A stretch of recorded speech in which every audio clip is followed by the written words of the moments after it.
What are the best mainline Pokemon games in the entire series?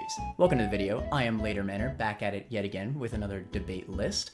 Joined with me this time are actually two fellow streamer friends that I have. Say hi, Dolphin. Hi. It is Dolphin. And say hi, Poke Abby. Hello. Hello. So we all have a bunch of Pokemon knowledge. We've been playing the series for years and years and years. Me and Dolphin have done tons of different replay throughs for Soul Links and stuff like that, and played a bunch of ROM hacks, and we've played through these games a bunch of times. And Abby has made Pokemon Emerald Rogue, so that instantly makes her like S tier on knowledge for the series. S tier on niche under the hood knowledge that won't apply to these games. What do you mean? That game has so many references to every Pokemon game. Let me stop. Abby knows everything about Emerald. That's true. That's true. That actually is true. Hold on. That is the most true statement. I don't think we'll be able to cook at all on Emerald compared. But We're gonna say something and Abby's gonna be like, actually, gonna 100% actually the entire list. But that's good. That's good. So make sure you like the video if you like the debate stuff, and let us know in the comments if you disagree. Anything that we consider viable for the list, we are going to consider. Let's get into it though. So Gen 1, starting off, red, blue, yellow. What do y'all have to say about red, Trash. blue, yellow? Trash. No, I'm kidding. Trash. That one's that one's hard because it's the games that started everything. So it's really hard to be like not biased about it, you know? It's Any true. games that ever won Game of the Year. That's true. Listen, that is crazy, all right? True. These are the only Pokemon games that won Game of the Year. Okay, they're actually, legitimately though, valid point. Because like, well, besides the Game of the Year thing, but it's true. When these came out, these were actually revolutionary video games. Like, on the It's hard to hardware, put in perspective, like, how insane they were. they actually were. No, like, because every Pokemon game, especially nowadays, like, it's literally a meme. Pokemon will never be Game of the Year because, you know, they don't have much going for them compared to the games coming out at the same time, right? But when these came out on the Game Boy, think about another Game Boy game for a second, right? Like, Game Boy games are so, like, no tech, you know, like, they were significantly less powerful than even the NES, right? And to have a whole ass world, an RPG, that you can explore and have over 100 party members, 150 party members. Like, what? That's really, really crazy. So I do think that's very, very important to keep note of. That being said, we all know that this game's really buggy, right? Yeah. It's Buggy, but like, it really doesn't let you know enough. Maybe getting ahead of myself, but like, I know Gold and Silver, I think, made massive strides in that. Oh If yeah. you ever gone back to try and play Red and Blue, if you don't already know what's going on, you're not going to have a clue what's going on half the time. Like, you don't even know what moves are, you just get told their names. That's and true. That's it. Wait, that's true. Do they even say their typings in Red and Blue? I not don't know. sure. They might do. Maybe in the well, no, you can't even inspect your See, moves in the summary there's- screen. Yeah. So you can't see their base powers either. I don't think Gold and Silver does either, though. I think I Gen didn't 3 even is see the face first. powers, no. I think Gen 3 is the first game you can see powers and stuff like that. Which is honestly not telling the player what moves do what. That's pretty bad, right? Yeah. That being said, obviously, like, PvP was not really even a consideration until Gen 3, so I give a little bit of slack No, for it, I wasn't guess. even. But like, yeah, and movesets are obviously really, really bad. Movesets get better. You and did get stuff. told their type and their PP in I the battle. see. And then, you know, Oh, yeah. the psychic type was also absurd. There's so many things to think about with Gen 1 and its absurdities for how, like, weird and Crap. bouncing it was. Yeah. I think I want to rank this more compared to other games. It's always hard to rank the first games in here. Yeah. I think for now, are y'all down to do, like, mid? And then we could change it as we go on? Yeah. Starting strong, damn. Put Red and Blue. Strong I would and say mid. either mid or low. That's pretty good. But That's since pretty we don't have anything in good. there yet. Yeah. Would you rather do that's pretty good, Abby, for now? Yeah, that makes more sense. It's kind of like a baseline. Yeah. Yeah. Okay, that's fine. I don't want to get roasted in the comments. Yeah. I mean, we all know that know its shortcomings. Its impact was massive. Obviously, it created the, you know, the same battle mechanics that we've been using to this day. in the entire series. Yeah. Yeah, like the entire formula Right. is the exact same. But yeah, there's just a lot of things, you know, no held items, all the stuff that was introduced later, right? Yellow, I don't think is different enough to be a whole tier. It's probably just right above them, right? Yeah. I think I'd agree. arguably you could probably put it below them. I don't Really? think Really? Yellow. Well- my hot take. I don't think Yellow changed enough to warrant it releasing. I only You think don't really it have- exists to sell merchandise and to sell another version. Like, what the hell did Yellow change? Like, cool, you got a following Pikachu. That's amazing. Like, that was cool. I would concede that. You also didn't get any. But You didn't get any what choices else? for starters. Yeah, like you can get It the was other just that. starters as you play. But that's what I like about it, Yellow, right? that you can get all the starters in one playthrough. You don't have to trade. I think that's cool. I mean, that's true, but again, if you're considering it when it came out, like if you already had red or blue, why the hell would you get yellow? You're kind of right, actually. It That's is actually very, a good point. very. Like, Okay, no. same. I'm gonna combat you with the teams in Yellow are so much better than Red and Blue. Look at Giovanni's team for a second. Giovanni's team in Red and Blue was god awful. And like in Yellow, he actually has a much more balanced team. I think he actually has a Rhydon, but I think in Red and Blue, like his main Mon is like a Rhyhorn or something. Like I think there's still difficulty changes and stuff that make the refights more interesting. I think. I'm gonna put the gym battle. Yeah. Yeah. I think so. What was the difference? I'm actually It's curious. Rhyhorn, Dugtrio, Nidoqueen, Nidoking, Rhydon in red and blue, and then in That's yellow, Red and Blue? Are you it's sure? Dugtrio- red and blue, sorry, red and blue. And then in yellow, it Red. was Dugtrio, Persian, Stop. Nidoking, and Rhydon. So he replaced a Rhyhorn with a Persian. with the Persian. I see. I am not fully against your take, honestly. I never considered it like that. Like from a marketing standpoint, in the time they came out, maybe they really didn't change enough. And maybe this is like the benefit of hindsight with like looking at some of the other third versions and how they're usually treated. But, Right. like even at the time, I guess, if you had known about it, would you have gotten it? I don't know. I don't know. It actually is a good point.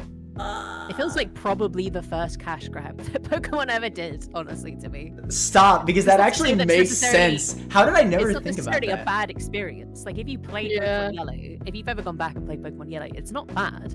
Like, arguably, if you're making the choice between playing, like, Red and Blue or Yellow, you just pick Yellow, naturally. But But that's just because Red and Blue are already good enough games that you can go back and play them. Okay. It's not on Yellow's merits, right? counter Like, there's argument, nothing- Yeah. the sprites in Yellow look way better. That's also true. Like way better. Like, and it's not even a Yeah. contest. I'm sorry.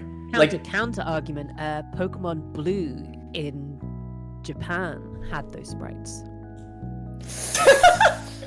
So for anyone who doesn't know, Red and Green released in Japan with those, ugly ass sprites, right? Actually, Yeah. wait, no, did Pokemon Blue have it? I know Then- Blue then has better Pokemon Blue sprites. came Yeah. in. Then Pokemon Blue came out in Japan. So Blue, Red, and Green existed in Japan.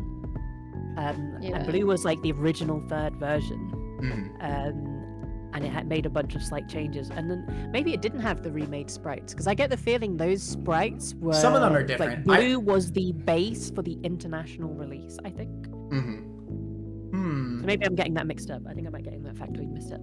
Do you think it would be crazy? Okay, I do legitimately think the sprites, because like especially back then, the updated sprites do a lot for the playability. Green had the, Yeah. Green had the new sprites. Like, and making the No, sprite work. Red and Green were like two of the first released ones. I'm pretty sure. Hold on, I'm sending a It's picture. really to- confusing, right? I'm pretty sure Red and Green released first in Japan, then Blue came out, then Red and Blue released internationally. It was very odd. Mhm. It's part of the reason it's Fire Red and Leaf Green because it's based on the original Japanese releases. Right. I do think, honestly, I don't know. Either we could do this, because I know for a fact that these sprites are just actually god awful for a lot of them in Yeah. red and green. So definitely I want yellow above those. If you think the blue sprites are comparable to yellow, I'm okay with doing this, as weird as that looks to me. I think it's just based on what what everyone feels, I guess, in terms of, do we think the sprites warrant putting yellow above everything else? Okay, Or maybe is not the fact that everything. It's kind of a bit of a cash grab. But listen, the sprites in enough red to and put it green are down. actively bad though. They are, that's true. Like they are actually bad. Like maybe the worst. I in know, the Connor, series. put some on the screen right now. I will. There you go. I put it in the chat. I put it in the group chat. I did it. Wait. Let me see. Damn! Look, I'm gonna show this on screen. It's gonna be great. Look at all these sprite changes. Wait, so Yeah. is the right one yellow or? Wait. The right one is green, and then the other ones No, are so red and green is Oh, a I see. Japanese. Green is a Japanese Yeah. sprite, right? And then red and blue. So the right one is are the red and blue. international sprites. But then yellow also has different sprites. Yep. So like, hold on, let me look it up. It's like, look at that fucking Dragonite sprite in green. Jesus Christ. What's happening? wait. to Let my me guy? see. Let me see. Where's the Dragonite What's sprite? he Hold on. doing? What Oh, the boy. fudge? Okay, the Mew one is terrifying though. We all know the Mew one in green is terrifying. Yeah, it's the like new one is terrifying. disconnected. But red and blue Mew looks significantly better. And It Dragonite does, looks better. Yeah, like red and blue, they actually look like the Pokemon that they are. In green, some of these just look weird.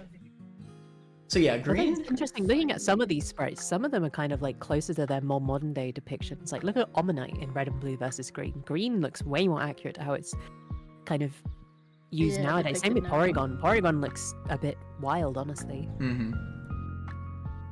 Did you find yellow sprites? I did. Nice. Alright, I'm putting that on the screen too. Yeah, okay, so this is kind of what I mean. Like, the yellow Much sprites, different, yeah, these yellow sprites, Yeah. they're just like so appealing, right? Like even nowadays, like you look at these and it's like directly what you would expect, right? Even in red and blue, there's some like weird stuff going on. Not that bad, but like I just feel like these have a lot of personality, and I do think that should Yeah, be. the Gengar is way more. Oh yeah, dude.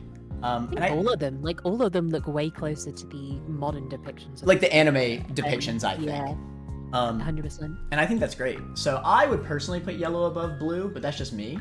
Yeah. Would you also agree, Delphin? I'd put yellow above blue. Okay. I do like that point though, Abby. We'll do this then. I never considered that. And Mew isn't terrifying in yellow. True. Well, to be fair, in red It's and blue, actually it looks cute. I fine. didn't use that bad in red and blue. Yeah, in red and blue it's Let- fine, but it's Let's be cuter honest, in yellow. nobody ever saw the Mew sprite back in red and blue. Yeah, that's the true. only way you saw that is years later. Okay, come on. You got to do the Mew glitch though. Come on. You gotta You do didn't the know Mew about glitch. that until like you what, gotta a check under decade the later? truck. You gotta check on the, of course, the truck. Ew. Come on now. Honestly, for the sprites alone, I kind of want green to be below and it's like a tier lower. Is that too harsh? Those green sprites Yeah, are I think awful. that's also another point maybe worth even bringing up, but like the Pokemon like early days when the internet wasn't a big thing, like even Gen 3 and to a point Gen 4, a lot of information you were getting was just secondhand. Like the internet didn't Yeah, play it's true. a big role in how these games played. So like it sounds silly in hindsight to like be, joking about, oh, everyone sort of knows about the Mew under the truck thing, but that was a huge thing back then. It was. And it wasn't just Mew under the truck. That's just like one of the famous examples. Oh, there's I so think. many. Like Peekaboo was definitely another big thing. Peekaboo, yeah. But But those are like the international or the ones that were super popular. I think every school had its own specific examples of like rumors and shit that just went around. And you know what? And that's another thing I want to give Red and Blue credit for. This is like some of the stuff I wanted to bring up later on, but since I'm on it, Red and Blue, like, it's more than just the formula, right? Like, they really came out the gate doing exactly what they needed to and what made this series so popular and long-standing, and that's the multiplayer aspect, right? Like, going to, like, I mean, you hear the stories about it all the time. People would bring their Game Boys to school, the link cable and all, and they would just trade mons. Like, the concept is really, it's pretty genius, right?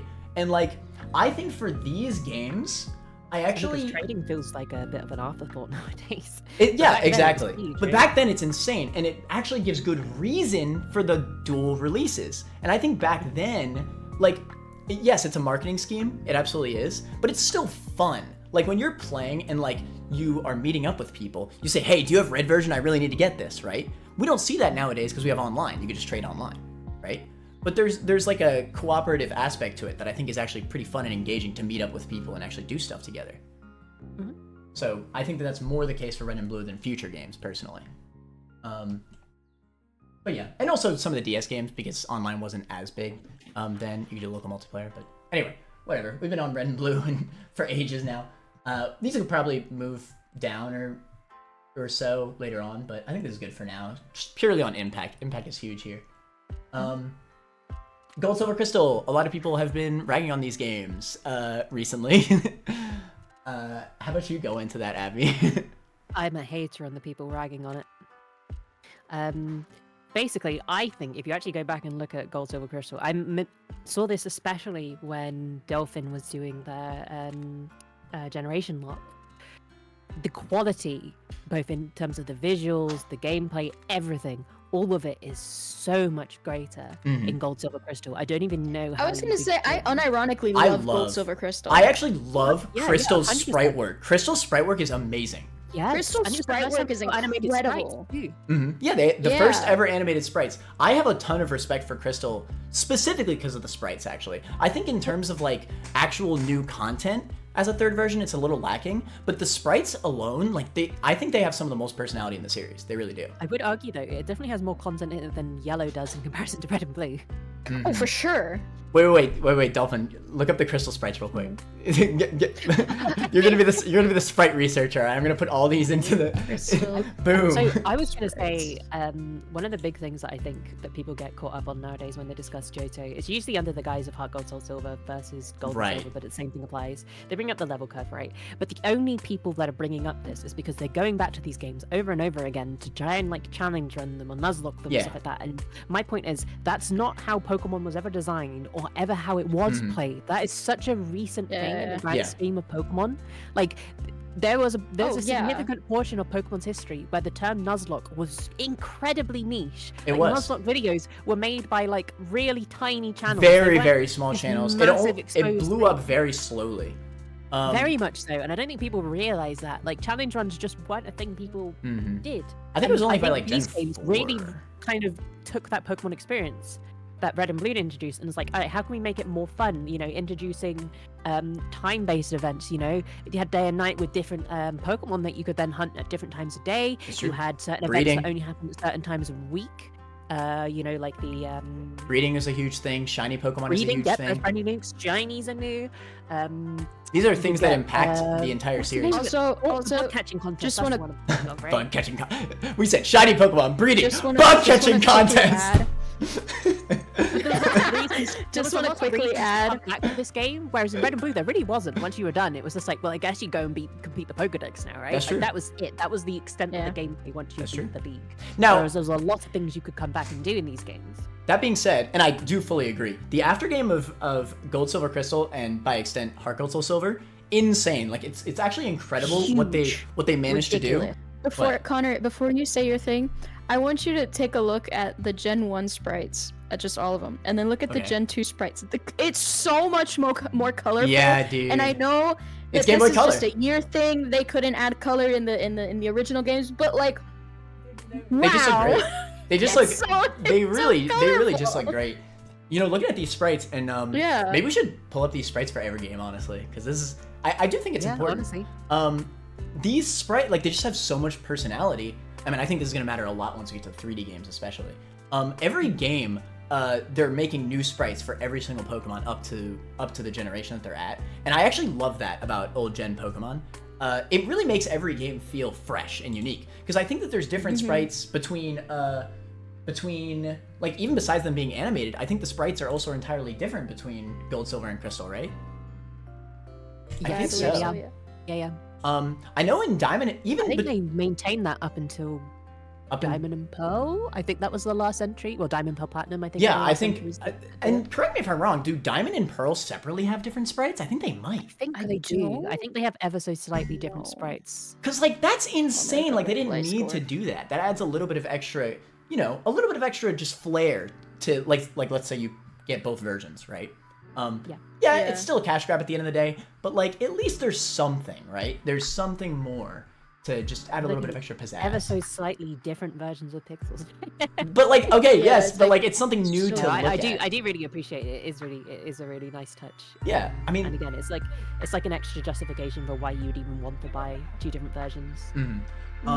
So outside of the sprites, and you know, I'll play devil's advocate to Abby's point. I do agree that with the whole challenge running and everything, like people have not been. The games were not designed to be played that way, right? They're meant to be played casually, and you're not really meant to like use rare candies to like level all the way up to like the specific level. Back then, of like the boss that you're fighting or whatever, like that's not what these games are designed around. The idea is the levels of the opponents are sometimes meant to be a lot higher than you. You're meant to get lower experience, so that way the fight is harder because you're under leveled, right? The bosses. I think red is the perfect Especially. example for Exactly. that, right? I was about to bring everyone's that like, up. Imagine, could you imagine Exactly. grinding heart for red? I've heard people talk about that. I I was- was like, you're not supposed to. You're supposed Exactly. to go into You're that meant to fight go into that fight- incredibly under leveled. You're meant to go into that fight like 10, 20 levels below red, and that's what makes the Yeah. fight hard and exciting, right? But if you've ever done a challenge run and you fought red and leveled all the way up to his levels, it's an easy fight, like it is. But that's the point. It's meant to be hard because he's stronger than you, right? He has more experience than you. That's kind of like the lore behind it, I think. Like he's meant to have these really high level Pokemon because he's just been a trainer longer than you have, right? If you're gold and he's red, you know, like he's the original protagonist. Also, very cool set piece, by the way. This is technically a sequel, if you think about it. Yeah. Oh yeah, definitely. Like the idea of fighting the previous protagonist, I think is really, really cool. It's definitely like debatably one of the. It is one of the coolest final bosses in any of these games. And you just have more gym battles to do. Albeit Kanto doesn't have much to do in these original games. They definitely fleshed it out more in Heart Gold Soul Silver. But even once you're done with Kanto, this is my point from earlier, you still have other stuff that you can keep coming back to with these games, like in terms of the daily stuff, shiny hunting, hatching Pokemon. Like there's so much more opportunity. Bug catching contest. Bug catching contest, insane. You're right. But You're actually right. there's so much extra you can do in these games in comparison to Red and Blue. Like it's not even close. You're actually convincing me. Breeding didn't exist in Red and Blue. Like what the hell You're do you right. do? You're actually. You can't you're- shiny hunt, you can't breed, you can't do anything. Like go out and buy an M64 and play Pokemon Stadium, I guess. It makes so much sense what you're saying. I was originally going to fight for Gold, Silver, Crystal to be like one spot below Red and Blue. So here was No, there's no way it's below. okay. Here was my argument. I think you've actually convinced me because I like the daily aspect. Like you're right. Like more playability for your game is huge, especially in Pokemon. So my argument was that the replayability of Red and Blue is better, and I still think that's true. And I think Pokemon still does. Like even from a casual perspective, replayability is very important. Like growing up, like why do you think the replayability is better in Red and Blue? Yeah, can you okay. like because Let me explain. Yeah. Let me explain, right? So the level cap thing is still kind of true, but not really. Like, that's not the main point that I wanted to make. That being said, there's areas of Red and Blue where you have to fight the exact same trainer over and over and over and over and over again. And that is a legitimate negative, right? Like, think about the Rocket section around Gym 7. Yeah. That section sucks ass and nobody likes that. You're always fighting the same trainers In who Gold have a and Silver Zubat. or Red and Blue, sorry. In Gold and Silver. Right. You're always fighting the exact same people, and like, I don't know, it feels different than something like Silphco, for example. I disagree. I think the only thing that differentiates them is the fact that the rival fight in Silphco makes that feel cooler. Well, yeah, and the Giovanni That's my fight. hot take. So, but I don't Giovanni. think the Giovanni fight is any more difficult than the admin Well, fight. it's not about it being difficult. It's about it being Balance. interesting, right? I think the Gold and Yeah, Silver Rocket frames a bit section. more cooler, for sure, yeah. The Rocket section of Gold and Silver is one of the most boring sections in all the Pokemon games, period. I actually do, like, significantly. At least Silphco is over within, like, 30 minutes. Like, I actually feel like I can be on that Rocket section for, like, an hour at least. Like, Sure. like, between... It's not even just the fact, like, you have to go through the underground base, and then you have to get out, and then also go to Goldenrod and do that, like, right back to back. And then you don't even get a cool final boss with a cool, like, you know, the boss of Team Rocket. If they pulled a Drayano and made Giovanni come back, right, at the end, and you fight him, that would be cool. Instead of fighting one final boss, you get multiple because you fight all of the admins. It's been a boss rush all along. You didn't even realize. Yeah, but they're not good boss rushes. Nobody cares about the admins is the problem. Nobody cares, right? Giovanni is that guy, right? Explode on you, I guess. Giovanni is that freaking guy, all right? And from a story, I know story is like not a big deal in many of these Pokemon games, but like if this is gonna be a sequel, right? It's much more satisfying to end with the big boss. If they brought him back, I would not be saying it'd be disinteresting as much. But like, isn't the whole point that like aren't they like preaching the entire game that like, oh, this guy came and he took down all of, you know, Team Rocket? Like if you have that and then at the end of the game you're fighting Red and like let's say, you know, we have what you're saying where Giovanni comes back and at the end you're fighting Red, it's kind of, you know, I know you said that the story isn't as important, but like I would think of it as like, oh well then why is this so cool now? Why is this so cool now? This guy didn't actually take down Team Rocket. He's just kind of, he's just up here.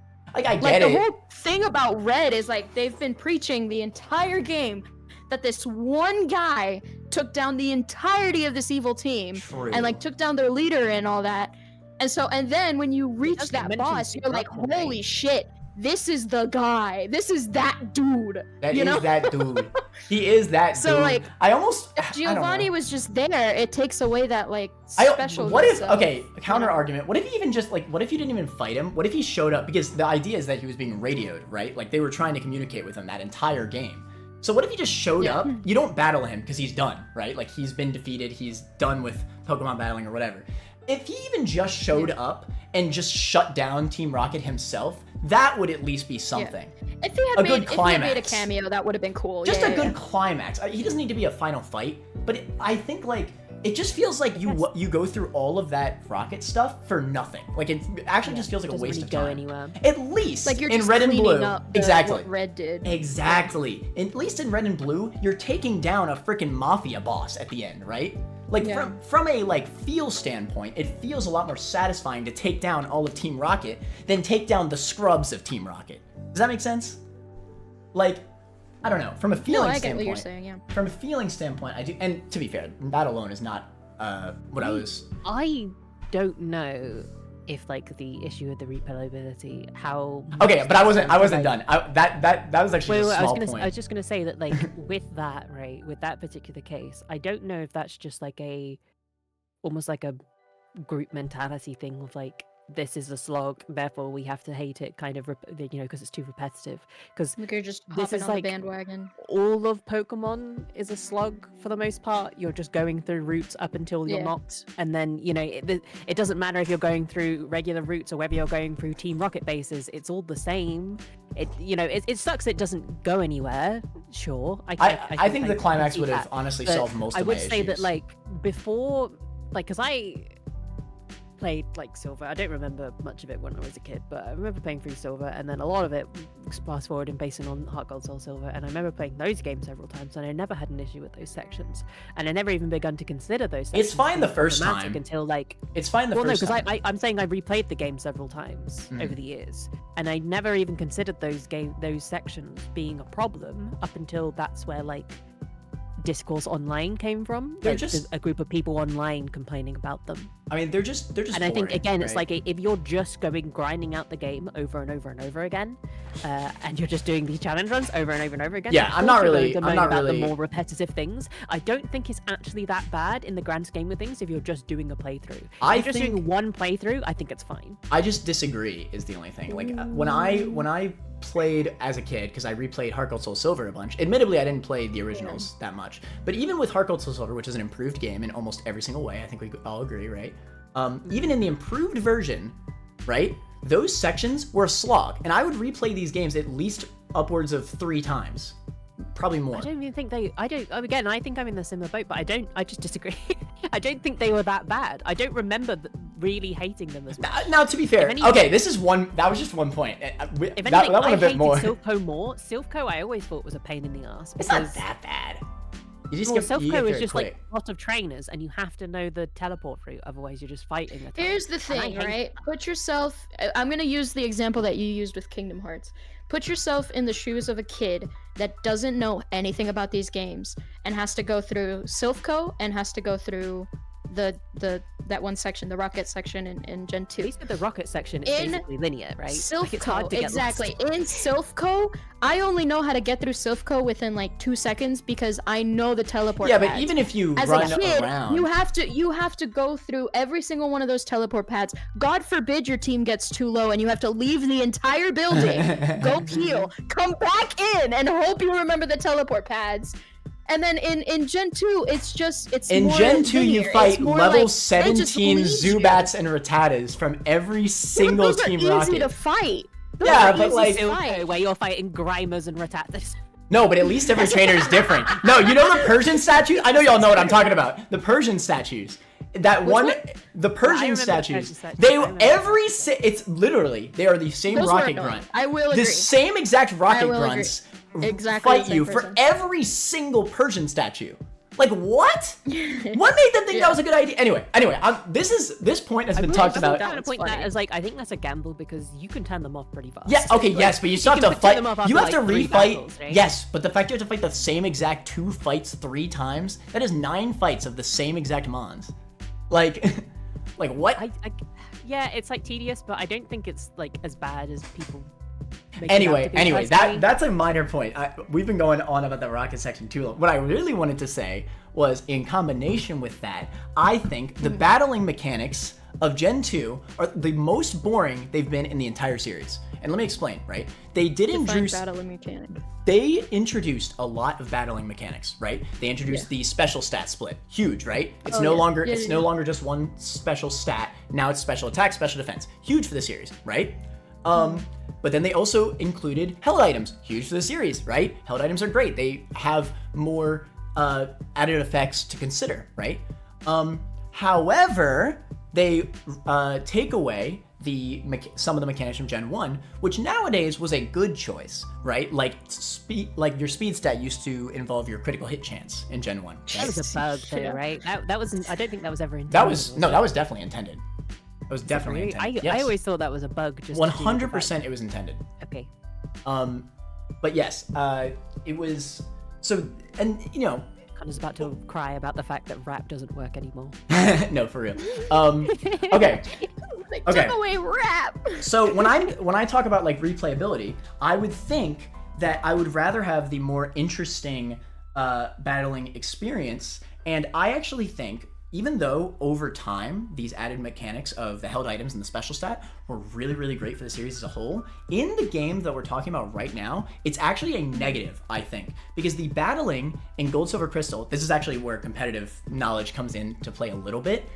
Gold and Silver Crystal have the worst competitive metagame of all time. It has stalled the metagame. You know why? Because the only held item that's viable is leftovers. That is the only good held item. So imagine, would you rather play, like let's say you're just battling a friend, right, as a kid. Would you rather battle him with a full team of leftovers in Gen 2 and it takes 200 turns? Or would you rather fight an aggressive metagame that ends in like 20 turns in Gen 1?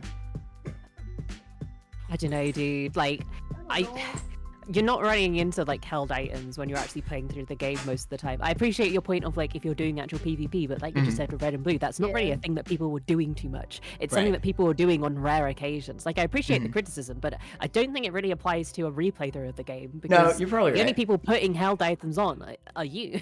And also to counterpoint with the battle engine, it balanced the types really well with the introduction of Dark and Steel. Yeah, and that's also a great True. point. Dark and Steel was a huge boon for the series. So I actually do agree. I think your points, I did want to bring it up to play devil's advocate a little bit, because I thought about that point off screen, but I actually agree that they should be above.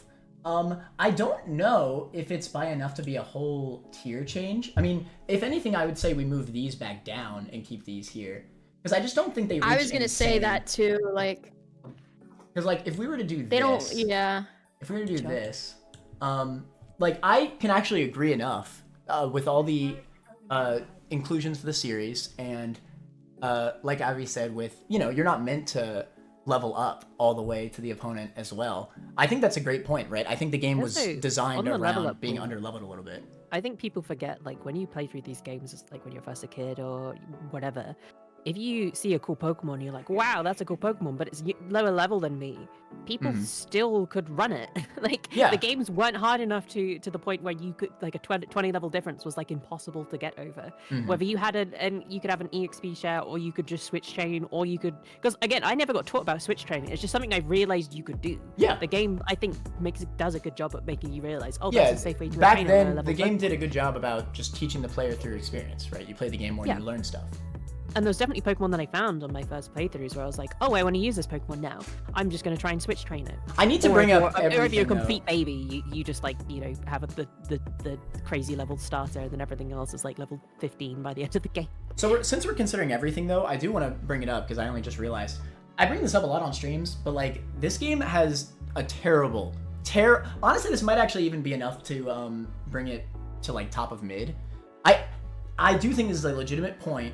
Similar to something like Diamond and Pearl, you really don't have much team variety in this game. You really just don't. You always run the exact same mons every single time. You always run Ampharos. Most of the people will run like a Crobat or something, or you'll run like Kanto mons. Like half your team will always be Kanto mons. That's one of my biggest negatives. To have an entire new generation, and obviously compared to Kanto, obviously there's only Kanto mons in that game, but it gets a pass because that's all there was back then. But when you are including a whole 100 new Pokemon, the fact that a mon like Houndour can't even be gotten until the after game, like why? Why can you not get these new Pokemon fresh into the region? And on top of that, there are new, like the new Pokemon are just bad. So bad, in fact, that the gym leaders don't even main them half the time, right? Freaking Bugsy mained a Scyther, Faulkner mained a Pidgeotto. You know, why couldn't it be like a Noctowl or something? Right? I will devil's advocate in saying that particular point, I think, is more excusable with specifically like Gold and Silver, maybe less so with Crystal, because this was the first time there was a new region. And the way that it was being treated as to what we understand a new region release looking like, or a new generation looking like in Pokemon, was super different back then.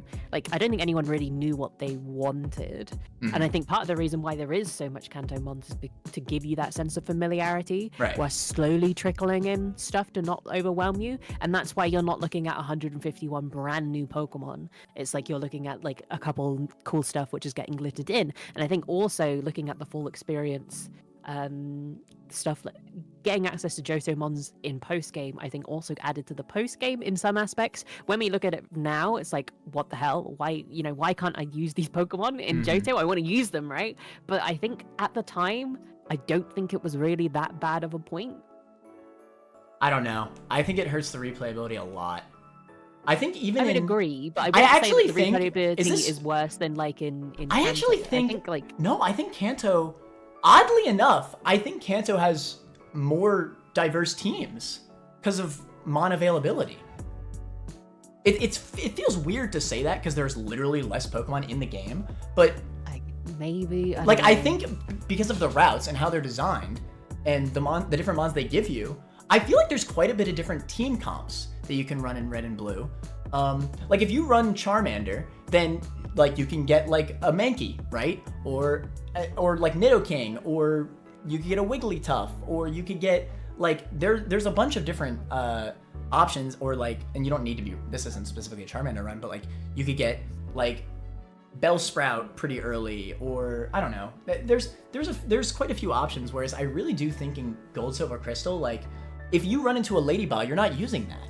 It's there, but it's basically a nothing mon, because even in playthroughs, that mon is terrible. You're only not using that if you kind of know about it, right? No, that's with the benefit of like... I disagree. Even as a kid, when I tried to use that, because I loved its design, I completely disagree. Even as a kid, when you're playing casually, that mon does not work. It has 20 base attack.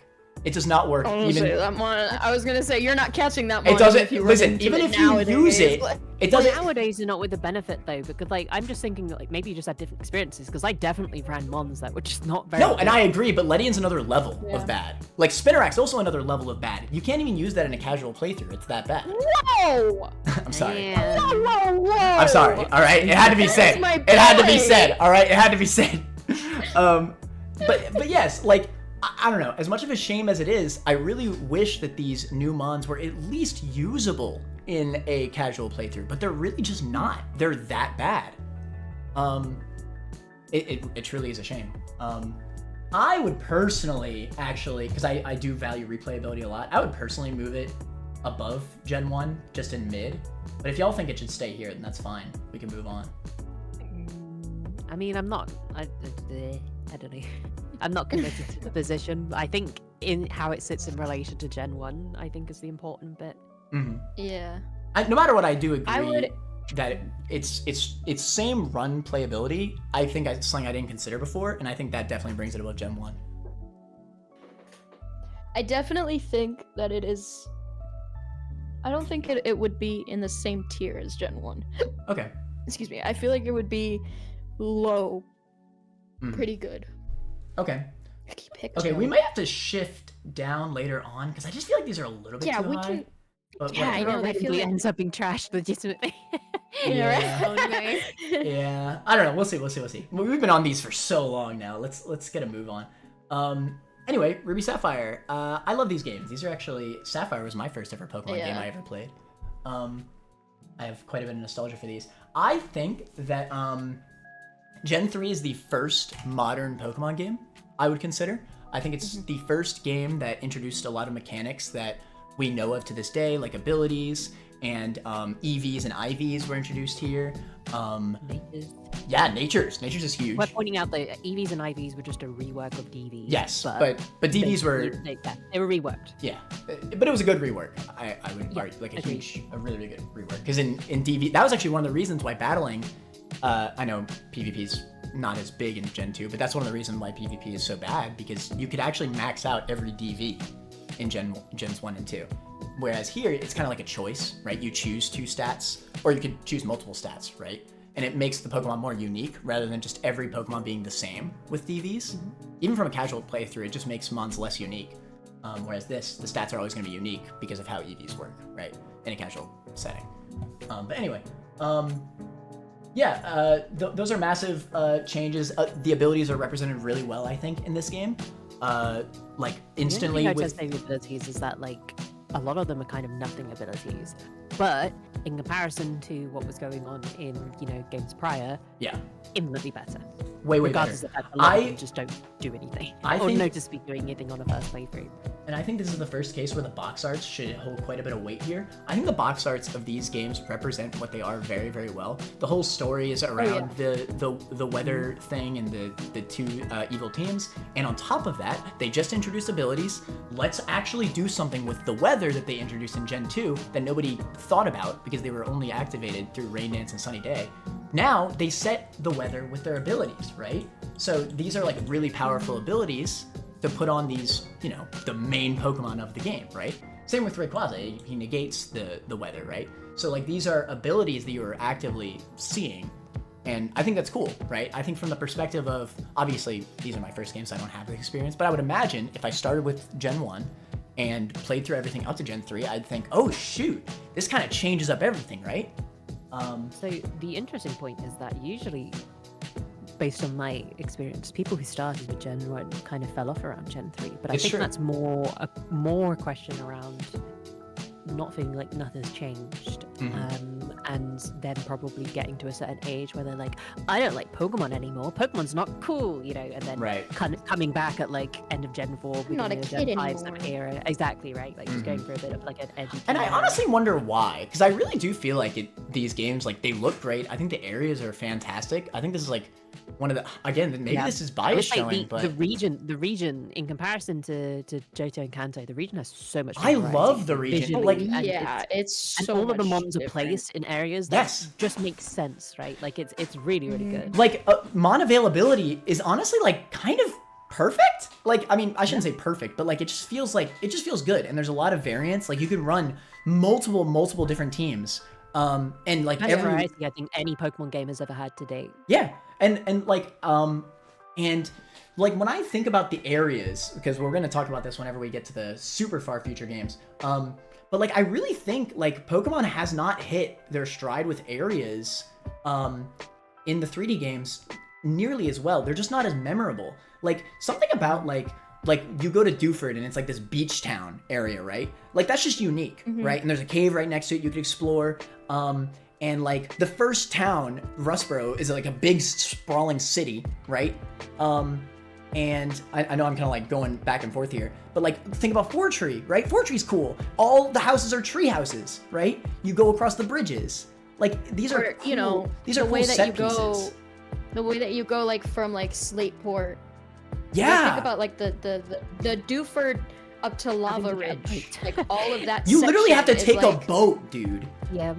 You go on a beach and then suddenly you're in a city. You're in a city at what's his name, Watson's place, and then you're and you can climbing up a connect through mountain, towns. You're in a volcano. What about It's the like, cave, what? the Strength Rock cave? So you could actually like explore the region across without fly. Like there's little shortcuts implanted in here. It's not a linear game where like you could actually like explore and find stuff. And I love that about these older Pokemon games, especially Gen 3. And I don't agree with people saying that there's too much water. Like I get it in the very end game, but like I think for the most of the game, like it's just not that bad. Like So I think that kind of is a bit of a lost point. I think the complaint about too much water was more around like, obviously the end game you have a lot of water, but you know you check on a repel, whatever. Doesn't matter. it's not. It But really in terms isn't of that what you're bad. fighting, it's kind of not great. I think this is kind of an issue with the teams of both of the games, and it's kind of more of an issue, I guess, in Emerald, because like your starter choice kind of dictates the rest of the game a lot of the time. Because like if you're playing Sapphire, that's just hard mode for Torchic, right? You know, that's just. I mean, I started with Torch. Listen, Sapphire was my first game. Torchic was the first ever Pokemon I had, and it was fine. All right, I never played a Pokemon game. But like, there's a lot of water types just generally floating about because you know it's the most common type, and then also it doesn't help that the evil team also happens to have water types. So it's like I think I can kind of get where they come from, but also I don't think it's bad enough because, like you said, you can play through it as a kid that doesn't know what's going on. I didn't know Jack. And you can still have a fine time. It's, you know, you're gonna have difficult. Plus, fights Blaziken at times soloed at times, Steven. but you're Hold gonna on. be fine. Unsurprisingly. Yeah, no, I mean, I do legitimately think, and actually, I'm glad you brought that up because I didn't even think about it. I think this is the first game where the starters all feel like really great. I think, like even Sceptile, like as much as I rag on it, I like in that end game scenario, like back then Gen spamming 3, it's fine. in Gen 3. 4. Yeah, right. But in Gen 3, you have the special attacking Leaf Blade. Leaf Blade's actually one of the best grass type moves back then, because it was special on a pretty high fast. Like this is like the only fast, strong, you know. Even if you don't want to run Leaf Blade, like Giga Drain is also a really good choice for Sceptile. For sure. So like it has like its own like niche, right? Yeah, I like, especially design wise, I really like all three of the starters. And I don't know, man. There's so much to like think about. I love the I do dual think typing. this is like when you talk about designs, I think that's more of a, you know, obviously that's gonna get a lot more personal bias. Of course. I mean, all of this is personal bias, but I think like designs, it doesn't help that very nostalgic for Generation 3 type designs. Right. In the same way, some people are super nostalgic for Gen 1 and just refuse to acknowledge anything outside of Gen 1, which is still an insane take to me. Yeah. That's true. Maybe. Like I don't like Gen 7, but I can admit that Mimikyu fucking slaps as far as. Right. Anyway, but yeah.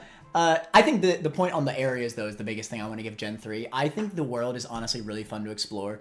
It's one of the reasons why, for like ROM hacks and like challenge runs and stuff like that, like I always feel satisfied just like going through the motions, right? It never feels dull, like the entire game, I feel like. I think the closest it ever gets to dull is that one section where you go like you have to do the whole Mount Chimney thing. Well, Mount Chimney's fine, but like the Falarbor town, I think, is the one like kind of fluff area. But that's like the only one, and at least it has that unique area with the soot. It anyway, right? Yeah, you don't spend a lot of time there. At least it has that one unique area with the soot, right? You know what I'm talking about? The soot route. Yeah. Like it's just unique. Yeah. Right? It's a nice, and then Meteor Falls is cool too. Like right where everyone decided that Skarmory was actually a Gen 3 Pokemon. True. So true. Yeah, I don't know, and I just really love the world exploration in Ruby Sapphire Emerald. And to join to the world exploration, Secret bases. Secret bases. Super fun and exciting mechanic, especially, again, this is the first time we ever saw them, and there wasn't like there was a lot going on, but to be able to have your own little corner of the world that you could then place, and then once you've interacted with your friend, their base appears in your world too, and it doesn't necessarily like super clear that had happened, and you just occasionally just stumble on it and find it. Super, super cool. I think, man, and then contests. Before you even start placing though, right? Before you even get to contests, one kind of devil's advocate point that I feel like it should be acknowledged is this is kind of the first case of any sort of a Dexit event that has ever happened in Pokemon. Kind of true. Not necessarily by intention, but more of they didn't obviously have any method to transfer Pokemon from any of the prior games to Gen 3. Could you transfer Mons from Red and Blue to Gold and Silver? You could, yeah. There was a time machine that you could use to. There was a time machine. Yo, Pokemon Company invented that was a time machine. Exactly. Insane. Okay, I mean that is true.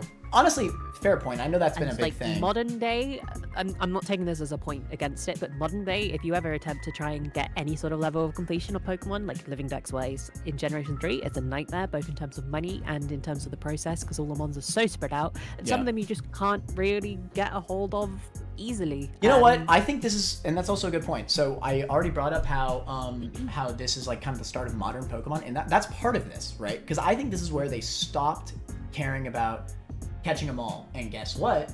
Gotta catch them all isn't on the box anymore. Did you notice that? How Crystal, like all these games have gotta catch them all on it. That catchphrase is gone here, and I think that that's part of the reason. They never put that catchphrase on the box ever again, because they don't care as much about catching them all anymore, right? There's a reason why it's so hard to catch them all in Gen 3. And it's because they stopped prioritizing that, right? They care more about making more monsters and having you have new experiences. And you know, I think that's fine. And at the end of the day, you still can get all the mons. So even if it's harder, I think that's fine, right? I mean, I think the point of like fine. you still could get all the mons is debatable, but I do generally agree with your point. It depends. It depends where you live and how lucky you are. And if you get Colosseum. Well, no, even if you got Colosseum, the bonus mon in Colosseum changed per region. There was no way in Europe to ever get Celebi in Generation 3. It just didn't exist. Yeah, I mean, that's pretty tough. I don't know. I just think it's more so... Regardless, I think that's sort of philosophy. just a side point I thought was worth bringing up, but I don't think necessarily is like that big of a point. I just think it's worth acknowledging. The other thing I would also acknowledge is the post-game is just not really there in Ruby Sapphire. Emerald did a great job at addressing this. Battle Frontier, incredible. Like what a fun way to like introduce a post game. If here's a bunch of like different, like the Battle Frontier was so different from the rest of the Pokemon games. So much so that it, you know, the Battle Frontier survived for so many generations on past that. Like such a great idea for post game. It really is just like non-existent in Ruby and Sapphire. It really is though, and like this is like I think long-lasting ability of stuff you could do. Like Abby brought up for Gen 2. I would argue the Battle Frontier in Emerald. Well, I think Ruby Sapphire, because Ruby Sapphire had the battle the battle tower or whatever. I don't really care that much about that. That's just bland battling. I think the factory is like got access to that super early anyway. So. Yeah. I think that the Battle Factory, right, is the start of Pokemon actually having like just like more deep thinking, right? There's more you can like there's more options, right? You can do like after you beat the game, maybe you want to max out your contest stats, right? You want to be the best coordinator or whatever. You want to become the best battler. You want to get all of your badges in the Battle Factory because they have their own like badges that you can get, right? Oh yeah. Also mini games. Yeah, and mini games existed, right? Yes. Another thing which is kind of forgotten about nowadays. Yeah. You could connect with your friend and then just play cool mini games. Like, it's cute. It really, really is cute. I think Emerald is actually the first third version that was a pretty massive step up, enough to be a whole tier shift, personally. I agree. Emerald, it actually, like, Ruby Sapphire are actually great games, by the way, but on their own. Like, I would argue that's pretty good, unless y'all think otherwise. I agree with that. I think I would prefer to play Ruby and Sapphire over any of the games. Because they just feel so massive in terms of... Because they feel massive in terms of impact in a different way, but on their own, even replaying them nowadays, they're still very satisfying to play, right? Yeah. And Emerald has all of that and more. I think the Battle Factory is, and I know it's memed about all the time nowadays, but the Battle Factory just legitimately does have a lot of facilities and a lot of like different ways to battle. There's gimmicks, right? There's things that spice up. People love the Battle Factory alone and still play it to this day, right? Like, people speedrun. Again, I think you mean the Battle Frontier, not the Battle Factory. The Battle Factory is a specific... That's what I'm talking about. No, that's what I mean. That's what I'm talking about. Oh, you just mean the Battle Factory. No, Battle Frontier. The Battle Frontier is the thing that has all the gimmicks. No, listen, I may have said it wrong. Right. The Battle Frontier is the thing that makes it so epic, right? Because there's so many different options. But you were the saying Battle Factory alone, right, okay, I see. Even if it was just the Battle Factory, that alone would be enough for me to put it a whole tier above, because people still play that to this day. Clone Pokemon in the Battle Factory, hell yeah. Bro, like, the Battle Factory is cool, dude. It's like random Pokemon battling. Like, people random battle on Showdown every single day, and that's basically what the Battle Factory is in a way, right? Mm-hmm. Like, it's kind of cool, dude. You can do random battles, and it's different every time. That's like infinite replayability. Like, just the Battle Factory was Battle Factory was definitely one of the best ones, but I don't think the other ones are worth sleeping on either. Oh no, not at all. They're great. They're great. I'm just saying. I'm just saying, like, that's the one I played a lot of. Like, I'm just saying in terms of variance. They are. No, they absolutely are. But just in terms super of varied, variance. exactly. So if you're looking for something different, I will say that there's not a lot if you're not that bothered with battling. True. That's kind of a bit of a problem. If you weren't so bothered with battling, there's not an insane amount there for you. But you also have like contests and secret bases. That's the word I'm looking for. So I think the way I wanted to put it, is that Gen 3 made the entire subculture of competitive battlers, I would argue, because the Battle Frontier and what it did with Eevees and everything and abilities, that's what made the actual metagame start to evolve, right? Yeah, and then that made that subculture of Pokemon, right? The competitive battling subculture. Gold and Silver made the shiny hunters, right? Which is another huge subcategory, right?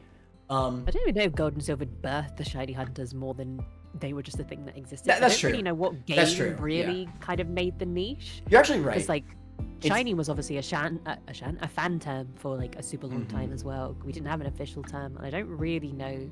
Yeah, until shiny hunting became more accessible with more methods that we got over time, that's when it really became a thing. But I think as early as Gen 3 with the Battle Frontier, I think they're already focusing a little bit more on how Pokemon battle, right? And I think that's huge. Yeah.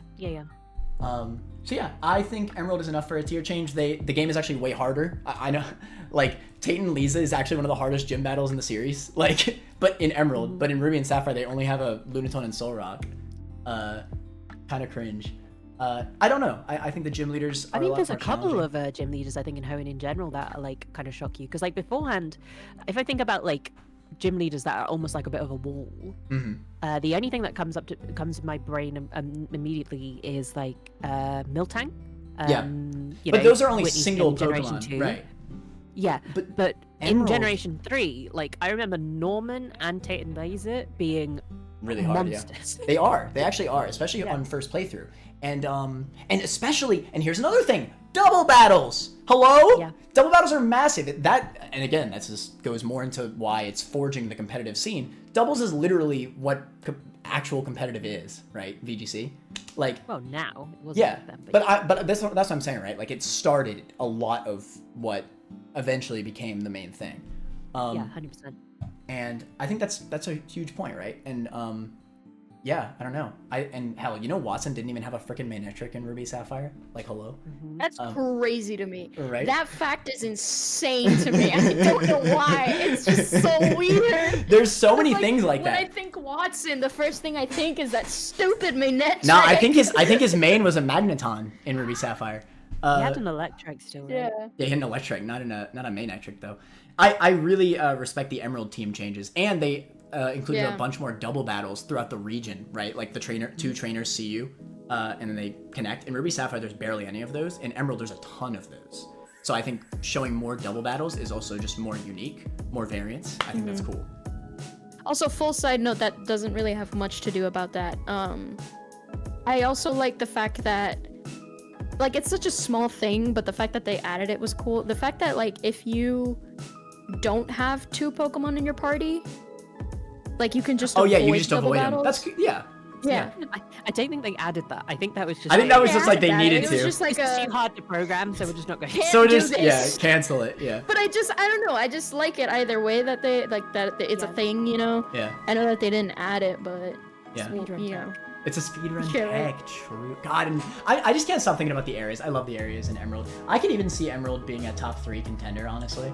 I think it did a lot. I think I could see that. Yeah. I really love Emerald. It might be my I bias was showing. prepared but- fully to like kind of like jokingly shit on Emerald, but honestly, when you like lay it out, it really is a great Pokemon It's game. great. It really is. And like people still go back and play it, even like not even playing like ROM hacks. They still go back and just play base Emerald, Emerald's and it's great. still a fun time. It really, really you know, is. It's, However many years later, 15 years later. it's also the whatever. only 60 FPS Pokemon game, bro. Come on, bro. Let me stop. All of Gen 2 60 FPS, right? Oh, well, yeah, Fire Red Leaf Green 2. Gen 3 is 60 FPS, yeah. Okay, but yeah, let's move on. I really love Emerald. We can see it in top 3 later on. Let's move on for now, though. Fire Red Leaf Green. I'm a big fan of Fire Red Leaf Green. I think this is the first, these are the first remakes, right? And I actually kind of feel like they hit it out the park, like, instantly. I feel like it is only an improvement. That's the easiest way I could say it. I cannot think of a single thing that's better about Gen 1 than Fire Red Leaf Green. The legitimately. only negative I have about them in my head is just that it's kind of a shame that you can't use like future evolutions True. prior to beating the game. True. But everything else is literally a positive. Yeah. Like that's such a minor negative. Mm-hmm. Like it's just Gen 1 but better. To the point where you're like, if you're ever gonna go through play Gen 1, why would you even consider playing Red and Blue when Fire Red and Leaf Green exists? Exactly. Like actually exactly. And it'll be a similar thing for Heart Gold Soul Silver. But like it's the same here. I think Fire and Leaf Green, they're just perfect remakes. They do nothing wrong. They are the best way to experience Gen 1. Very simply. They also solved one of my biggest complaints of Red and Blue of what do you do once you beat the champion. It True. actually has They have the pretty Sevi cool Islands. post-game, They have right? a lot of extra that's a good content. post-game. This is actual Not good. only that, but the Sevi Islands has like a couple little nods here to Gold and Silver. Yeah. In terms of how they like. And there's you know, more tie mons together, to like get. the admins, and yeah, obviously adding like some national dex mons in. Super cool. I Mm-hmm. think the Sevi Islands were such a smart way for them to add to the game while still maintaining the original like charm character. And not only that, you get to go to the Sevi Islands early, right? Because you get to go after your 7th badge if you want. That's an option you can do. So if you want to spice it up, or if you want to go straight to the champion, you got the choice. I love that. I just really respect Fire and Leaf Green a lot. I think it is the standard that I wish all the Pokemon remakes looked at. They look at what Gen 1 had, and they just say, all right, let's give it our all of what we've made up to Gen 3. We've done all the way up to Gen 3. Let's just include all that we can into this game and make it an updated Gen 1. And I think it's perfect. It's like, well, we got double battles in now, so of course we're going to scatter Of course. double battles around Kanto. Yeah. right? Like, why not? Like, and it just spices it up better. And the abilities, right? Now Coughing can be immune to Earthquake, right? Like, I don't know. Exactly. Like, I don't know. It's just... And Magnemite's a steel type. Have levitate, right, guys? Magnemite But, has okay, at least that's a levitate, steel type. At least that's a steel type. Yeah, At least that's a steel type. At least right, that's a steel type. That's a steel type at least. But yeah, no. I think Fire Leaf Green, debatably, are even better than Ruby Sapphire. But I maybe that's agree, just me. 100%. I don't Yeah, think I they're quite agree. as good as Emerald, but I agree that Yeah. they're 100% better than Ruby and Sapphire. Because again, No, they're not another as good as complaint with Ruby and Sapphire of the lack of post game solved in Fire Red or Leaf Green. Exactly. I remember sinking a lot more playtime into Fire Red or Leaf I did Green. too, actually. And Sapphire was my first ever Pokemon game, so that's important to note for me. Leaf Green I put in so much time with because there's just so much to do. Yeah. And I guess you could argue there's not like a battling facility, but at the very least they have There Elite was a Four. battle tower. Elite Four Seven rematches are. This is the first game that has Elite Four rematches at least, where it's actually a hard Elite Four. Like that when, it's kind of hard to put in perspective. But when you're a kid and you have nothing else to do in your game, give me a harder fight. You know, like give me a little bit of a harder challenge, even for the main trainers. And it's just cool to see National Dex Mons on the Kanto Elite Four. I think that's cute. Yeah, I love it. I know Bruno gets like a Heracross or something like that. But yeah, I love it. I think Fire and Leaf Green are good at the top of that. That's pretty as well, good. right? I'm pretty sure. Yeah, something like that. I don't remember exactly, but they're, Yeah, they're they give them a bunch of mons that make sense for them to have. It's definitely, it was great. I remember really enjoying it, and those rematches, the round 2 fights were really good. very, very good stuff. By the way, I forgot to mention, but for Emerald, they introduced the Pokénav, and that is it the Pokénav? Yeah. That lets you rematch all the gym leaders and the Elite Four. Well, I don't know if it was the Elite Four, but I know you could do the gym leaders. Yeah, let you do that in Gen 2. I really don't know. No, it didn't. I didn't engage much Well, with no, you can fight trainers in Gen 2. You cannot refight gym leaders.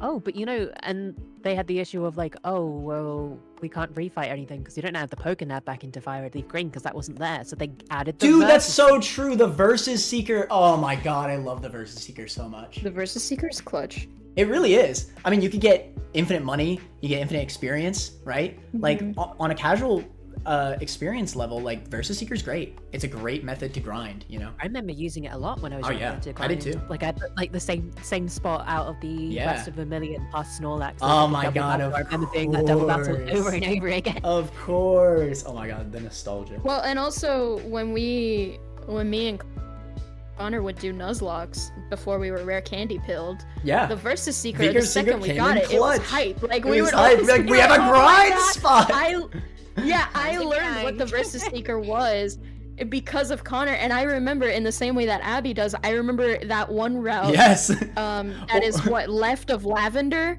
That has like 1,000 trainers. That has like Yeah. the 4 that are just like right next to each other. I would just go there and just like Or like pop off with the Versus Seeker. the Gentleman in Diamond Pearl Platinum as well for the Versus Seeker. Yeah. Like they give you so Yeah. much money. Like, oh, I love that.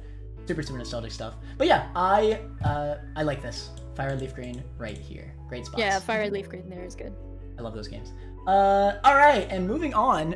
This is probably going to be the most controversial. I was gonna say this is gonna be take. controversial time, huh? Okay, so Oh no! Actually, no. I've got a way more controversial take. okay, fair enough. We have plenty of controversial takes. Don't worry. Yeah. So, I have already made a YouTube short series about Diamond and Pearl. Diamond and Pearl, I think people remember Diamond and Pearl as Platinum a lot. Yep. And these games are just bad. Like, full stop. Yep. Like, actively bad games. I remember, actually, because Dolphin brought up when we would do Soul Links and stuff together, I remember, like, Dolphin would be like, oh yeah, why don't we play Diamond and Pearl? One of us could play Diamond, one of us could play Pearl. I'd be like, no, we're not playing in Diamond and Pearl. We're playing Platinum. And there's a good reason for this. So let me just rant a little bit again. Recap. The games are insanely slow, way slower than Platinum. Platinum fixed a lot of it. The battle mechanics are very, very slow. Everybody memes on the Blissey HP bar, right? And it taking a million years. On top of that, all the training AI is randomized because of a bug. Literally a bug. This is not intentional. Every single trainer will just click a completely randomized move. They will not look at what Pokemon you have out. So that means you could be fighting Cynthia and you have your Togekiss out and she just spams Earthquake and it just won't hit you. It's so funny to me that everyone, obviously has that collective group trauma about the first time you fought Cynthia. But I think it's Platinum. The first time a lot of people fought Cynthia would have been Diamond and Pearl. Yeah. Like I remember having trauma from her from Diamond and Pearl, but she was just clicking random moves. Yeah, well, I think... Like, Jesus Christ, she was terrifying. Yeah, I mean, her team was great in both games. She wasn't even at her full power. That's true. Yeah. In Platinum, she's way harder for that reason, right? She has a great team and actual good AI, right? But I mean, that's just like a blatantly bad bug. Like, it really is. And the areas actually are way worse in Diamond and Pearl. A lot of people don't think about this, but like, and this is even echoed in BDSP. It's one of the reasons why I hate BDSP so much. It did spice up a lot of the areas in Platinum. Yeah, like, okay, first ones I think about, Eterna Forest. All they did is, maybe I could like put pictures on the screen, or maybe Dolphin, maybe They you just could find something. copy-pasted trees. Okay. Well, they gave it like a bit of a They gave it a shadow. They gave like a little filter on top of the See, screen. like the canopy. Yes, and that's all you need to do, man. Give me a little bit of atmosphere, right? But in Diamond and Pearl, this is like the most bland forest, like more bland than Viridian Forest somehow. Like, I don't know. And here's the other thing. I don't even think of it as a forest in Diamond and Pearl. It's like, I think it was really forgettable. it's very forgettable. The only thing it had Like, going you remember for that it, you had the double battles when you first went through Yeah. it, but like that's it. And it's not like you even had the old chateau that you could do anything with, because that was basically well, there was no reason to go to it out in Diamond and Pearl. In Diamond and Pearl, really, right? And Platinum, they made it so you could get Rotom the moment you explore it, and that's cool. But guess what? Rotom is only a thing in the after game in Diamond and Pearl for some reason, treating it like a legendary. So you like, just I don't know have why. to go back. Yeah, like why? Like, I don't know. Just like a lot of like weird things. Lack of team variety is even worse in Diamond and Pearl than Platinum by a lot. Like, people meme about the lack of fire types in Gen 4. It's really just Diamond and Pearl that's a problem. Platinum added an Eevee, so you can get Flareon. They added Magmar. They added, what's it called? There's another one. Ponyta was already in there. Ponyta was already in Diamond and Pearl. Ponyta and Infernape were the only fire types in Diamond and Pearl. And I think you get Houndour as well in Platinum. But yeah, just like they added stuff. They knew that there was an issue. They added it, right? I'm gonna get to it in a second, but I think Platinum, Emerald is a great third version. Platinum is the best third version. Because it literally took two. It literally took two. No, yeah, you're right. It took two bad video games and made them into debatably one of the best Pokemon games they ever made. The thing is, just by Diamond and Pearl were improving. basically kind of like the minimum thing they could do to port, you know, Ruby and Sapphire to DS. Like, it was their first outing on DS, and it really wasn't that good. But it was the only thing we had at DS. It was like, it's alright, I guess. Dolphin, But then find when the Platinum sprites. came out, we were all immediately blown away. Like, I have a vivid memory of, I remember going to my grandparents for the weekend, and I had pre-ordered Platinum, and it arrived before I left. I remember that entire weekend, I was just glued to my DS, amazed. And I was playing through the same game, like, realistically, right? I shouldn't be glued to it because I've already experienced this, but it was just that much better. And even the additions that were made in Platinum as well, like in terms of the differences in Mons. Looker as a character just didn't Looker exist. did not exist in Diamond and Pearl. The quality of life changes. The and, after like, game is much more so much massive better. in Platinum. There's actually a Battle Frontier in Platinum. There's no Battle Frontier in Diamond and Pearl. Can I just say? Can I just say one word that'll make both of you guys pop off? What? Oh. Sprites. Sprites! Let me see these sprites. So I memed about the Gliscor sprite in my short. Yeah. Bro, the sprites in oh, you didn't post it yet. Yeah, no. So look at No, I haven't Gliscor. posted it yet. I'm gonna do it. Look at Gliscor in Diamond and Pearl and look at him in Platinum, bro. Like, he looks just unfinished, right? And there's quite a few Mons that just look unfinished in Diamond and Pearl in their sprite work. And I honestly feel like Diamond and Pearl is the first game that it's like that. Like, obviously the very early sprites of Gen 1 get a pass because they didn't know what they were, you know. That was the first time ever creating those Pokemon. Like, they get a pass, right? I don't know. Oh my god, man. what's he seen? Like, Diamond and Pearl, yeah, dude, oh my god. Things. Oh my god, like, this sprite, I don't know. It's just, it's so Doesn't obvious want to to me. be here anymore. It's just so obvious to me. Like, this looks like concept art.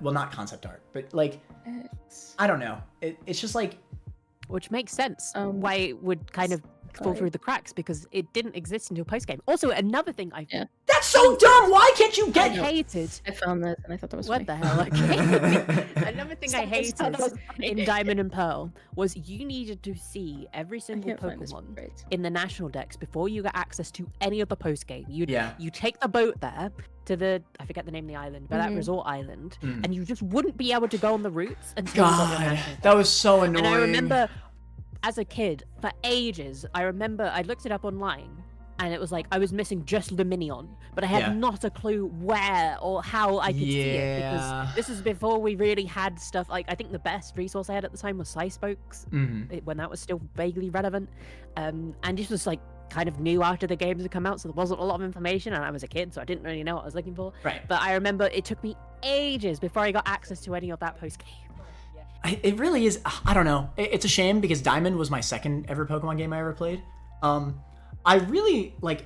I mean, obviously nostalgia can do a lot, but like, I just can't look back at this and be like, yeah, this holds a candle to any. Like, honestly, a lot of these games.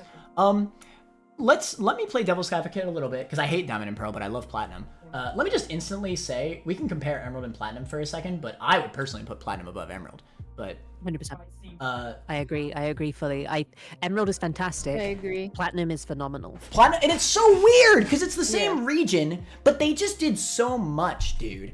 And another thing for the area changes in Platinum. The first ever Team Team Galactic, the first ever Team Galactic area that you have to explore is in Eterna City, right? And that's like the building, right? You have to cut tree past. A regular building. It is literally the base tile set for a house in Diamond and Pearl. It's just a building. In Platinum, they just went all out, right? Yeah. Stars all over the wall, like there's like things spinning in the room. Like Cyrus has a name in Platinum. Cyrus has a name. He didn't have a name in Diamond and Pearl. What were they doing? The final boss did not have a name in Diamond and Pearl. He said Team Galactic Boss. He's just a guy. He's just a guy. He's actually just a guy. What's going on? Yeah, it's just a dude. To be fair, that's because he was so Might as well be named Dave. He's like only like 20-something years old, right? So he's so traumatized, he's just forgotten his name. He's forgotten his name. Yeah, definitely. It's definitely lore. His hair's gotten grey so fast. Yeah, for sure. That's definitely the reason. Definitely the reason. Yeah. No, no, like, I don't know, man. It's such a bummer. It really is. I really do think people hype up Diamond and Pearl because of Platinum, like, fully. Now, if I'm going to play devil's advocate a little bit, as much as I do hate these games, especially compared to Platinum, maybe this gap is way too unfair. If I'm going to give Diamond and Pearl this, they were the first games with the physical special split, which is also massive for the series, right? That's huge, yeah. Very huge. Less so than abilities. Of course, and I agree. I agree. Double battles and abilities are bigger for the series, but still massive. I would argue it's the third most important. Maybe even more important than double battles, honestly. The abilities are definitely the most, though, I would argue. But no, still though, like legitimately great mechanical change. It did make a few old Pokemon worse, but it mostly made Pokemon better, right, and more unique. And I really respect that. Like Hitmonchan can now use all the elemental punches and actually like use them well, right? For example. Oh God of War, I can't use them anymore. Can't believe it. For real, but it doesn't make sense for them to be able to use it. That like I think from a design perspective, it just makes more sense. Like almost all the way across the board. Hell, freaking now Gengar can actually use Shadow Ball and it not be physical. Like what? In what way? In what way is Ghost a physical typing? Like what were they thinking? Anyway, God, that makes no sense. Of all typings, why would Ghost be physical? Whatever. But yeah, so that's a massive point. And on top of that, I would argue even more important than maybe even abilities is online play, right? Yeah, it was a little bit rough back in the time. But it worked. Because, like, you couldn't just connect to, like, your router unless you had specific types of routers. I remember having to buy the Nintendo Wi-Fi dongle for my PC. I still have it in a box somewhere. I didn't have to do that. Like, I just played with it was depending on the type of router you had. I guess if you were lucky, you had a compatible router. If you weren't, you didn't. And I was unlucky and I didn't. So I had to buy the Nintendo Wi-Fi dongle.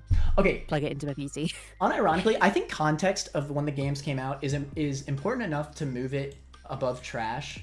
And like the physical special split is huge, but online and local wireless, right? You don't need a what's it called? A link cable. You don't need a link cable anymore. You can trade and battle with your friends IRL just as long as you both have the game in your DS. And growing up, I have a lot of experience with this, right? I just had a ton of fun battling with friends at school or just I was gonna say, I think I definitely did do like wireless play way more than I ever did link cable stuff. Like I remember doing a lot of link cable stuff when I was around friends' houses, but it was just so easy to set to wireless because you literally just go to the area, you don't have to find the cables or plug it in, and it doesn't sound like that big of a deal. Like, oh, you just find the cables, but like it is a big deal. You just both happen to have your DS. Have your DS. You can just play. To have a cable with you, right? Like if you do, great, but a lot of the time you don't. And it's annoying. It's also just annoying to like have to connect your cable. One more thing to have to that gets rid of it, makes it even more accessible, and it just I remember doing it a lot. I think the accessibility there and the underground is also something I love from the multiplayer and the local wireless. I thought the underground in Diamond Pearl Platinum was just an incredible local multiplayer experience, right? Like when you're a kid, it's just fun. right? My hot take is I thought it was ass. Whatever. From I day thought one, I thought the underground was like. I love thought the it idea was of the fun. mini games. Right? The mini games was my favorite part. But the actual like the setting up a base and like. Oh, the bases are way better in Diamond and Pearl Platinum than Emerald. I wouldn't say that they were that much more exciting. I mean, they're better, not by a lot, albeit, but they're definitely better. You could set traps and I would stuff. have a base in the world. I didn't like having to go into the underground to set it. I thought the traps were ass. Half the time, I just have to fucking blow into my microphone to get leads. Okay, it's only fun if you make your own games out of it, right? You play capture the flag with your friends, all right? You got to make your own rules about it. Again, I remember doing it a couple of times, and I was like, I don't care. I'd rather do anything else. Whatever, Like, whatever. Fine, fine. Which is maybe a hot take, but I didn't. Either way, it's an option, right? The It's still, at the end of the day, it's still a option. It is another option to play local wireless. And guess what? Contests too. You could play Contest contests. is still there. You can play contests with your friends, right? And they added Amity Square. You could walk around with Pokemon Insane. for the first time since Pokemon Yellow. Insane. No, I actually think the multiplayer aspect of Diamond and Pearl, it is debatably, maybe, I mean, Ruby, it's not fair to compare directly to Red and Blue when it comes to the multiplayer aspect because they were just phenomenons, like they were huge games. But I still think it was kind of a rebirth of like the love of playing locally with friends because it was just so much more accessible. You just both have your games, you would just play. And, you know, maybe I'm a little biased here because I grew up with these, but that was the fun of the after game to me, was like either making teams to battle my friend. They weren't good teams, albeit, but still, like just like making little teams and stuff, or battling with your main team against a friend, or trading with each other. It's just so much more fun, I right? remember having like competitions as well. Yeah. You know, like you just have to like make a team, and then whoever would win would get like a certain Pokemon or something funny. Like, yeah, I remember doing that a lot in Gen 4. And again, on paper, it doesn't feel like it's that much different from the previous generations, but it really was. Just in that, you know, one small thing made a massive difference in the accessibility of the feature. I think that alone, like that is a huge impact for the series and for this game, and I think it legitimately has a lot of props for me. Wasn't enough Gen for 4 me to where do this competitive personally. really started? I would. Well, Gen 3 debatably so, but Gen 4 is where It kept going. started to pop Okay. off, right? Yeah, Gen 4 kept it Yeah. going. It kept snowballing it. Yeah. I But want to say Gen 3 was when Gen 3 was the first, start. like, Pokemon Worlds were ever hosted. Yes. Yeah. But Gen 4 is definitely where it started to like pop off more. Like people were actually competitively battling. For sure. I would argue that it's at least here for me, maybe even bottom of mid. I don't like these games, but I don't like these games, but I can't argue with the impact. The impact is huge. And honestly, at the time, it's not really something that you could replay through nowadays. Honestly, Is the impact of Diamond and Pearl greater than Pokemania? That's what it's basically boils down to in my mind. What you mean, red, I don't blue, know. and yellow? I don't think Diamond and Pearl are necessarily like awful experiences that you're gonna hate it, but like it's so difficult because again, it's like the passage of time, and obviously Diamond and Pearl is like the cumulative effort of all these past generations. Right, of course. So it's really hard to I would argue the decide. impact. I don't know. Weirdly enough, and I know obviously I'm kind of discounting the fact that Red and Blue created the entire formula, but like if we discount the formula creation a little bit, and we just look at comparing the impact of The discount. I don't know. It's hard to It's hard to compare directly, but I just think the accessibility is such a massive point when we're talking about multiplayer.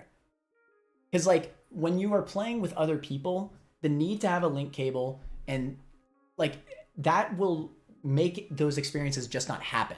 Whereas Diamond and Pearl will happen easy. For the person that's going to be in chat inevitably and call out the worst adapt for the GBA, it wasn't the same, alright? No, not I at had all. that fucking thing, and all my friends had it, but you barely ever had it plugged into your Game Boy. It was just as tedious as it was to get a cable. And I'm not saying either were particularly tedious, it was just it just didn't happen as much. The DS required nothing, which is why it was so much more accessible. I think the game has enough problems for replayability standards for me not to bring it to mid, maybe.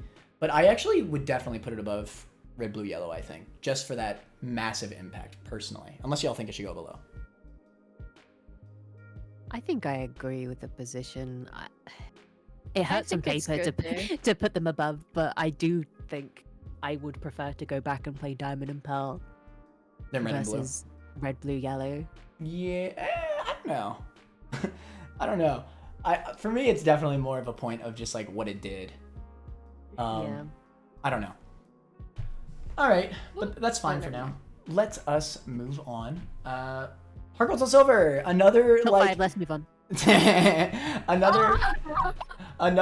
You know what? I mean, I gotta agree with that. That's such a good game. Okay, Those games are so good. Like, unironically, I love like Gold, Silver, Crystal, but like, God, I love Heart Gold, Soul Silver. Heart Gold Soul Silver are genius video games. I mean, it is no debate that these are the best remakes Pokemon has ever had. They took what Fire Red Leaf Green did and Hands turned it down. up to 1,000,000. Fire Red Leaf Green added some Sevi Islands. Fire Red Leaf Green, I mean, Heart Gold Soul Silver added the Pokeathlon. They added following Pokemon, which everybody will not shut up. Pokeathlon, my god. Pokeathlon was goated, all right? That was one of my favorite multiplayer things. I was gonna say, of all the mini games in Pokemon, maybe the only mini game that comes close to playing for me was legitimately just mining for ores and stuff in the underground. The Yeah. Pokeathlon, I played tons. I loved the Pokeathlon. It was a fun thing to grind, and it was fun to play with friends.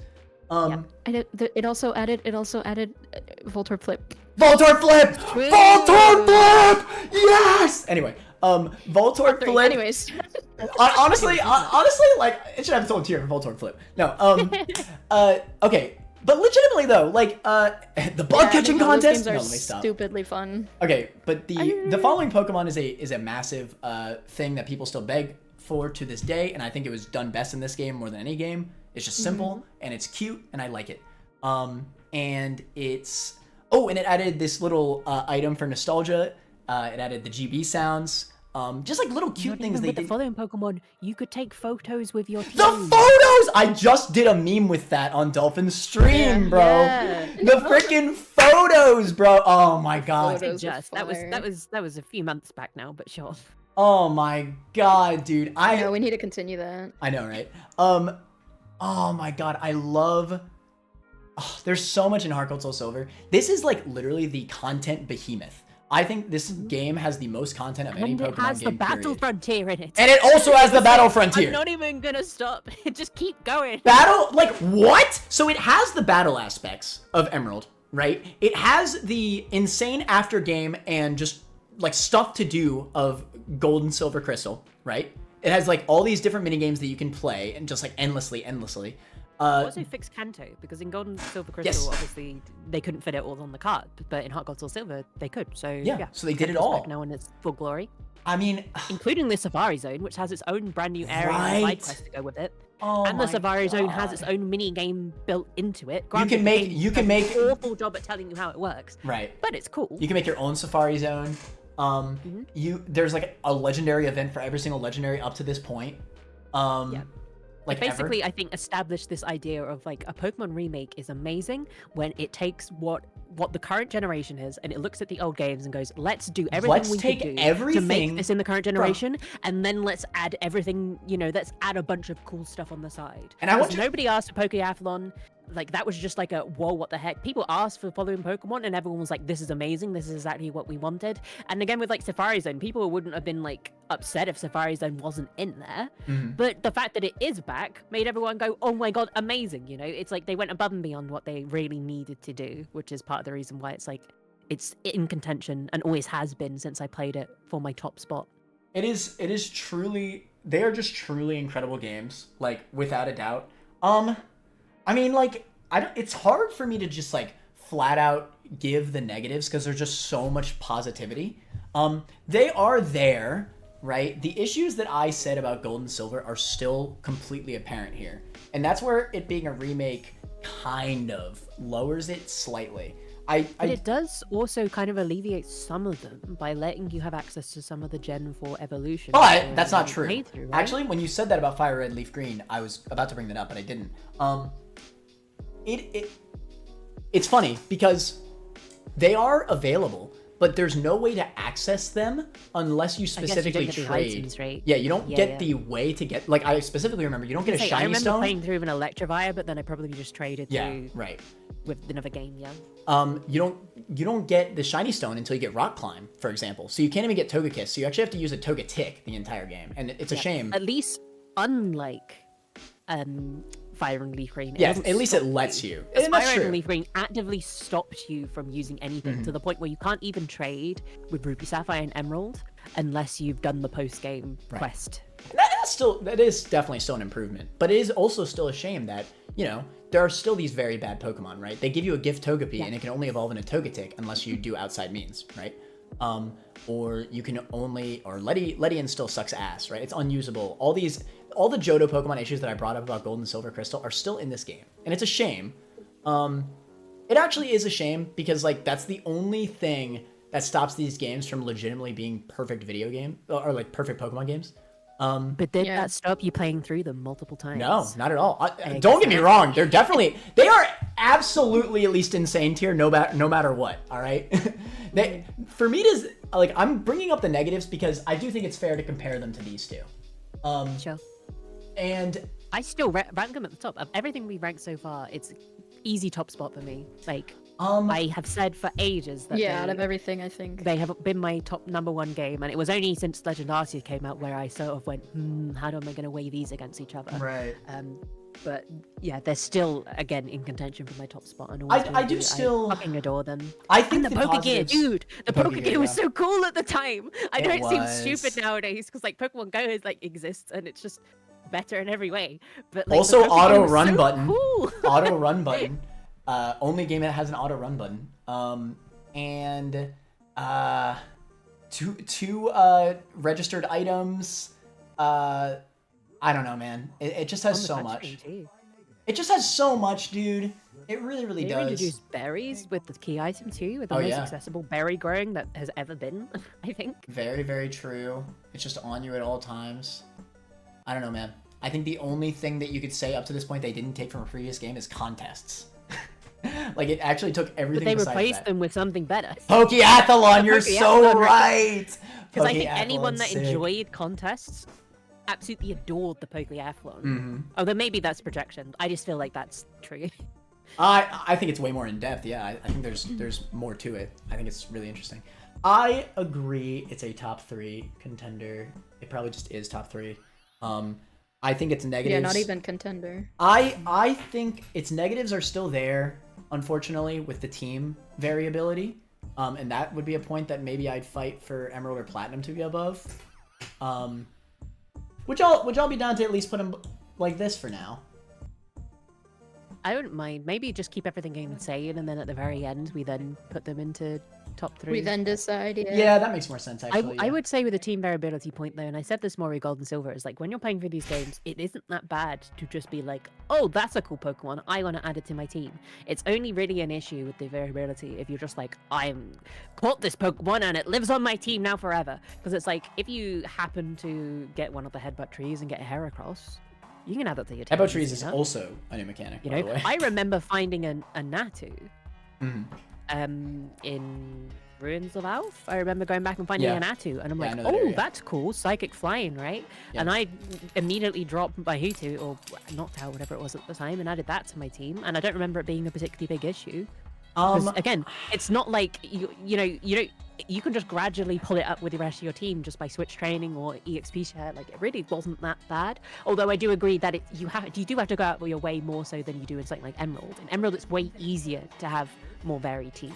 Including literally everything, I think its positives outplay the negative, but I actually think by far this is one of the least replayable Pokemon games, and I still think that's like a pretty big point. Like, I know it sounds harsh. I disagree. Crazy that you say I that. think it's my most replayed. Well, Yeah, no. Okay, I hard disagree. okay, listen. It is only from And I'm talking about base point. game, not like just ROM hacks. Of course. I'm I'm talking talking about base replayed. replayability because I've replayed through like all these games as a kid. As a kid, even I knew there wasn't that many options for team members, and that's all I'm talking about, really.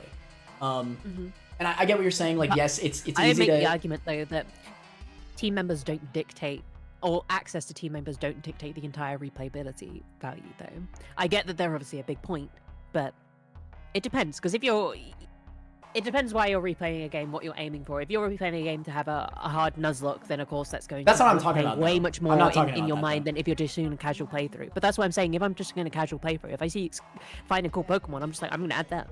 Like, I remember when I You know, replayed this game. I don't remember it being a problem in all of my replaythroughs. It was definitely a problem for me. I would replay it multiple times, and every time I'd actually need to trade Pokemon from Platinum to make it more interesting. And I would say I have done that before, yeah. But and I don't that think it helps a hinges on lot. that day. But this is the thing though, like with Platinum or even Emerald, I could actually think of like 5 separate, fully different teams of Mons, and I actually think you'd struggle to make 2 full separate teams in Heart Gold Soul Silver. And I still think that's a valid I think criticism. that's just based on playstyle. I think we probably just have different playstyles in that regard. Because I, particularly like, as the generations went on and I went older, my teams have been like unhinged. Like me taking a fucking Chimecho to the Elite Four. Like I don't care. Like I just. Chimecho's not the level I'm bad that vibing I with at mean the though. moment. Chimecho's not the level of bad that I mean though. No. Okay, but I just mean in general, right? Like this is not like an average experience. I think we're kind of like on two opposite ends because like I think you probably try to enjoy the battle side of it more so than necessarily. But no, when I was a kid, I didn't. I just enjoyed using more Mons. I guess. I just enjoyed using different Mons is the only thing. I like the variants. I like trying out different Pokemon. It's more about like how they look, right? And that's fair, but again, I wouldn't necessarily say that that's enough to dock it significant points in my mind. But if it is in your mind, that's fair. To be fair, I think no matter what, that is actually the only negative I have. I mean, all the positives that we were talking about before and hyping up, like it's hard to discount that, right? There's just too much. I actually would argue, even despite that negative, the positives outweigh it. I actually do. It is a negative that I have, and I still agree with, but I think for the original playthrough, you just have so much content to do that I think okay, I'll put it this way. The replayability gets outtaken by it being, even if I do think it's one of the worser replayable games, I think it is easily the best single playthrough games because there's just so much to do. Like, in your first playthrough, you have so much content. And I think that definitely outweighs it. I think there's also an argument maybe for if you're talking about like online impact. It's not like that didn't also have a significant impact in Heart Gold Soul Silver, because it really did. Particularly the point at which you get access to the GTS is really quite early on, right? 100%. The second you get into Goldenrod, you have access to the GTS, which I think arguably might be sooner than you get it in Diamond and Pearl, but I can't remember. I don't even remember. I didn't even think you could have access to that till the after game in both games. Was it in the after game? I could have sworn you could have access before. Maybe I'm just misremembering them. That's just You might be able to go into the building. Obviously, the service has been shut down for so long true. now that I don't remember. I thought you could use it as soon as you found it in Heart Gold Soul Silver, but I could just be completely lying out my ass. So yeah, I think as a whole, this game does everything flawlessly, legitimately. Yeah. I just wish that they had more of their Johto think- Pokemon repped. That's all. with an argument of like even not just playing through, but just playing the game past like the the story and the post game story, I think there's still quite a lot to do to keep you engaged in this. Yeah, 100%. There's quite a lot of variety. No, I love these games. I really do. I spent way too many hours in these as a kid. But yeah, that's great. Let's move on to Black and White. The what's it called? This was meant to be a soft reboot for the series at the time it came out. So I would like to make a point for Black and White. It's funny that I'm bringing this up because I was just talking about variants and teams. But I actually think the commitment to only having Gen 5 Pokemon in Black and White was a genius decision. And I thought it was smart. I think it's absolutely genius from the perspective of basically all players, realistically, right? Because I'm getting ahead of myself. It is genius because for somebody who's played past Pokemon games, this is a fully fresh experience where you could play a Pokemon game like you're playing Gen 1 back when that came out. You are playing this game with no knowledge of previous Pokemon at all. Like, in its original playthrough, you cannot find a single Pikachu. You cannot find a single familiar Pokemon in the entire game. So what does that mean, right? For the player who's played literally, let's say they played every single one of these games before this came out, right? They play this game, fresh experience. There's no Pokemon that you're familiar with. And then you get to not know any of the typings that you're going up against. You don't know any of these Pokemon. You get to re-explore and get a full, fresh team of Pokemon you've never seen before. And like, that experience doesn't happen anymore, right? Because there's always going to be those Pokemon on the opponent's team. Like, even if you say, right, in the newest Pokemon games, right, Scarlet and Violet, even if you say you only want to use a full team of new Pokemon, Gen 9 Pokemon, you still are seeing and battling Pokemon from all the previous generations, the entire playthrough. But in Black and White, guess what? The entire game, you're saying, oh shoot, what's this Pokemon? Oh, what is it weak to? I better use this move, because it might be this typing. It kind of looks like this typing. So I better click this. Oh, it didn't work. Let me try a different thing. It adds a level, and that's a level of difficulty, but also variance in the series, not just this game, in the series that I think was really appreciated. Even for me, who had played every single game, well, not like Gen 1 and 2, but I had played every region up to Gen 5 before this came out. And I really respected that. I really felt like I had a fresh experience. So I counter this in that I didn't like that. And to let, I guess, the younger audience members in on the hot goss from 2011 or whatever it was when it was. Yeah, it was the most hated Pokemon game when it came out. By far, not even by close. Far, it's not even close. I even think it was big. It was worse than more Dexter. hated than Sword and Shield. 100%. It was way more hated than Sword and Shield. It was insane. People hated this. There was a lot of reasons why. Part of it was the decks. Part of it was the story. Because it's definitely the heaviest story that Pokemon, I think, has ever attempted to do, and probably the heaviest handed in attempting to do that story, only for it to then end up with a, haha, I'm just evil anyway. That was such a bummer, bro. They could have done something cool, bro. They could have done something cool. And even if you still don't believe me, look up the Pokemon sales numbers. Black and White is sort of so-so, it's okay. Black and White 2, and I'm jumping ahead, in spite of the fact that they're seen as some of the best Pokemon games to ever exist. Worst sold Pokemon games. Sale numbers awful. I think it's almost, if it's not at the bottom, it's really close to the bottom. Yeah. The sale numbers for those games were awful, even though they took all the criticism of Black and White and made it better. But that's just because of how much these games put people off. Like, it's really hard to think about that if you weren't there at the time, or if you weren't engaged in Pokemon at the time. Because I know nowadays people look back on Black and White pretty fondly, but it really was not the case. And I know for me, when I played through, I thought they were a bit mediocre, and I disliked the fact that I had no sense of familiarity. I like a mix of familiar and a mix of new. I think that's part of the reason why I really enjoy, again, jumping ahead, but I really enjoy regional forms for that reason. Because I kind of vaguely know what I'm going into, but I have no idea what the types are. I have no idea what moves it's going to have. But I vaguely know, kind of in my head, what I can expect from it stat-wise, I guess. And we're going to Black and White. If you're looking for a fresh reset, great, amazing, brilliant. But for me, I wasn't really when I was first playing through, and I was like, everything's new and different. I would like to counter this point with, because I can't really discount what you're saying. If you enjoy the variants better, then fair enough, right? However, my counter point to that is that Black 2, White 2 exist. And I know that that's a little unfair because it's not Black and White. Okay. No, but hear me out, right? Just let me. It didn't exist when I played through Black and White. But, big but at the end here, for a Unova experience, if you want to play a Unova game, right, you have a choice. If you wanted to play, like nowadays, right, if we're talking about replayability, right, because I would argue, well, again, it's completely subjective.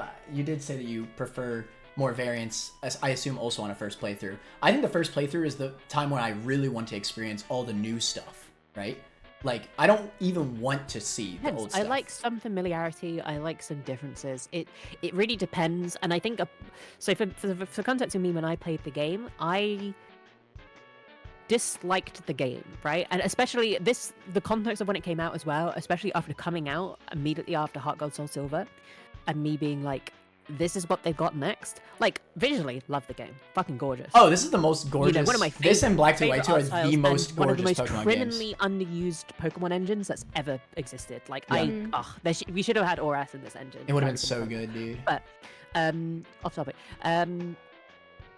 I dislike the game so much that I don't think I actually ever replayed it until like maybe a decade or close to a decade after. And so much so that I was one of the people that didn't want to play Black and White 2 on release. I didn't play them on release. It wasn't until years later. I think it wasn't until like maybe Auras had a release that I actually went back and played Black and White 2. Okay, so we Like, can... that's how much Black and White put me off of Pokemon. And I was still playing Pokemon at the time. I was just playing mostly Heart Gold, Soul Silver, or Right. Platinum, I think. I think fair enough. We just have differing opinions. Basically counterbalances each other. What do you think, Dolphin? What do you think is the... would you prefer in a fresh game? I don't know. I do like the sense of familiarity, but I do also love... Sorry, the fact that it was like so like new and it was like a fresh. Yeah, it was fresh. Yeah. And I also know that what they were most likely trying to do was attract new people Yeah. to the thing. But yeah, no, in trying to attract new people, a lot of the older people, you know, were like, no, fuck this. Yeah, they You know, missed this their sucks. Charizards and stuff. Yeah. It's also hard for me because, I mean, I'm not gonna, you know, lie. My first game on console, like on its home console, was Sword and Shield. So I didn't experience the Black and White hate. So when I played it, you know, and even I don't know if Black and White was the first project that me and Connor did together. We I did think Black it might to have White been. too, but it was also randomized. Yeah, but even like playing it casually, I think the game, like in my opinion, I feel as though the brand new Pokedex and the clean slate makes up for, or like everything else makes up for that kind of, you know, like the game is gorgeous, so I can deal with not knowing everything, you know. Right. But Okay. I do see Abby's like argument of like, I also love that familiarity, you know, like. So I will say that nowadays I'm probably kind of not. I don't care. Like, I enjoy going back and playing Black and White a couple of times. Like, it's alright.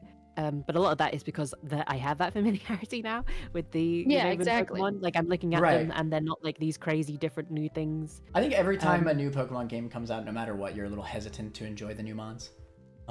I would disagree. No. So nowadays I'm the opposite. I fucking love the new mons. Like, Yeah. I love finding I out, and love that's all the maybe new just mons. like maybe that's just like a creative direction change that Pokemon has had in recent years. But I think, and controversially, because I don't really like Gen 7, I think ever from Gen 7 onwards, I think every time they've introduced new mons, they've generally done a great job at doing that. I think so too. Actually. Yeah. Like, but at, Well, for at this me- particular point in time, I don't know if that was the case, or I don't know. It's really hard to say, right? Because it's a combination of a lot of things. Because it wasn't just that it was the mons that were different. It was that the formula that they were going with were different. The battles weren't really changed too much. You know, there wasn't a lot of differences in terms of in the battle engine in comparison to Gen 4. Right. That's why for me, like, I would have struggled if, let's say, if I was alive or if I was into Pokemon.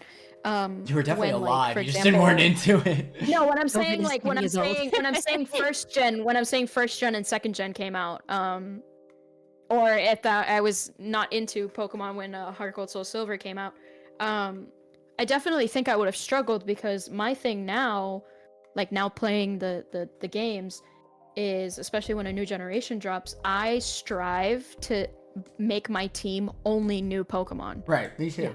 Which I is do why know, I yeah. think I would have struggled with like Heart Gold Soul Silver or Gold Silver Crystal, you know, like because they didn't have, like you said, they didn't have that like variety of Yeah. Pokemon that you can catch. I think that might be one of But- the reasons why me and Yeah. Abby just disagree so much on the variants there, because I appreciate the new experience of the game and trying the new. Yeah, that's why Pokemon. I think I would have loved Black and White because I like to make teams made out of new Pokemon. So Right. if there is And there's so much a variance. complete new set of new Pokemon, there's no old Pokemon in this game. I feel like if I was into Pokemon at the time, I feel like Black and White and Black and White 2 could have easily been like my favorites because of that. But I don't know. I also understand my like ironic stance there is the fact that I think maybe one of the reasons why I also felt a little bit annoyed is because there's a couple of like walls that I think this game has when you go in it completely blind. Or I remember having a couple experiences like that. Like particularly Lenora, I remember being really annoying to play because I was like, I didn't really know what I was going up against. Like I know there are normal types. And Retaliate would just fucking destroy me. And I didn't really know why or what was happening. And I remember being frustrated when that, and then, again, this is going back a decade plus, so, shrugs. Right. But I remember that too. Quite a lot of instances of that. I think for me, it's a lot more tolerable in modern Pokemon because they're a lot more approachable. Like, you can kind of go in completely blind and you'll be fine. Whereas there was a lot less of that in around Gen 5. I think Gen 5 was probably the hardest games of this That's what era, I was gonna say. Like, I was gonna say Gen 5 is the first game that you can consider hard. Yeah, I mean, fighting Clay and his Excadrill too, and hell, like let's talk about it, right? The first ever gym in comparison to the first other gyms, gym like I said, literally there's counters so your less. starter.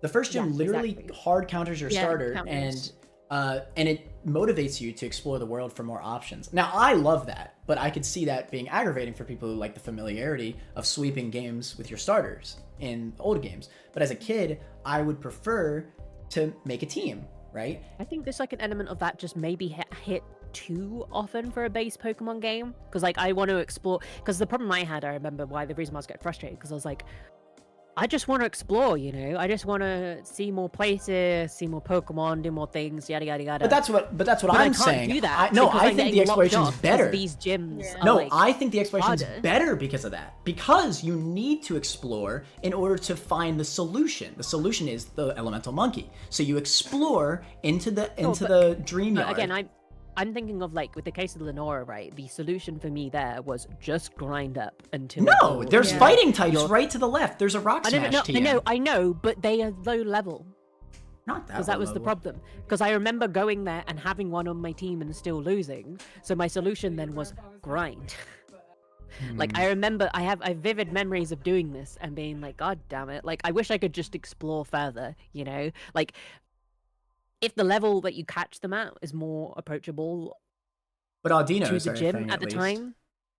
I didn't know that at the time. I was a fucking kid and the games were brand new. There was no docs on it. That's fair.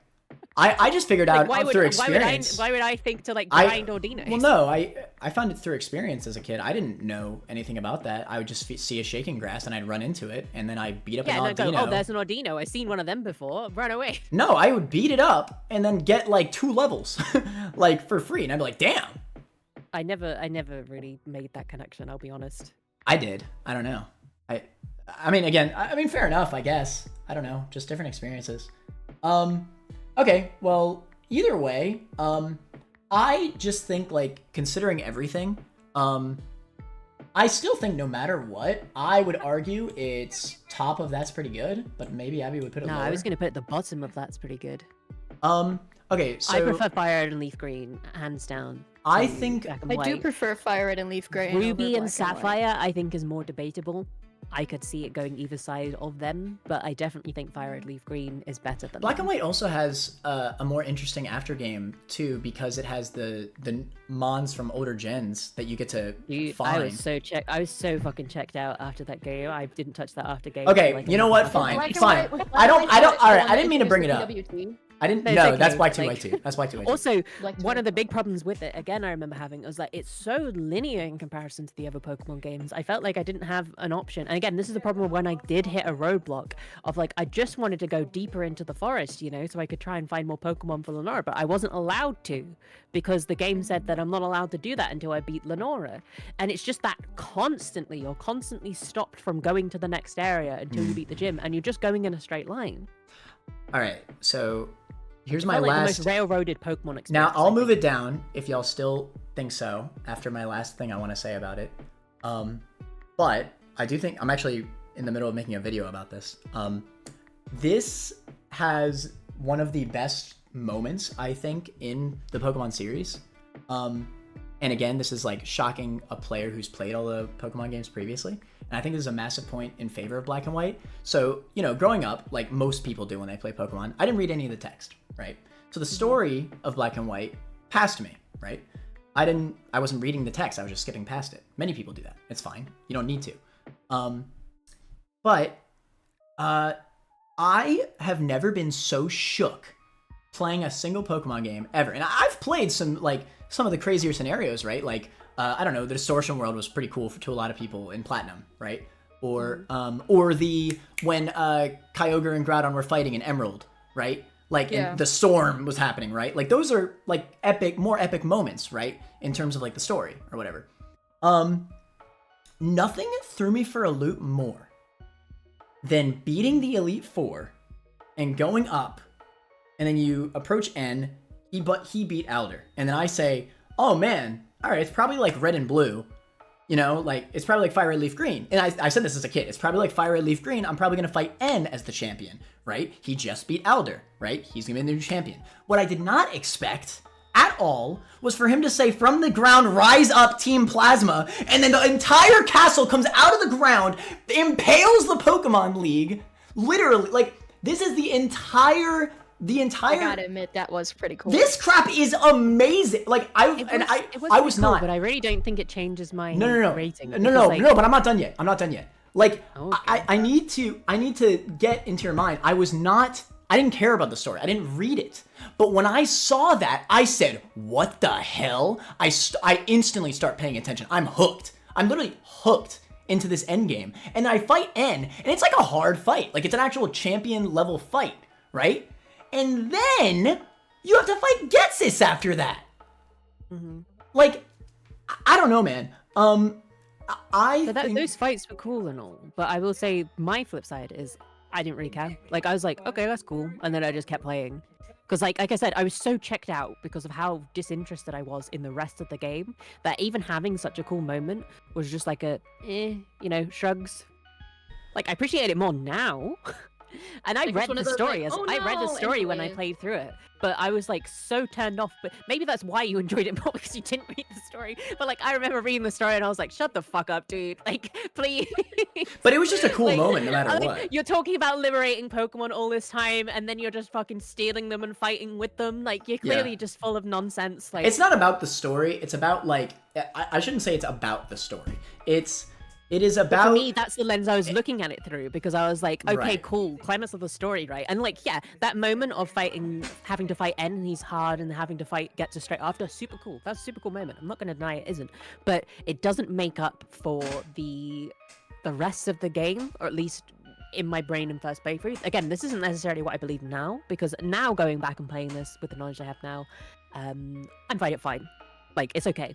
But although in saying that, I don't think I'd change my position on the list. I still think I'd put it below Fire Red Leaf Green. My whole point was that it exerts expectation, right? You expect to fight a champion at the end of the game.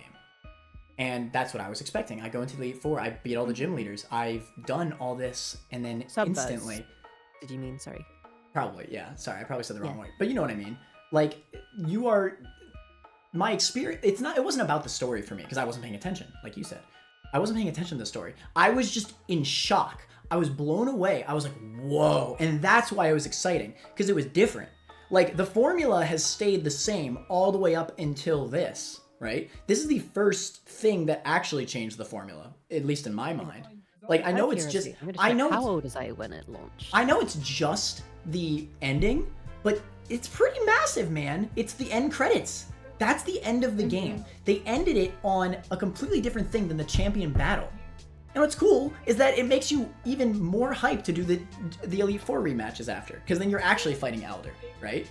And it's like something new. And it's kind of cute that you don't get the star on your trainer card for beating the main game, because you technically didn't beat the champion. I just think that's cute, right? Mm-hmm. So I don't know. I really respect Black and White a lot. I would still put it above Fire Red Leaf Green, but if y'all think it should go below, completely valid. I'll move it below. Here's my argument on that. Yes, that is very, very cool. You have a point, but I like Fire Red Leaf Green more than Black and White, but I like Black and White 2 more than I like. But that's a separate game. That's a separate game. Black 2, White 2. I'm 100% going to discuss that as a separate game. That's definitely a separate game. Yeah, I I'm know just talking that. about base but Black and White. I definitely still would put I it at think the I bottom. like That's more- pretty good, personally. But again, I see the argument for why you'd prefer bottom though. Black and White to Ruby and Sapphire. That's completely fair. I think we could do this since I think it's the top. Dolphins a little not sure, Sure. and Me you in think the it's at the middle. bottom. I think it Yeah, in yeah. the middle is fair. That's fair. That's fine. Okay, I give my case. What can you do, Woo, right? I win. But animated sprites, though. Animated I know. sprites. Yeah, and I've already conceded that it was absolutely gorgeous and beautiful and a completely utilized Yeah. engine. I agree with that. I thought that day one when I saw it, I was like, this looks fucking amazing. But it doesn't make it up for the fact that I thought the game itself was a bit meh. Mhm. And a lot of people at the time did. A lot of people Also important to dropped note that- Pokemon entirely. Also based on important to note that Black and White still haven't introduced come the back. most Pokemon in the series. That's true. 156. Yeah. Also, a fun bit trivia. Did you know that in Ruby and Sapphire they were originally going to reboot the franchise and also introduce 151 new Pokemon, Yeah. but didn't because they had knockback from playtesting. Wow. Well, there you go. So there you go. All right, let's move on. Okay, so I know you didn't like Black and White, Abby, but these are full stop my favorite Pokemon video games, and I will fight for them to be a top 3 contender. So, like I said, Uh-oh. they for me, I didn't play them straight after they came out because Black and White put me off Pokemon, especially Black and White as a whole, as an idea. So when I heard Black and White 2 was happening, I was just like, ugh, okay, whatever, I'm gonna ignore them. I didn't play them till years later. But when I did play them, I was blown away. Every single complaint I had about Black and White, they addressed. Every single thing. The story was way more, I don't know, simple in quotation marks. Yeah. It felt easier to get into. It And I was actually way more, like, agree. I think it was a heavy. little too much in Black and White. The They made diversity of replayability. Pokemon and the reintroduction of previous Pokemon, fantastic, amazing. I think this is, up until this date, the best variety in Pokemon that you can ever have. Yeah. I love the games. I thought they were great. I agree. It has everything from Black and White. It is a perfect sequel, I would argue. The thing with Gold, Silver, Crystal is that, yeah, I mean, you know, they're not specifically meant to be a sequel, but they technically are. When you compare these, like these as sequels to Red and Blue, there isn't nearly as much like. There's a lot of like things to like counter argument to each other. These just feel like they took it is just such an obvious sequel, right? You took the characters from Black and White, you aged them up. It's been like 3 years, right? And like for somebody who enjoyed Black and White, that's hype, right? Like that's just like as a sequel, that's hype to see these characters grown up and like doing different things, and like seeing like Iris, right, becoming from the 8th gym leader into the champion. That's just cool, right? And you see her throughout the game. Also, the best champion theme. Best champion theme by far, don't at me.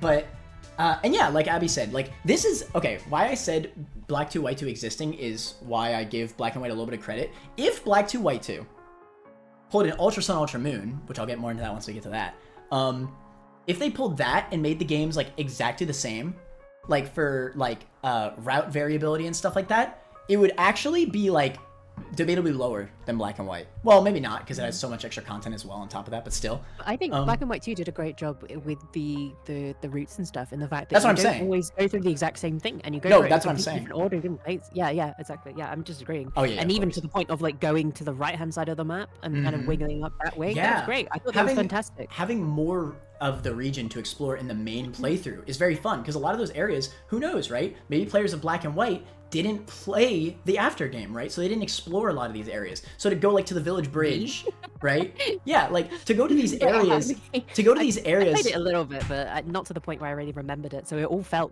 kind of fresh and new. And guess when what? I was playing it in Black and White too. The old areas are also renovated. Even outside of the new areas, the old areas are renovated. Like think about Driftvale, right? Entirely different design. It's like they hit a coal mine. North of oh God, I forgot the name. The city. The desert route. That's completely different, right? Oh, It's yeah, now been turned into 100%. a city rather than just like a empty desert route. Like that was It's great. true. Loved it. So like exploring these areas that were completely different, as opposed to something like as opposed to something like Crystal, right? Gen 2 to Gen 1, Kanto felt very similar. Like there wasn't that many changes. I think the biggest change was Cinnabar Island. and that's like it. Like the areas are I mean, very the only reason samey. that really changed though because of memory constraints. Right, but still, I mean, still It's valid. like we can't have all these criticism, I'd say. houses because then you get to walk inside them. But it's still the same in Heart Gold Soul Silver at the end of the day. So like, yeah, I think like being in this region and seeing all these changes is massive, and I think that this is the best case of like, I guess, a sequel in quotation marks. I mean, it is a sequel. 100%. But this is the It's best. the entire reason why they didn't release like a grey, right? Like them splitting out into two different versions. Yeah. It's completely justified because it wasn't It's a the same fresh as the third game. version. It's a fresh Yeah, game, exactly. 100%. And that's one of my biggest. And again, like I said, it addressed all of the complaints I had with Black and White, and I'm so sad that I didn't give it a chance when it was brand new, because they're incredible. They're such incredible games. In fact, it's definitely insane, but I'm struggling on where I'd put it in insane. I put it above Emerald, but would I put it above Platinum? That's sort of where I'm thinking at the moment. So I wouldn't. okay, so Put it to above keep that. it going, they're the most. I'd put it So above it has all the benefits of Black Yeah. and White, is what you have to remember as well. They're the most gorgeous Pokemon Yes. games. They the great pixel art. It's all animated pixel art. Very, very great. It has a great after The game. music's To be- incredible. The music is incredible. Yeah, Going on top of music, the PWT, my favorite end game thing True. ever. Listen, say what you The will. most fan pandering thing that's ever existed, and everyone fucking loves it. The PW, Yeah, it that's is the most the fan service thing they it could have is added, and the it was most It's fan done, service. It's done so well. Like, and Yeah, the it's done music very from the gym leaders are all there. You could fight Red, Cynthia, Steven, all these fan favorite characters. You can fight Giovanni again. What? We haven't seen Giovanni since Fire Red Leaf Green. Oh my god. All this freaking fan service, dude. I love the fan service. I love it so much. And Linda's back as well, right? I'm pretty sure yes, Linda comes back in Black yes, and White he too. does in the after game. Actually, to be fair, he's in Black and White after game as well, but still. Oh yeah, okay. Okay, but yes, like, I don't know, man. I know it's just an after game battling facility, but it's what got me into competitive personally, so I have a lot of bias for it. And because I don't know if I would have gotten into competitive as much as I did if it wasn't for the PWT, because it was so fan servicey, right? I had my little guidebook at the time, and I saw, wait, you could fight Red? You could fight Cynthia? You could Handy fight dandy black to white to guy. like handy dandy black to white to guy, like legitimately I saw that and I was like, that's sick. Yeah. But I had to actually get good at the game to fight them, because it's like literally they all use competitive viable teams. You actually need to get good to fight them. But and so it teaches you, because it teaches you how to battle better, but on top of that it's great fan service, right? And I think that's great. It's a good motivator, more so than the Battle Frontier, where it's just you're going through the motions. The reward is the fan service, and I love that. God, hearing the music too. There's so many great tracks in the PWT alone, dude. Like, I could probably play a whole playlist of the PWT, and it would be like 2.5 hours. Like, swear. Oh my god, I love the PWT. Maybe outside of that, man, I don't know. Are there any like negatives to think of about it? I don't really think of anything. That's Like the I said, thing. I think it was So- like it was the second they come along with these like third or sequel versions. Usually they kind of solve everything. Well, not everything, but they usually take the criticism that people have and be like, cool, let's address it. And I can't think of anything particular negatives with them, honestly. So that's why I would personally, and I actually just don't even think it's Like close. even PokeStar Studio, yeah, it's a bit annoying when you play through it because it's like, oh, you have to go through the tutorials. Like, After you go it's through the kind of a tutorial, cool though, idea, it's I actually think. kind of fun. Like, legitimate, Yeah. and like, this is gonna sound like cap, but I actually really like PokeStar Studios as a kid. Like, playing through it, like, My guy just wanted to see Monica. bro, like, PokeStar, it was like a puzzle game, right? I don't know if I liked it quite as much as Pokeathlon, but like, Yeah, it's I don't think pretty up anything there. will be Pokeathlon. For me. Pokeathlon's so hype. But, okay, but that being said, Heart Gold Soul Silver has a lot of highs, all right? And I can't dispute that. But I don't think there's a singular negative that I can think about Black 2 White 2. It has great varied teams. And there's recognizability, right? In Abby's case, there's also a bunch of new mons, right? If you didn't play Black and White, you first played Black 2 White 2. It's still a majority of new mons. Every single gym leader still uses a new mon as their ace, and I think that's very important. All right. You also can play Black and White 2 without having played Black and Yeah, White. you absolutely can. You absolutely can. But like, I can't stress that enough. It still reps the Unovan Pokemon well, unlike Heart Gold Soul Silver. I love the rep for the new Pokemon. That's what I want to see. I want to learn about these new Pokemon that I don't know as much about, right? You know, seeing, and that's why I bring up the issues with half the gym leaders in Johto only using Kanto Pokemon, because I just want to see these new mons, right? I want them to be repped. And it's more complex, right? That's how and that's why why Whitney's Miltank is one of the most well-known Pokemon, because it slaughters people, but in a good way. It's a good slaughter, because It's good trauma. it is good trauma though, like unironically, and it's just, I feel the same way about something like Clay's Excadrill, right? That sweeps through so many people's teams, right? I don't know, man. I think, and even like the case of something like the monkeys, right? Some of the worst Pokemon ever, right? Nobody likes the freaking elemental monkeys in Black and White, but at least, right, they have that Gym 1 experience, and it's something you could think about. Whereas something like Ledian has nothing, right? At least it gives you something to think Yeah, but about. that's Black and White 1, right? That's Yeah, not but it's two. still like it's still part of Gen 5. But you're right though.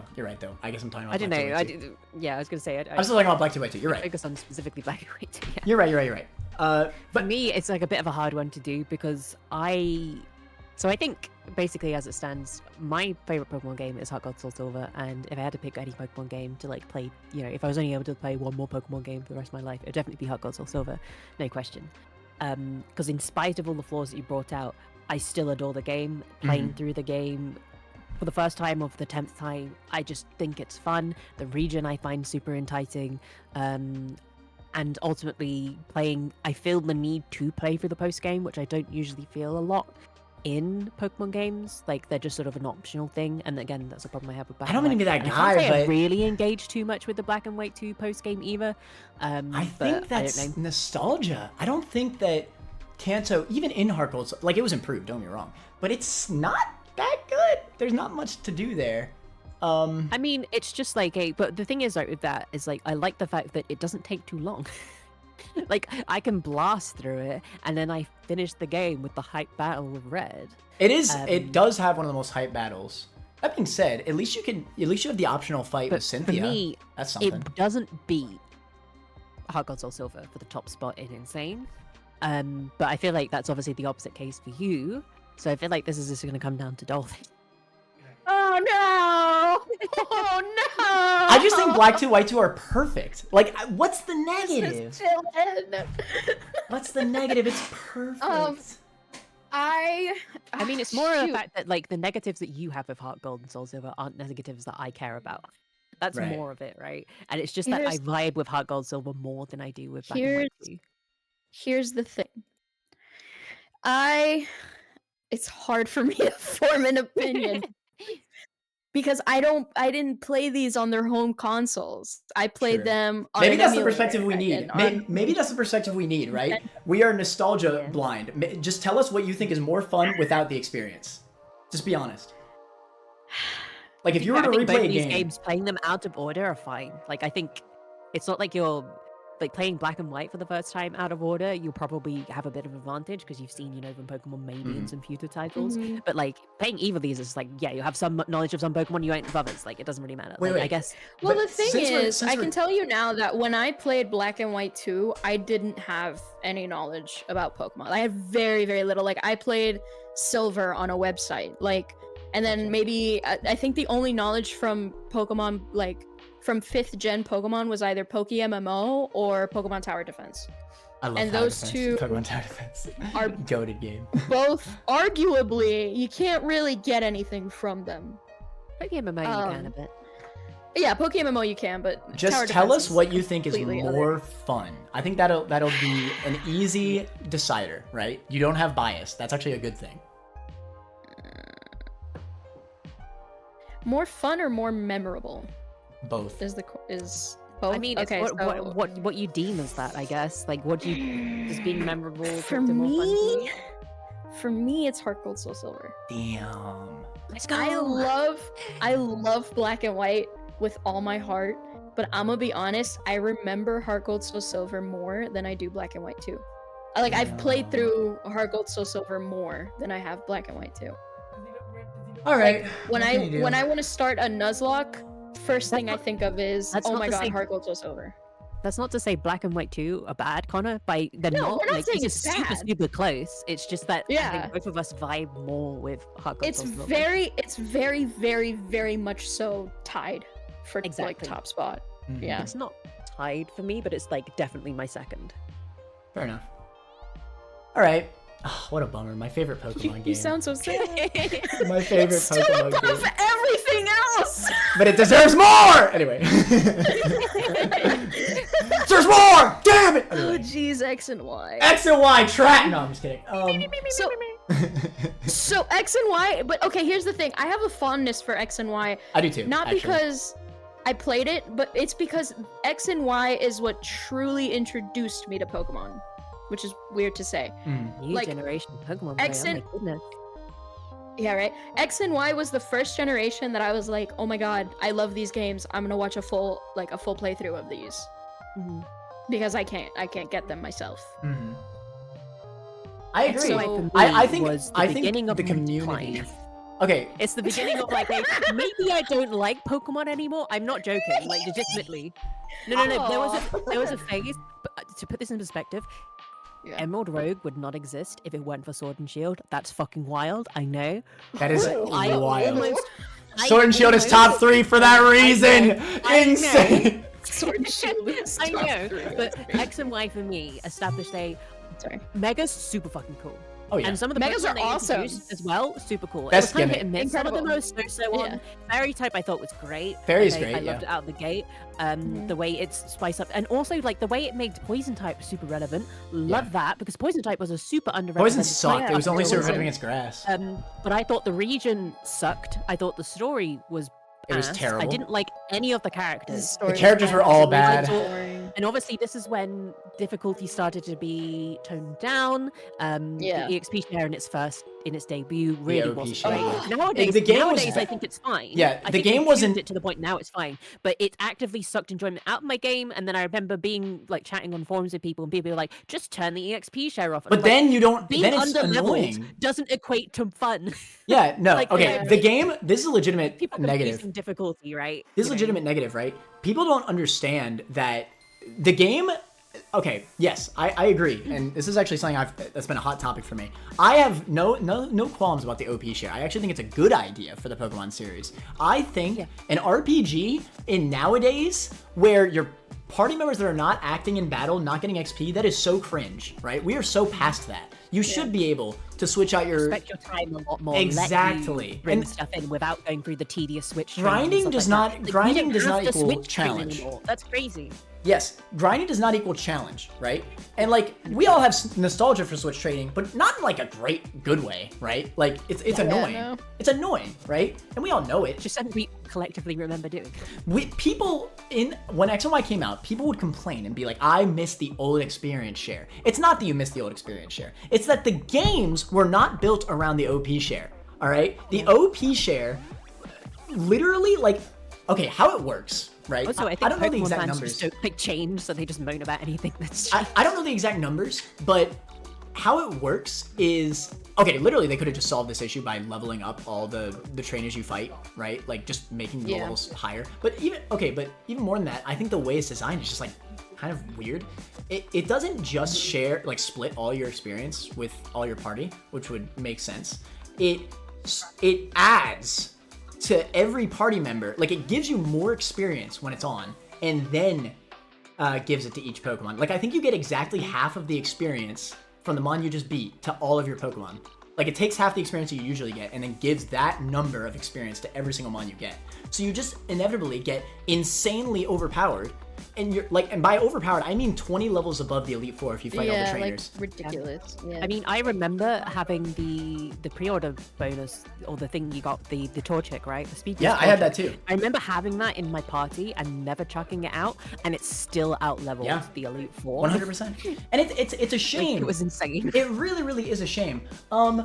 Like, man, and Sword and Shield onwards did much better about the OP share. Even Sun and Moon, it was pretty bad. Like, and I like Sun and Moon, but thankfully Ultra Sun, Ultra Moon made up for it by legitimately being difficult despite that. But you do still end up getting pretty over leveled, honestly. It's just hard despite that, right? But anyway, I'm getting ahead of myself. That is legitimate negative of the game. You steamroll through it, nothing's memorable. like on top of the areas not being The memorable. most memorable thing I think I have is that character customization was in, and that was super cool. It is cool. And also Yeah. Megas. Like I've always said, Megas, fantastic idea. Megas are. I think Again, X and there's Y. the argument of it started the idea of there must be a gimmick each generation. Sure, I get that, but Megas were just fun. Megas I were don't know fun, yeah. anyone who dislikes Megas. So this is where I think the familiarity is a good thing. Like bringing an old Pokemon that most of the time was really bad and making it good, right? Like Mawile or 100%. Kangaskhan or well, and then in Oras Charizard. you'd get Sableye. Oras you'd get Sableye That was and Oras. Lopunny, yeah, or Beedrill. Oh, Beedrill was a shoot. big one too, in Oras, but yeah. Yeah. Either way, the concept of Mega Evolution, brilliant, right? I think it's a great gimmick. Most people agree nowadays. I think X and Y is great for everything outside of the actual playthrough. I think it is actively what got me into actually Wi-Fi battling back then. I mean, like, it depends on how big of a deal that is for you. Because for me, Right. like the biggest thing I got engaged, because I'd already tried competitive at that point in Showdown, and I just didn't really care. Of course. So I wasn't interested in that. But I did like the accessibility of let's just Wonder Trade and stuff like yeah. that. You know, Well, just from your touchscreen. That was great. Love that. I remember seeing an event which was like, I think it was PSN. called like My Repel wore out, and it was the idea at the set time everyone was going to flood the Wonder Trade with Zubats. That was super fun, and it was I have memories of really enjoying that, and even being around friends. Because in spite of the fact that I didn't like these games that much, I remember playing them a lot with my friends. They were very social. Yeah. I think arguably more than Gen 4. I think. I don't know. Okay, X and Y is a special moment, and this is kind of like what Dolphin was saying earlier. I think this is where the community was, like, especially the YouTube community, it really kind of popped off, honestly. Like, I don't know. It was just fun to like stay in touch with, and maybe Yeah, this I is was in more of an the- internet. I was in the Pokemon niche YouTube community Right. around Gen 3, so I can't comment on that. I think. I don't know. I do have fond memories of that. Maybe that's not fair to bring up for X and Y, but I have a lot of fun memories, just like watching videos about it. That being said, I think its inclusion of the fairy type, and you know what? It's the first 3D mainline Pokemon games. That was huge when this came out. Yeah, that's true. And I have no issue with how the It's Pokemon not like they were look. visually hated. No, right? no, they were great in X and Y, and I'm gonna bring this up the further we go along. Yeah. I know But exactly what you know, remember how we were talking about the sprites, how they change Yeah. between every single game? That's variance that I like to see. Seeing the Pokemon in a new light, they're fine in here. I don't even consider it a negative at all because this is still a new light, right? We haven't seen them in 3D before. It's a new light, right? A lot of them definitely look bland. Like some of the colors changed. You know, Yeah. they got a lot more desaturated going to 3D. Again, a lot Yeah. of shinies kind of lost Mhm. any differences going to 3D. Big, There's some argument there to like, big standouts that. but I appear don't to think me. it really anyone cared about it at the time. Because it's 3D. It's just cool Yeah. to see the mons in 3D, right? The big standouts in my mind were, for some reason, Hitmontop's not on his head anymore. He's on his feet. Yeah. Typhlosion doesn't have his flames out. What were some other weird ones? I hate that. Everything flying. They balded my man. Everything flying. That's a great point. I remember- Skarmory I used to remember- look sick, standing on his feet. Electros. I fucking was like, what is going on with you guys? Because I like Electros. And I Yeah, always and liked now he's Electros. It's flying, one of my like, favorite why? ones. And I was like, why And is I he know just why. wiggling around like And we all know what's he why. doing? It's because X and Y wanted to include the flying battle mechanic. And that's They why. immediately dropped. Yeah, which instantly got dropped. It's such a shame. By the way, Hordes were also in this game. That also got dropped, but still. They were good, yeah. Yeah, I liked Hordes. And that was a big moment for shiny hunting as well, right? It's true. Was this when fishing became a thing Yes, as well? Chain fishing, yeah. the fishing method. Yeah, you just fish and run away, fish, run away, fish, run away. I can't remember when Masuda got introduced. Has that always been a thing? I don't That's know. always been a thing. Yeah. This is definitely when this was the most accessible, I think. Yeah. I think its impact and memorability and stuff will. Man, I think I'd put it in mid, honestly. I would too. I'd put but it in is mid. it rude of me to put it above gold and silver? That's what I was gonna do. I think the PSN I would probably put it is- below, because again, I think if I compare like what Gold and Silver did in comparison to Red and Blue, it's like huge. But like if I think about what X and Y did in comparison to Black and White 2, I'm just like, That's true. It's more of like a negative aspect, honestly, for what it introduced for the series going forward. Well, That's not fair. They included an And again, entire I new think about my Titan. enjoyment with both of these games, and like, I tried to go back and play X and gave up almost immediately, and I have gone back and played like Yeah, that's fair. Gold and Silver I a have a couple lot. times. I have a lot of nostalgia for X and Y because I think the PSN was the best multiplayer. Like, just so easy, right? You just tap your friend and then you just, you do stuff together. You don't have to go into the Pokemon Center and mess around like in like a. I mean, as accessible as we said the DS games were for local wireless play, this was even easier. I think X and Y made online extremely accessible. That's what it really did. Yep. Because I played a lot with even random people. Like, I actually met people through X and Y. Yeah, but no, I think that's fair enough to put it below. It's their base games are actively bad. I've only replayed this game like twice, and there's good reason for that. Like, I didn't even finish the second one. I think I still have maybe the save file, like it's hard, man. second gym. I was like, ugh. They're very, very bland games. Also, very odd, like, gap. Split. Yeah, that gap is insane. What? That gap between first and second gym. Oh yeah, that's what I was gonna say. Huge. Yeah, the gap between first and second gym ridiculous. is it's like 3 towns or something. Also, I would argue that this is when Kanto pandering was probably It is at the its worst. No, it is the worst. You get a It's like, Kanto starter. It Guess was what? When Let's Go was starting to become a thing after this, right? Every or was single- it just before this Let's Go? Every Was it single just Mega before this, Evolution right? in X and Y was Kanto. I think it was before this. Yeah, Yeah. it was pretty bad. right? Every single Mega. Well, It was no. like, why don't you have two No. starters? No, that's if not one true. of Never them's a mind. Kanto starter. Like, okay. I don't know. It really is a bummer. Man, because before X and Y, I really felt like they repped the entire series pretty well. Like, they definitely were not Kanto pandery too much. Like, they represented like everything. Pikachu, unsurprisingly, but Yeah, of course. But like, it wasn't that bad, Like, no. like in Black 2 White 2, like I said before, right? They in the PWT they showed off everybody, right, across the entire series. Whereas, we get to Ultra Sun and Ultra Moon, or Sun and Moon regular, and they only really wanted to put emphasis on like Red and Blue, right? I mean, I know Colorus was there too. Maybe that's kind of a bad example, but I don't know.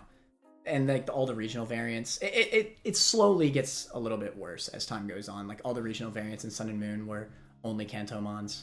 I don't know. I just like to see the extra variants, like we got in Sword and Shield eventually. Yeah. But anyway, I digress. This is fine. I'm not hurt by that. Yeah. At all.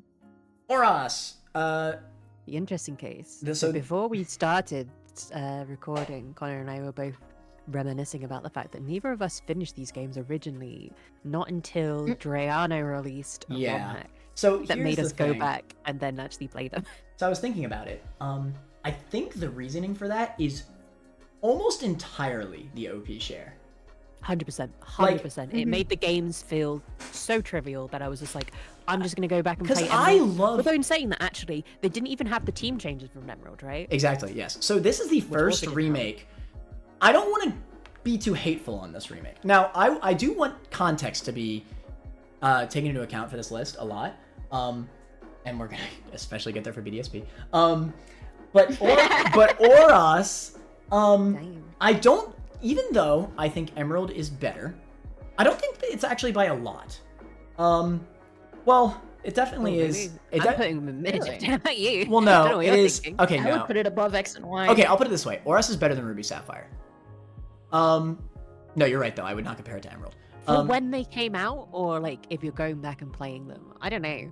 Well, you are right. In I don't fact- know. I think I would enjoy going back and playing Ruby and Sapphire versus going back and playing. So here's the thing, right? Fun Okay, fact. here's the thing, right? Ruby Sapphire is the first game. It's the first remake that, they were too anal about only taking from the original games and not from the third version, and I think that really hurt it. And they went way even harder into that ideology for BDSP.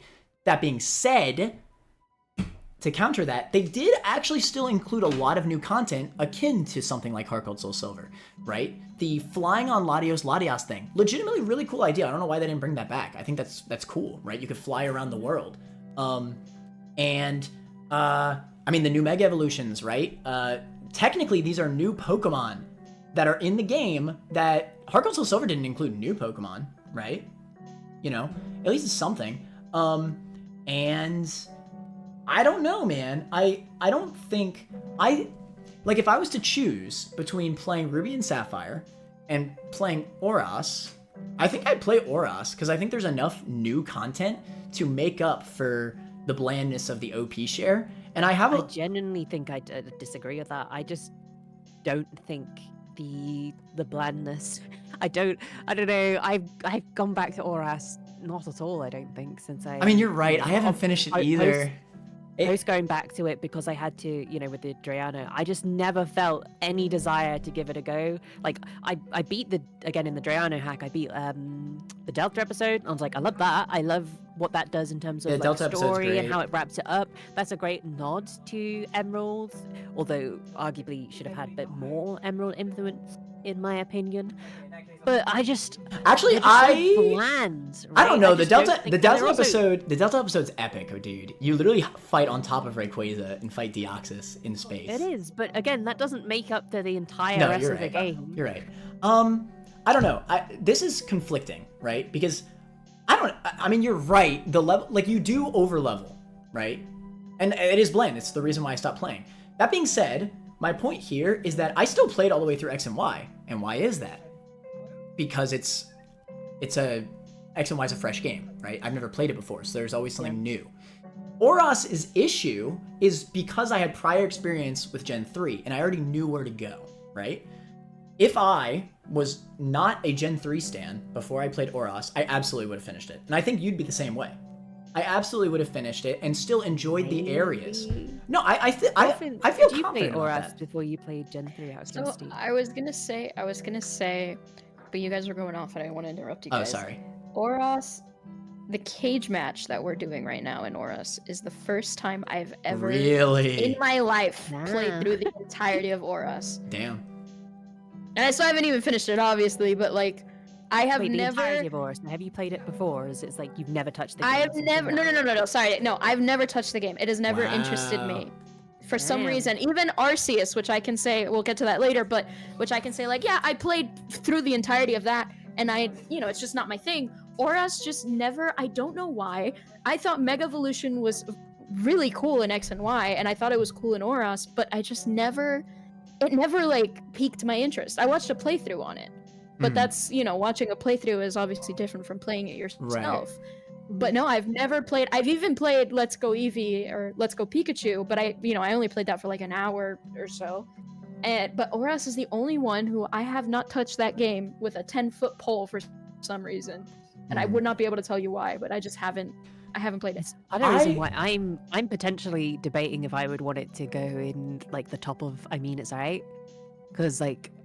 I think that's way too hard. I still stand by. I would prefer playing Ruby and Sapphire. I think Gold, Silver, Crystal, way better games, especially in the context of when they released, in comparison to Oras. Maybe it goes above X and Y. I think you're but, biased. Like, I actually think the game think that fun. I think you're thinking of Ruby Sapphire like they're more comparable to Emerald than they actually are. Is the thing. Then they're not. I know they're not. I know they're not. Like Oras is, by many aspects. Okay, so I need to bring this up to make a point. Again, I'm arguing about Ruby and Sapphire under the context of when they released. Right, and of course that completely valid. I actually think that should be. My placement was going to be here, which is crazy because I know. No way. I know that. Still for me. But okay. Let me put it this way. Right? Let me put it this way. You have to debate that. Let me put it this way. And I'll agree to bring it down. It's fine. I think even though I haven't finished the game, I definitely think it's just because I'm biased for the originals. I really do. I think if it was a fresh experience, this game would be vastly better than X and Y. And that's why I think it's wrong to put it in its eye. Like, that's just wrong. Because it is vastly a better video game than X and Y. The characters are all the same. The areas are all the same. Great, memorable areas. The exploration is all the same. Dude, if you're going to take this argument, I'm going to bring back this argument when you talk about BDSP. No, because it...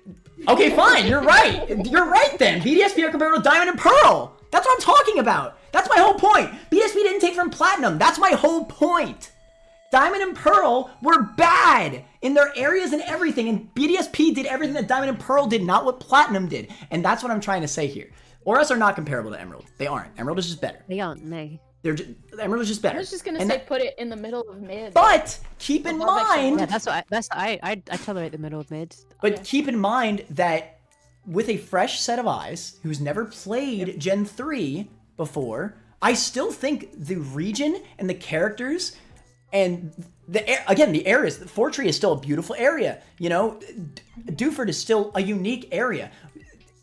I think there's too much comparison going on to the originals here. Thinking of them on their own compared to other Pokemon games, I still think they're great games. I do. Well, here's the thing. It's such a hard hypothetical to argue, though. Yeah.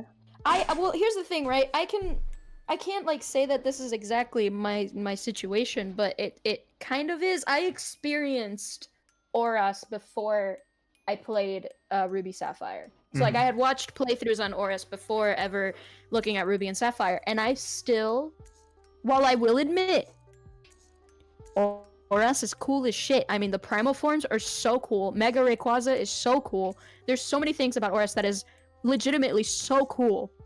There's something about Auras that Ruby Sapphire, that is just better. And I can't tell you what it is. I don't think it's nostalgia because I didn't play Ruby and Sapphire first. To be fair, so I don't think it's nostalgia. But I would rather play Ruby Sapphire or Gold Crystal Silver before I play Auras. I'm the exact same. I just think like. Now you putting that further down, Connor. You're taking this. Yeah, we see you moving it. No, we are. It's fine. I just want to talk about it a bit more. Yeah, I don't know. I just think, because I agree. It's such I a feel hard the same argument way. for you to make though. Of like, I think if I wasn't. Yeah, I know. You know, if it I'm wasn't trying to take out my bias here. here. And it's like, but like, I'm trying to take out my like, bias it's here. such like a hypothetical because again, it's like if you're talking about someone that's completely blind and somehow completely like immune to I didn't like, get to bring I up guess my... the generational difference of what games they happen to play on. If they happen to play like Gold, Silver, Crystal for the first time and like they're not bothered about the fact that it's a Game Boy Color game, and then they happen to play Auras for the first time, and again they don't compare the fact that it's Game Boy versus 3DS. Which one do they think they play more? I don't know. That's such like a weird hypothetical that we're all gonna have different answers and all gonna have different reasons for that answer. That's personally not say really Gold, Silver, Crystal. That's not really what I'm trying to get at. My whole argument is that as remakes as well, these, unlike BDSP, still acknowledge and include new content, right?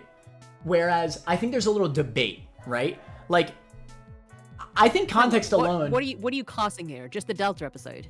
No, the flying aspect on Latios is legitimately a really cool aspect. There's brand new areas that you can find in that flying thing, right? You can find every single, through the Hoopa Ring things in the after game, you can find every single legendary in the entire game up to that point in the series, right? It introduced a ton of new Mega Evolutions that were not in X and Y. These are new Pokemon, right? So here's the thing, right? Like, as a remake, I think it's flawed because it does not take as much from Emerald as it should. But as a Pokemon game, I actually think it adds a lot of great content. I think it has a lot of replayability if I did not already play Emerald and was biased. I legitimately think I would have loved this game. I mean, if I don't necessarily disagree with the statement, but I still don't think it ranks above Gold, Silver, Crystal. I just think it has more content. Like, actually. I don't. But I just do. Like, I just don't. But I just do. To say that, Connor, but like, I think we just had an impasse here. Like, I just don't. Well, that's my point, right? Like, I just world's greatest debate. I just don't.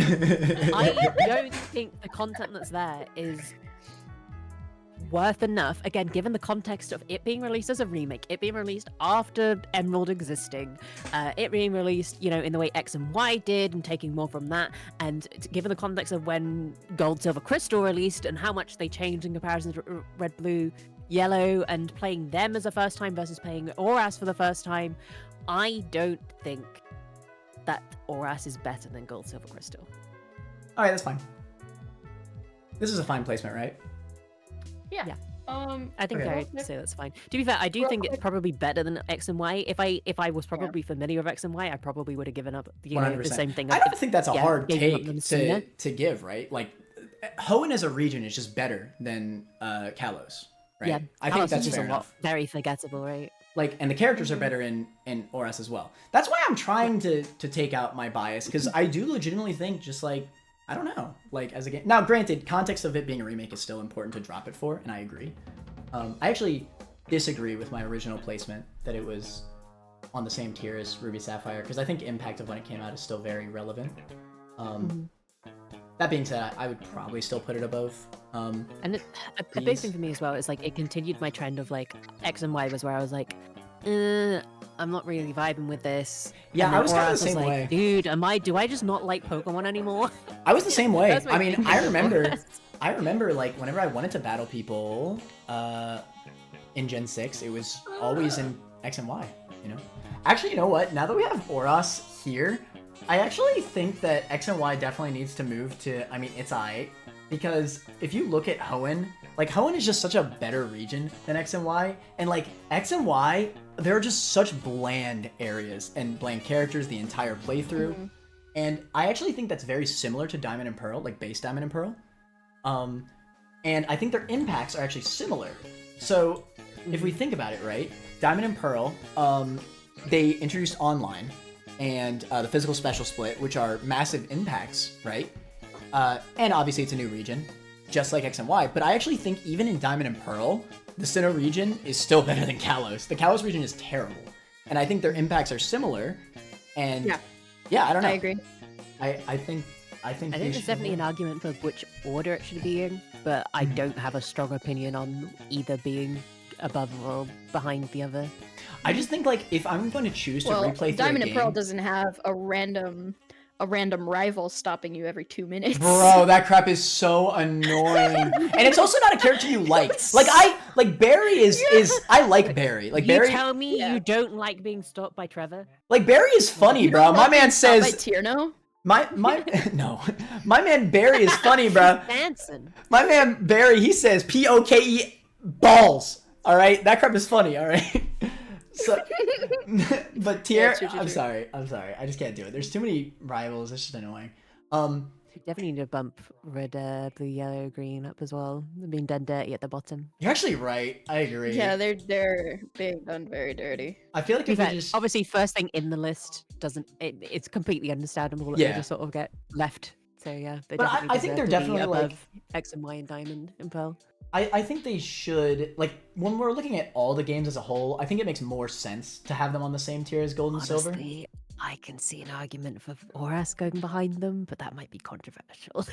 I don't know. I still think Hoenn as a region carries them too much. Yeah. I just love Hoenn, man. Call me a Hoenn Andy. Hoenn There's also kills. so much to do in Oras. There's so much content, especially compared to Red and Blue. True. Like, it's not even close. Yeah. That's fair. All right, let's move on then. I actually like this. It's weird that X and Y is at the bottom of the list. I know it introduced fairy typing and everything, but like, It's so weird. they're just Well, so again, like Diamond and Pearl bland. and X and Y are kind of sharing the bottom of the list at the moment Yeah. in my mind. Yeah. Like they're both in the same spot. Basically, yeah. I think they're very comparable. I mean, it's not great. Yeah, I mean, Yeah. it's aight, you know, it's whatever. Anyway, moving on, we have Sun and Moon. I really like Sun and Moon. This is a game that I know Abby does not like. Yeah, so my take on Sun and Moon is so again, context of me going into Black and White and thinking it's so. Obviously, I skipped over Black and White 2 until about now, I guess, is when I would have gone back to play it. But I was playing X and Y and thought that was pretty rubbish. Oras, I was like, do I even like Pokemon anymore? So when I remember when Sun and Moon came out, I was like, I'm gonna go on complete media blackout, and I want to be completely surprised by the Pokemon, right? I don't want to look at any of the teasers. I don't want to look at anything. I didn't succeed in all of that. Like I remember I had like regional forms as an idea, and I think Alolan Persian maybe spoiled to me. But I went into it basically as blind as I could be, and I hated it. I found it so boring. I appreciate that a lot of the early game is tutorial, but there was so much speaking. The battles were so unfun to me. I think I got just past the first island, and I was like maybe 2.5 hours in, and I was like, this just ain't it, and I stopped and didn't go back. I tried actually a couple years later attempting to go back and give it a go again, but I got to the same point and I was like, why am I even bothering? I'm just not going to. It really was not a game that I enjoyed at all. And it might have some great stuff in the late game. Like, I've heard about the stuff. I've heard about the Necrozma fight. Like, I know about Rainbow Rocket. I know about some of the post-game stuff. There's a through lot of other good people, content, yeah. But, like, I don't care. In spite enough, of all these honestly. things that are probably cool, I don't want to have to play the rest of the game. I It's the first and think- only time in Pokemon that I've actually just gone, you know what, I'm fine. Because at least with Oras, I was like, you know what, I'm gonna beat this with Drayano, but I have yet to ever go back to Sun and Moon or Ultra Sun and Moon and actually play them. I actually think that's completely valid. I actually think that aligns with how you've been this entire list. I think you care a lot about familiarity, and this is the most different a mainline game has ever been as well. I and as someone who appreciates a little bit of a spice up, and you know, before I get on here, we all know, like, yes, there's no gyms, it's all replaced by totems and stuff like that. I still think it's similar enough. You know what I mean? Like, I don't think it's that different, even when replacing all the gyms and all that, the entire formula. It still ends with an Elite Four and everything. But it's just something, right? And I appreciate it. One of my biggest complaints up until Sun and Moon was that there has never, ever been a legendary or a static Pokemon encounter that has been difficult. Like, literally, even in Black 2, White 2, this is the closest they got. In Black 2, White 2, you fight fused Kyurem, right? And it's like higher level than you. It's still a stomp. You basically two-shot it, and then the fight's over, right? Every single static or legendary Pokemon that you fight is always just a stomp, or you Master Ball it, or you just kill it, right? Or you run away. I really respect the fact that Sun and Moon and Ultra Sun and Ultra Moon, respectively, have the totem battles, which actually like are engaging and like fun to fight. And they actually have like strategies with the Pokemon that they call. Like they call in partners, if anyone doesn't know. And you basically have to do a 1v2. And I think it's interesting, right? Because it's like your entire, like, it is actually engaging from a difficulty standpoint, even without needing to do like a challenge run. And I respected that a lot. In both my Ultra and regular Sun and Moon playthroughs, I just enjoyed getting to the totem and seeing what the strategy was. It was different than any other Pokemon game. Lurantis is something that really pops into my mind. Lurantis summons like a Ninetales, and it has Drought, right? And it has Solar Blade, so it can Solar Blade you. And this is in base game. This is not a Drayano game, right? It's like, it's pretty well thought out, right? And because they get stat buffs, they're not going to just get two-shot by two Pokemon. It'll take more. It's going to take probably like 4 months. That's why these games are so hard to Nuzlocke, because they're designed in a way that, yeah, your Pokemon are going to faint, right? Because the totems are, you know, it's not meant to be like a 6v6, it's meant to be a 1v6, but the 1 is really strong, right? I like the totem battles, and I fully agree. I know I've been kind of rambling at this point, but I appreciate the game from a difficulty standpoint. I appreciate, actually, base Sun and Moon more than Ultra Sun, Ultra Moon, because I actually like this game's story. Is that a hot take? I mean, this is the only game that I actually cared about the characters. Like, I actually like them.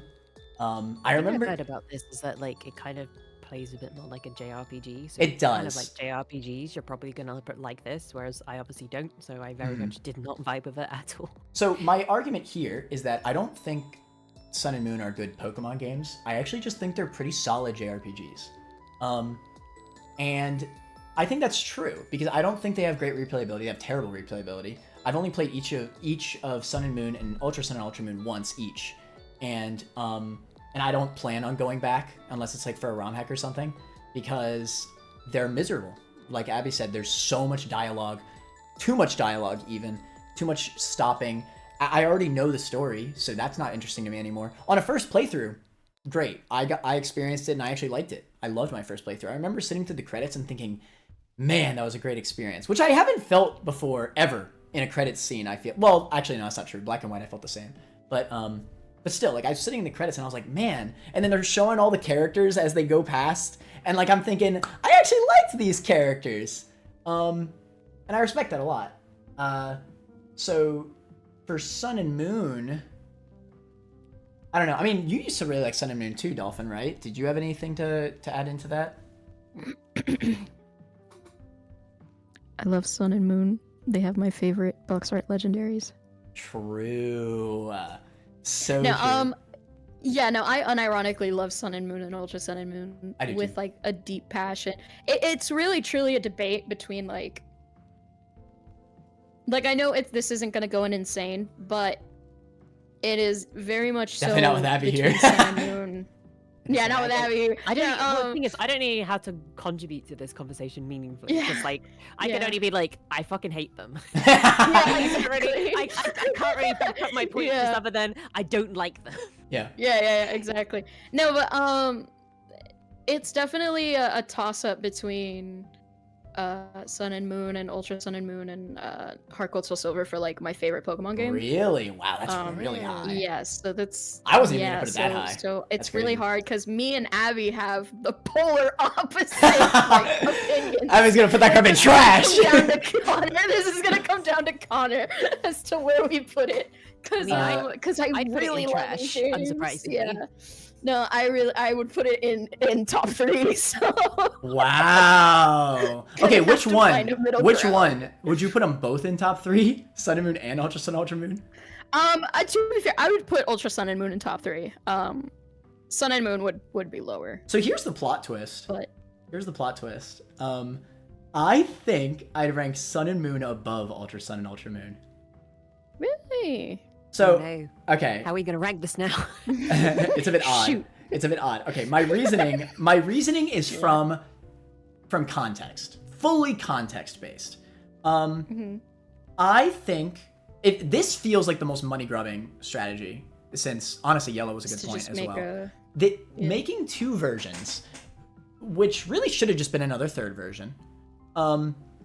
These games are not different enough like Black 2, White 2 are. They're basically the exact same game with harder fights. And admittedly, they are do have a much point. harder games. They actually are. Like this, I've said this before, this is by far, and many people will say BDSP. No, it is not. I'm sorry. The friendship mechanic is way too OP in BDSP. Ultra Sun and Ultra Moon are by far the hardest Pokemon games on this list. Not even close. So I respect it for that. Gotcha. I fully respect that. And I actually think Sun and Moon are also kind of hard. Not nearly as hard as Usum. A lot of people don't know this. Usum has fully Eevee trained teams for all the trainer battles. Like the ace trainers and everything. Like, what? Yeah. That's some ROM hack level crap. In a base Pokemon game, the E4 is like legitimately hard. The Ultra Necrozma fight is really hard if you don't know like what's going on and how to cheese it. Most of the totems are way harder. It is legitimately like really engaging. That being said, I remember playing Usum for the first time, and it was boring. You know why? Because it came 'cause it was the same after Sun and Moon. It was the same game. And what did I say was Sun and Moon's biggest weakness? Nobody remembers? I'm gonna be honest, I don't remember. No. Its biggest weakness is that it's not replayable at all. But all I heard was the trash. It was not replayable at all. Yeah. Right? There's too much dialogue. There's too much bull crap, too much getting stopped. And it's okay the first playthrough, right? I'm engaging with the story, right? I'm liking the story and I like the characters. But when I have to go through all of that a second time, I'm basically forced to, because this game came out after. Yeah. And that hurts. That hurts Usum a lot because it basically like it will be played after. Obviously, you can make the argument that somebody could play Usum and not play Sun and Moon, and then it'd be only better. But it's just the time that it came out, this is the second Alola game, and there's not enough different to even warrant it being a 3rd version. Yeah, I get what you mean. Like, I don't know. It's just disappointing, right? Because it feels like it should be Black 2, White 2. It has another fused legendary on the box art, right? It feels like it should be Black 2, White 2, but it just isn't. It's like an alternate dimension kind of deal. And it's just, I don't know. It's too similar. Yeah, I get that. That being said... Then, yeah, no, I agree then that I would say Sun and Moon would get put over Ultra. So, I don't know. Can I put Ultra Sun and Moon in trash and then you can put Sun and Moon wherever you want? No. No, no matter what, they are right next to each other. My whole point was just Sun and Moon was better than Usum, but I still think Usum for the point of the fact that you could honestly just play Usum and not play Sun and Moon, which you definitely could. Yeah, exactly. I just think Sun and Moon was a more original experience, and actually has a better story, by the way. Like legitimately, like Ultra Necrozma isn't a thing in Sun and Moon. You fight Lusamine as the final boss. And yeah, I just think that's a more engaging plot line. And like, I don't remember the exact specifications of it, but I just remember like, you kind of just fight Ultra Necrozma out of nowhere. Like, it honestly feels like Usum is like the challenge mode of Sun and Moon, but like, they just don't care about the story anymore. Like, they just throw stuff out the window. So yeah, I don't know. That being said, they're like the same game. I think they should be right next to each other. I would just put Sun and Moon above personally. So if you agree with that too, Dolphin, here's the thing. And you dare put them above Fire Red. I mean, I was considering insane, Abby! Insane! I was considering that too. Like, I was gonna say, obviously I didn't experience them, Sun but and Moon. I'm gonna. I would say. I know I'm not. I was gonna say.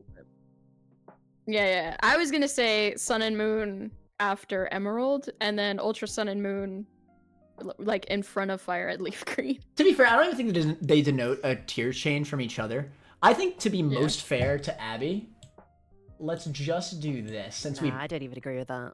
Well, I know you don't, but we both think it's insane, so know you're just gonna have to deal with it. I know I'm not the only one that, like, obviously I can't. Like, but we both think it's insane. Okay, to be fair, I know. I'm conceding. Connor took an L with Black 2, White 2. True. Okay. So true, dude. Yeah, but this one was two games, or 4 games even. It's like double the amount. Yeah. Can I put Fire and Leaf Green in between? I think they need to be right next to each other. I'd honestly be more okay to move all of them below Fire and Leaf Green. I would. Yeah. You know what? I'm okay with that. I'll take it. Fine, just for Abby. Yay! Just for Abby. Yay! I just think that's very much like obviously not based on a lot from my end. It's just like I just think it's a really unique game. Didn't vibe with them. So. I will give it this. Nobody gives a damn about Z moves. It was the worst gimmick ever introduced. Oh my god, it was! Sorry. To get that off my chest. But I love regional variants. I think that's one of the best. One of the best like new things for the series. And I did keep say doing earlier, the Pokemon designs as well. The Pokemon are really great. started to pop up here. Oh, they're so Not even cool. the Pokemon designs, even like the character designs I've seen here, and I think from here onwards, like character designs are pretty consistently good. And pretty unique as well in each game. I don't feel like there's a lot of boring repetition, because I know Girlfriend and I have been like vaguely talking about this in chat of like cosplay and stuff like that, and one of my big problems with that is like if I look at any characters in Pokemon, I'm like, oh, they're all boring. They've not really got much going on, but I think from this point onwards, they have a lot of character going on. Like, I love the characters in Sun and Moon. Like they're like in their personality and in their design. Yeah. And this goes for every game past this, I think, or every new game past this. I think this is where they really start to hit their stride. Yeah. And obviously, regional variants, fantastic idea. I fair enough. Let's just keep this. I like this enough. Yep. I'm glad I'm glad I was able to convince Dolphin too that Sun and Moon should be above. Maybe it's a little bit of bias coming out because of how I experienced them, but I think a lot of people probably share that sentiment that like they played Sun and Moon, then played Usum, and then it was just terrible because they had to replay through the game. It's great in its first playthrough. It's not great on replay. We all know it's not good on replay. I'm gonna make Abby do a Soul Link of Sun and Moon with me. I think like How? How? How indeed. Oh shoot. Okay, well Abby, now you get to carry. Yeah. Hello. Let's go, huh? So Let's Go was another funny case because I was so like, you know, obviously in my Pokemon depression arc, I didn't want to play them when they first came out. I was very tempted to, but I convinced myself that I was just gonna get sad again, so I didn't. So it wasn't until after Gen 8 that I actually played them. And I will describe them as a very simple, very casual, for babies, fun Pokemon catching experience. Yeah. What it isn't is anything to do with battling. In fact, I've said this because I've been recently playing it as part of the Living Deck streams I've been doing. Yeah. The battles feel like they get in the way Ha! Yeah. of the rest of the game. The rest of the game is Yeah. going and exploring and Wait, that makes catching sense. stuff. I think The you're battles right. Yeah, don't- that makes The a lot of battles sense. don't feel like they add anything. Like, I don't mind the key battles, but trainer battles on routes, I'm like, I wish you just got rid of them. You're I wish you actually just, like, so replaced them with right. some sort of like catching contest or something like Very that. Every right. good thing I have to say about Let's Go is based on anything but the battling. You're so right. Yeah, Wait. like I would struggle with where to rate it. I wouldn't say it didn't do anything crazy, right? It's just like, let's spice it Mhm. up, and Pokemon Go's popular, so let's just make it catching like Pokemon Go. And again, it made it more Yeah. accessible for a new generation. I would say that depending on like if you've never played Pokemon before, or if like you have a partner that's never played Pokemon before and you want to get them in, I'd say they're a great option for them because they don't overwhelm you with everything, because they don't have all of the crazy mechanics and held items and abilities. It's just a simple, concise. Yeah, they don't. But that's my point of like, it's so simple. That's why everyone calls it baby mode, right? A lot of people hated it because it's just that. It's not meant for most Pokemon players. It's meant for people I that really don't want a even casual think time. it's- People that want like a cozy game. It's the closest thing we have to a Pokemon cozy game. Well, okay, you enjoy the game, right? I think it's fun enough, but I'm not necessarily rating it like crazy highly. Like, My question is like, Eh. can adults actually enjoy this game? I mean, I enjoy it, and I know adults that do enjoy it, but most people that enjoy it are on the shiny hunting side of things. 'Cause True. shiny hunting in this Yeah. game Yeah. is engaging. Catching True. Pokemon in It's this just game not for me. is engaging. The- But if you're trying to play a traditional Pokemon experience in terms of like battling and story, it just ain't it. Like, Yeah. I liked some of the extra flair that they added in places. Like they added like some sub cutscene to do with Lorelei, and I just don't know why think they. Mark's I just have no idea why they replaced frickin' Blue with what's his name? that's Trip. weird because like the new guy, but Blue exists in the game. Yeah, I know. I saw it. But I've they seen a see the playthrough. same plot points. I liked the Cubone subplot of him going with your new rival. That was very cute. That's a nice way to That's cute, approach yeah. that storyline in modern day. But yeah, again, it's like if you're looking for a Pokemon, if you're just wanting to play a Pokemon cozy game, this is the best option you have. I actually agree with the Yeah. shiny pointing. The shiny pointing. The shiny catching point. Yeah.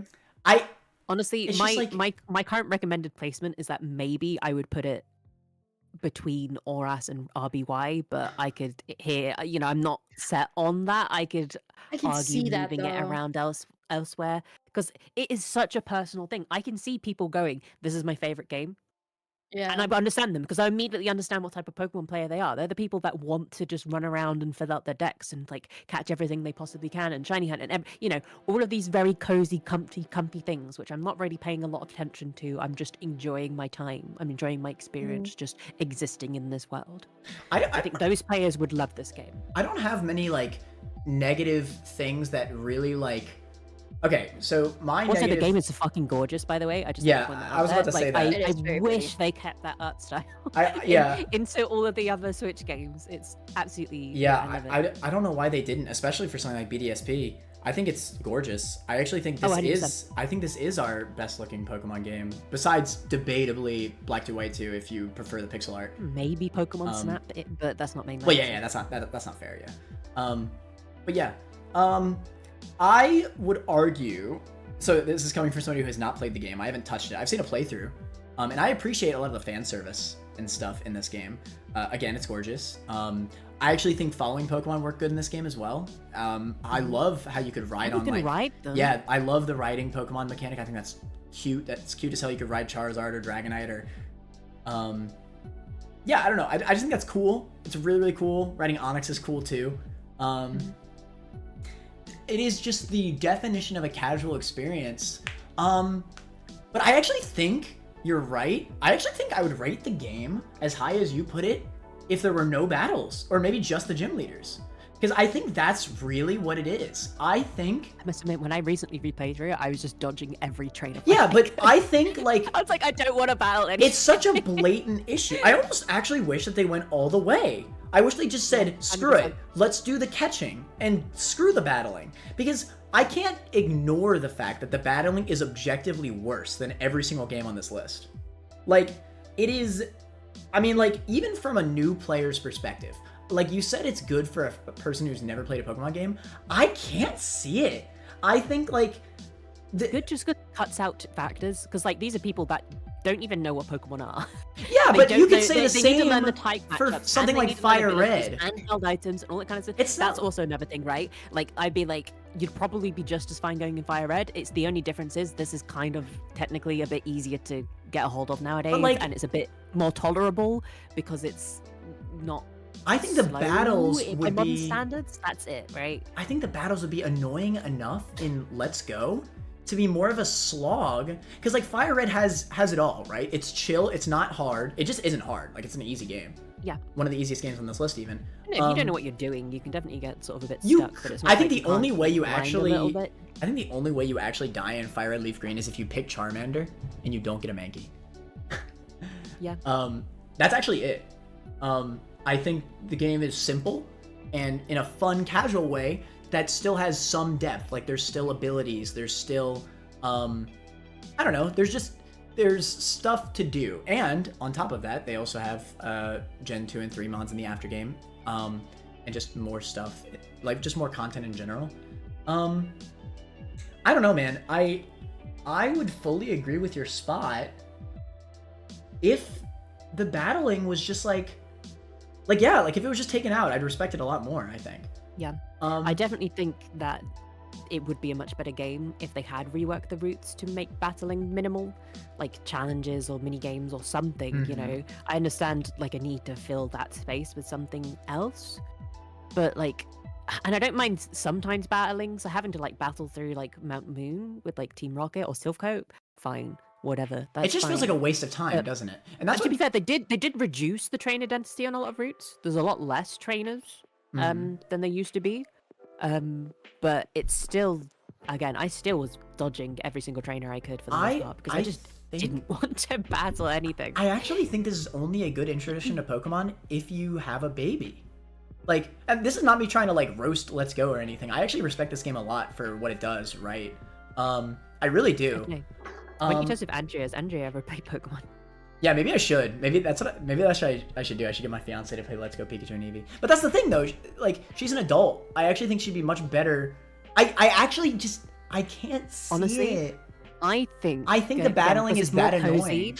I think because it's more cozy than say Fire Red Leaf Green, I reckon you'd enjoy it more. It does a lot more to like try to make you friendlier with your Pokemon and see them as friends, and you know you're working together and training together and so on. I don't know. I don't know. It's hard to know for sure. But again, I'm not like necessarily like agreed on that position. I could see it going at the bottom of the mid or the top of. I mean, it's 8. When considering everything, I'd put it above Diamond and Pearl, and I mean it's I. Yeah. What do you think, Dolphin? I'm conflicted. Dolphin? Mm, Oh. Thinking. no, I'm just staring at the tier list. It's tough because I think it had, like, objectively speaking, it is a better designed game. That's actually not even true. Also, it shouldn't have been 2 different versions. I don't really get that. I don't understand that either. God, maybe it's I do weird. think it's below X and Y. There's so many like Oh conflicting god, I really factors. don't think it's that bad. Whoa, no, I don't think it's that bad either. Yeah, probably not. It's conflicting. I would say 'Cause, like, I do the low mid would be a good spot to Yeah. put. You really think it makes mid? Because it's not I mean, it is Diamond mid. and Pearl It is Diamond the and definition Pearl. of mid. No, you're right. is You're right. There's still is damn near unplayable as a game. Like it's like you said, gonna it's struggle, slow, right? it's all that. Yeah, like Yeah. it's oh my god, my cats are going crazy. yeah. It's almost unplayable as, you know, especially as a beginner. It's like that is one of the last games I'm gonna recommend anybody to play. But like If I'm gonna give an Let's Go- actual complaint to Let's Go, Let's Go is like it's like Abby said, it's just cozy, it's cute, it's Yeah. I can't fight that. It panders to the people who play Pokemon because they're cute and not because And to the gays and the days, damn it. It panders to the gays and the days. It really does. Man. Yeah, but there has been like a massive explosion in recent years of cozy games, and that's what I'm saying. Like this very much is trying to go for that. And I do 100% agree with the point of if it had made more of an effort to reduce battles, that would have definitely pushed it. But I will also say that the battles are never hard. It's just like they're annoying. There can be more than exactly. I don't want them to be there. Yeah, exactly. I don't know. I feel like my whole reasoning for putting on the same tier as these is because I feel like that is a blatant issue of the game. I think like that's what it is. I wouldn't say it's necessarily a blatant issue. It's not as bad as like I don't know. It's not as bad as either X and Y or Diamond and Pearl. I have replayed through Let's Go, and I would replay through them again if maybe not now. I still think it's high points. Finish a playthrough, but I would replay through them again. I would play and or replay through Let's Go over Diamond and Pearl or X and Y. Yeah. Agreed. That's how I'm looking at it. I'd be able to replay through them over Red, Blue, Yellow at this point. This is also true. I disagree. And Oris, which is why I was like I put them in the middle. But also again, not I Oris, but I understand the criticisms. Yeah, I don't know. It's just really hard. I think that's fine though. We can leave bottom mid. I'm not against that. I do think it's really dumb that they also don't like. Would Gen 1ers be that mad? Gen 1ers don't even like this game. Like, let's be real, right? I don't think so. But like, I think it's still a legitimate point that like, why are they so? True, actually. The Gen 1ers I've spoken to that have actually played it was like, yeah, it's fun. Fair enough. Like, it's not like they rate it insanely highly. But my like, wonder it's fun here enough. is, would anybody have complained if they just at least gave us the Gen 2 evolutions? No. But nobody's asking for that because nobody needs it. But like Lance had a freaking Seadra in his fight. I know, but wanting more and needing more are two different things. And again, this is like my big thing of like, as long as the experience is fun and I'm enjoying it, I don't care. Like, could they have gone out of their way to add all the future evolutions? Yeah, they could have. They at least went and gave us the Alolan forms. That was pretty cool. But like, whatever. Like I don't like. Would I have complained if I added Steelix? No. But am I complaining that I don't? Not really. Yeah, it's whatever. I think, to be fair, I don't have much ground to stand on for this game. I didn't play it. It's just not for me. Yeah, I feel like you're trying to apply like the arguments and logic you would for like most other mainline Pokemon games, but like yeah, no, so there's nothing wrong. Just... There's nothing wrong. Like I definitely agree. I mean, I definitely should. Yeah, no, I agree. Also gave us Baddie Bad. Baddie Bad, insane. Didn't it give us Zippy Zap too? Zippy Zap, bro, insane. Slippy Slide or Sizzly Slide, sorry. All right, so before I let Abby go on a gush. Before I let Abby go on a gush, let's start this time with criticisms, and then we'll say the positives. All right? What the hell? Well, it's me. Well, fine. All right, fine. You want me to end the talks on Sword and Shield with negative? All right, fine. Go ahead. No, go ahead. Okay. All right, fine. Go ahead. If you think that's better. He yelled at you. I didn't mind. I mean, this is no, it's fine. It's fine. How about we start with me, who is right in the middle? Okay, fine. Go ahead. Sure. Great. Okay, so this was the first game I ever experienced on its home console. I am so meh about this. I feel like it's in the nicest, in a good way. I feel nothing about this game because it's memorable in the sense of the wild area was really, really cool, and I played, I think, one of the DLCs. I didn't play the Calyrex one all the way through, but the DLCs were cool to an extent. I didn't like having to pay again for more, but I thought the game was good. The wild area was cool.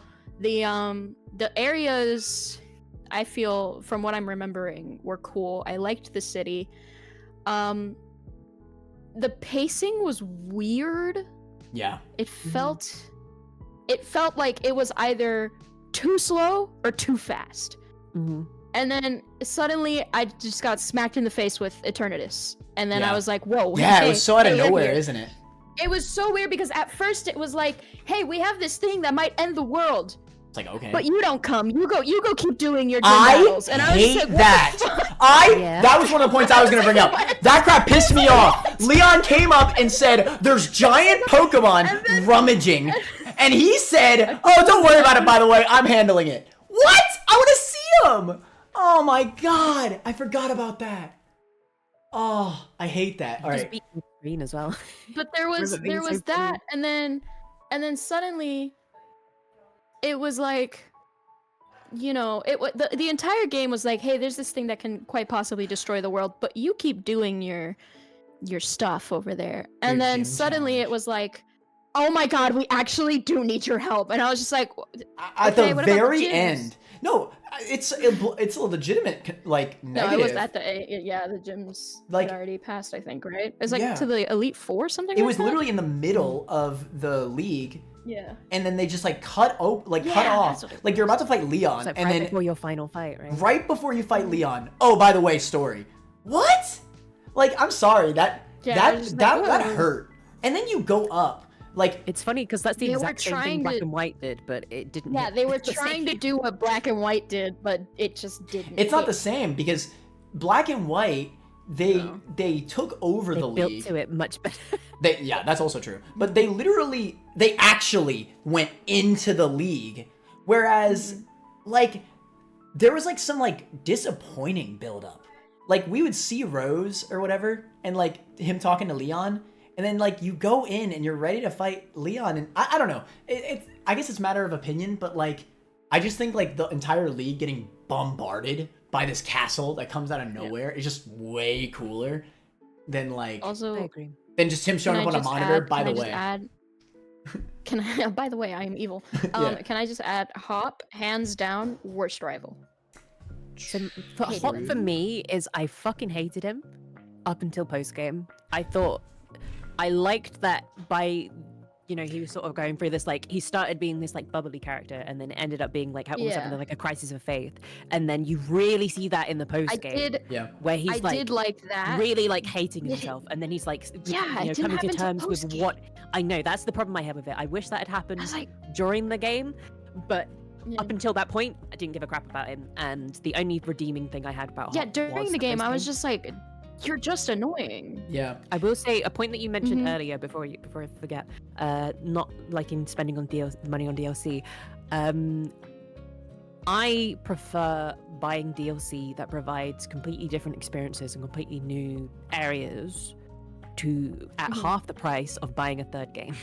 Yeah, I actually okay. You have a point. Yeah. So I love would you spend $120 on Pokemon Sun and Moon and Ultra Sun and Ultra Moon, or would you prefer to spend $80 on Sword and Shield? DLC, right? I understand that, but then when they have like 3 DLCs, you're spending essentially what you would spend for a new game on 3 different DLCs. No, you're not.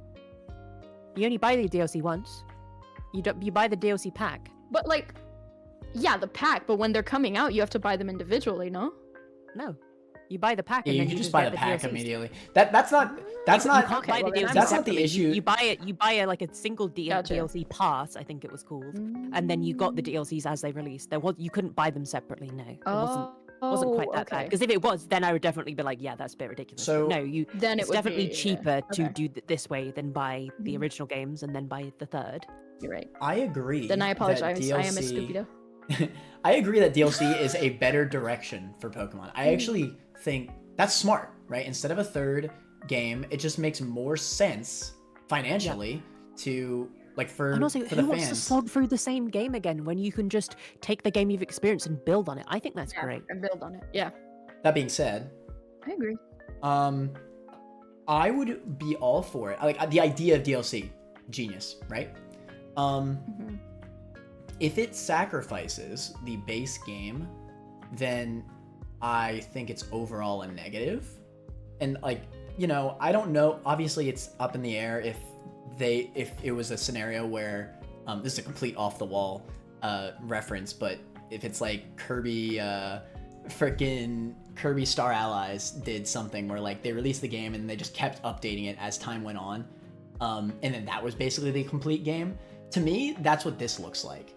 where I really feel like let me finish. I just look at Sword and Shield as a whole, and I compare it to every other Pokemon game, even the original Pokemon. Like, if I compare it to something like Ruby and Sapphire, I still feel like it really lacks content. Like, I'll kind of agree a bit, but I do think it's just followed a trend that's been going on the past few generations, which is not really touched on now. Post-game content has been dying. No, It's Sun and just Moon, Ultra not Sun and a Moon thing. post-game content was insane. But that's just but that's just like building off of like simple stuff, right? It's not like going crazy big, in my opinion. And maybe again, I'm not Rainbow so much Rocket, into hello. about that.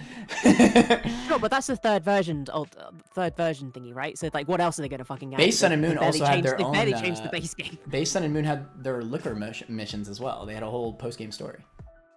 Sure, but then also Sword and Shield had a whole post-game short story. It was a bit Yeah, shit, but nobody it was liked there. that. It was Nobody liked Shield Burt and Sword Burt. True. That crap was ass, alright? That was hilarious. You caught the legendary in the post-game? That was wild. I What was guess. I gonna say? Honestly, it was more annoying that I had to go through I was all gonna that say, just to get the legendary. after playing both the DLCs, I don't think that's what happened. It doesn't feel like that's what happened. It feels like they were, rushed, as unsurprisingly, we know that they've Yeah. been rushed. And this was the best that they could do for Sword and Shield in the time constraints that they had. And they were just like, cool, we have this. What can we do to build on that? Everything, because they haven't like teased or referenced anything in Sword and Shield base game to tease the DLC, like they did to Scarlet and Violet. I can see more of an argument there for that's what they've done, because they fucking did. Immediately they gave you the book. Anyhow, we're jumping ahead. But the DLCs, I say they did really well in. They provided a bit for everyone, I think. The first DLC was really story focused, and it's like, let's put you in. It's just. Let's put you in a big wild area, because we know everyone likes a wild area, and we'll go through and do this big story with this new legendary. Cool. And the second one was all about legendaries, so it's all about hunting legendaries, and they do it in different ways. So you have Reggies, and you're going through and doing the Reggie puzzles. You have Pokemon that you need to go and collect a bunch of stuff. You have roaming Pokemon that you need to chase around in the overworld, and then you have a whole like storyline to do with I can't say his name. Calyrex. Calyrex. Jesus, I don't know what happened there. There you go. Calyrex, where you have to go for its whole quest line, and then eventually you get to fight it and catch it, alongside one of the best additions that I think Pokemon has ever made, the raid dens. The raid dens in base game a bit crap. They're all right. Yeah, I heard they're better in the DLC. Much. But in the Yeah, they're better DLC, in the DLC. they added a whole damn roguelike mode. Yeah, and I love that you mode. used to hunt So here's down legendaries. Yeah. It was so fun. I so remember playing here's- so much of that with here's friends, the and it was so problem, fun. though. I loved it. Here's the problem, though. Okay, and this is where the DLC kind of shows its head. So, in order for me to play that stuff, it is impossible for me to not spend $100, right? Or whatever it is. Whereas, if I was going to get the additional content akin to something like Emerald or Platinum, which has Battle Frontier at the end, right? I can buy one game. There's a world where you can buy one game, and obviously inflation, right? Those games are like $40 compared to a $60 game. That's not what I'm talking about, right? No matter what, it is one game that has all the content that you're talking about. I love DLC for the fact that you don't need to buy, a whole separate game for additional content. That's just flat out better. Like, I'm not fighting that at all. That's just better. But the fact that I will not experience this roguelike mode that I really wanted to play, but I didn't think it was worth it because I didn't enjoy the base game enough, is a negative of the DLC. If the base game is not good enough to hook me as a player to buy the DLC, then I don't care if the DLC is better. I'll make the counter argument there, though, based on that. Would you have bought Sword and Shield 2 after playing Sword and Shield 1? It depends on what was changed, right? So if they'd had like DLC content in, I guess. If they also changed the base game, then yes. Because I think the base game is the issue here. The base game is bad. Like, and you haven't even brought up. Don't agree. Well, because I haven't had a chance to talk about it yet. Oh, then go ahead. That's the only reason I Go haven't. ahead. I have nothing but bad stuff to say The base about game for it. me was a return to simplicity. It was a, I fucking hated it, the direction they were going. And they were like, you know what? Let's just kind of go back to like the hunting for Pokemon thing. This is the big thing with the wild area, right? That was like the biggest pull for me. And even the routes to a point, they just felt more fun for me to explore through. The wild area I agree Especially with. I comparison hated to- the routes. and that's fair. Especially in comparison to like just going full open world. But the wild area felt fun, and it was the first time ever in a Pokemon game that I felt the desire to complete the Pokedex. And I did multiple times in multiple playthroughs because I found it fun to hunt down all the different Pokemon. Granted, I time traveled to do some of that. But I don't know. yeah, it's hard to pinpoint exactly what it was, but it brought back an interest for me that I thought was gone because, like I said, if Sword and Shield, if I didn't like Sword and Shield, I probably wouldn't have continued Pokemon. That would have been where I jumped off ship, and I probably would have not made Emerald Ring, honestly, like, which is S-tier. crazy. No, but Exactly. I mean, for real though. But for me, it was fun. I struggled to figure out how to phrase it into words in spite of all its flaws, because I get that it's flawed. I get that it was rushed. I get that its story was just like all over the place and the characters were kind of a bit meh. Although Bede, amazing. I love Bede. Bede, yeah. He can go and make Bede good was books. cool. I liked Bede at the beginning. I felt like he kind of fell off as time went on. A bit, but I like the fact that he was an asshole and he had like a little redemption arc. That was cool. I thought that was okay. It wasn't anything too crazy though. Marnie was, I mean, she had a cool design. She was completely Overhyped. no personality whatsoever. Yeah. Overhyped, Well, she wasn't. honestly. Like, she had a cool design. That was it. But yeah. Also, the worst evil team of all time. By the way, I didn't even mention it for. Didn't even. I didn't even mention it. I didn't even mention it. But Sun and Moon, easily the best gag evil team of all time. Team Skull is legitimately funny. All right. Yeah. Team Yell, they were Yeah. trying to be Team Skull, and it failed terribly. I'm sorry.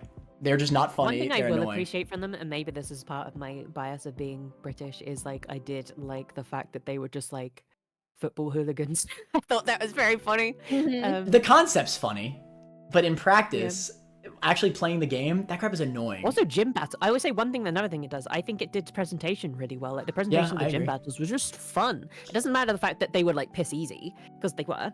But it was the fact that going into it and hearing like the music where everyone I love chanting, the, and then when you Dynamax and everyone starts popping up in the crowd, and it's like that was just fun. I enjoyed those moment-to-moment gameplays. Yeah, I like that too. And again, I enjoyed this enough to replay the game and 100% the dex. So where would you So, rank like, it, I Abby? really like it. Again, I'm not saying it's like the perfect Pokemon game. It really isn't. And I also plan on going back to it with the Living Dex project, and I will plan on playing through it again. And I'm probably going to 100% the dex again in that game. Eventually, I need to go back to it and Nuzlocke it or something. I don't even know. I just don't Honestly, want to. I would say if you can get some spare money and try the DLC, try going to the second DLC. I'm pretty sure you can do it if you already have a save set up. Just to give the hunting legendaries a go, because I remember that being super fun. I would although just going back need to it from the Scarlet and Violet base might be game difficult. to be fun in order for me to do it. That's fair. And if you don't find it fun, I don't think I can convince you that it's fun. It's just, it's like, maybe this is just like the emergence of different Pokemon players, of like me liking more like cozy casual things, I guess. Because like, I like the collectathon part of it. I liked collecting Pokemon. I liked making weird teams. And that's another thing. I think having 400 Pokemon in the dex was a great decision. I think it meant that we had such a varied dex that had a return, some returning old ones and some new ones. Some of the region forms I thought were fantastic. The new abilities, items, everything I thought was just fun. See, I'm okay with Dexit only if they didn't lie. All right, context is important here. All right, they Honestly, said I don't give a shit about like I- what happened with the Dexit conversations, because I said this a bit off stream earlier, but it's like I think the problem we're having with Dexit of like, sure, like some spokesperson said something which and they shouldn't have, and like I don't care because it's a spokesperson. They're just a spokesperson, just being a spokesperson. But whatever. the problem is that nothing. They still use the same models and everything. I like, don't give a shit. I don't care. If I enjoy the game, you use the same model. I just for another want the 20 game to years. be I don't better. care. That's all. That's all. I know the game can be better, but like I don't care as long as I enjoy the game, and I think they can focus on other things rather than. No, I agree. I don't think there improving needs to the be animations. I don't think you there know? needs to be all the Pokemon. Like I feel like the only thing I think the problem with Dexit is that it got this narrative that we have to like pick any small thing, like that stupid fucking tree, and we have to rip into it. And like, it's a tree. Calm down. Okay, but the fact that the final story section of the entire game is you go to Eternatus and then it just moves like it's a freaking 2D Pokemon game, like Zacian and Zamazenta, they just turn like it's on in like an axis. That was funny. That was so funny. Like, come on, dude. Come on, dude. Like, how can I look at these scenes and be hyped? And even Sun and Moon had way more epic cutscenes. The cutscene where freaking Lusamine falls out the portal and gets dicked by Necrozma. Oh my god, Necrozma flies out that portal and just like kills her. It was insane. I don't know. Some of those cutscenes in that game, like they're expressive, right? There's not even a. It is just, but I think it is just like the emergence of different types of Pokemon players. I think that's like the key thing I've noticed, because it's like obviously I vibed with Sun and Moon not at all. So where would you with Sword and rank Shield. Sword and Shield? I'd probably put it at the top of mid, but I know that's controversial.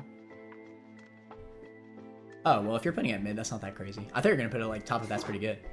No, I No. Despite my flaws, listen, I'm not a hater of Sword and Shield.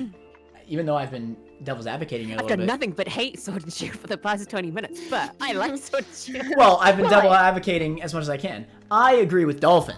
I think it's the most mid game. But if you're saying it's mid, then I agree. It's a mid game. It's the most experience. I don't have much hate. The other Pokemon games, like, it's alright. It's just the most meh experience. No, I agree. It's mid. It's so meh. I don't think it's as blatant as X and Y or Diamond and Pearl in its negatives. I think it's mid. I was going to put it honestly below Let's Go Pikachu and Eevee. I was thinking about that. That's what I was going to do. Dolphin disagrees. Where would you put it, Dolphin? I think I'd put it above Let's Go. Okay. I'd put it above Oras, personally. That's wrong.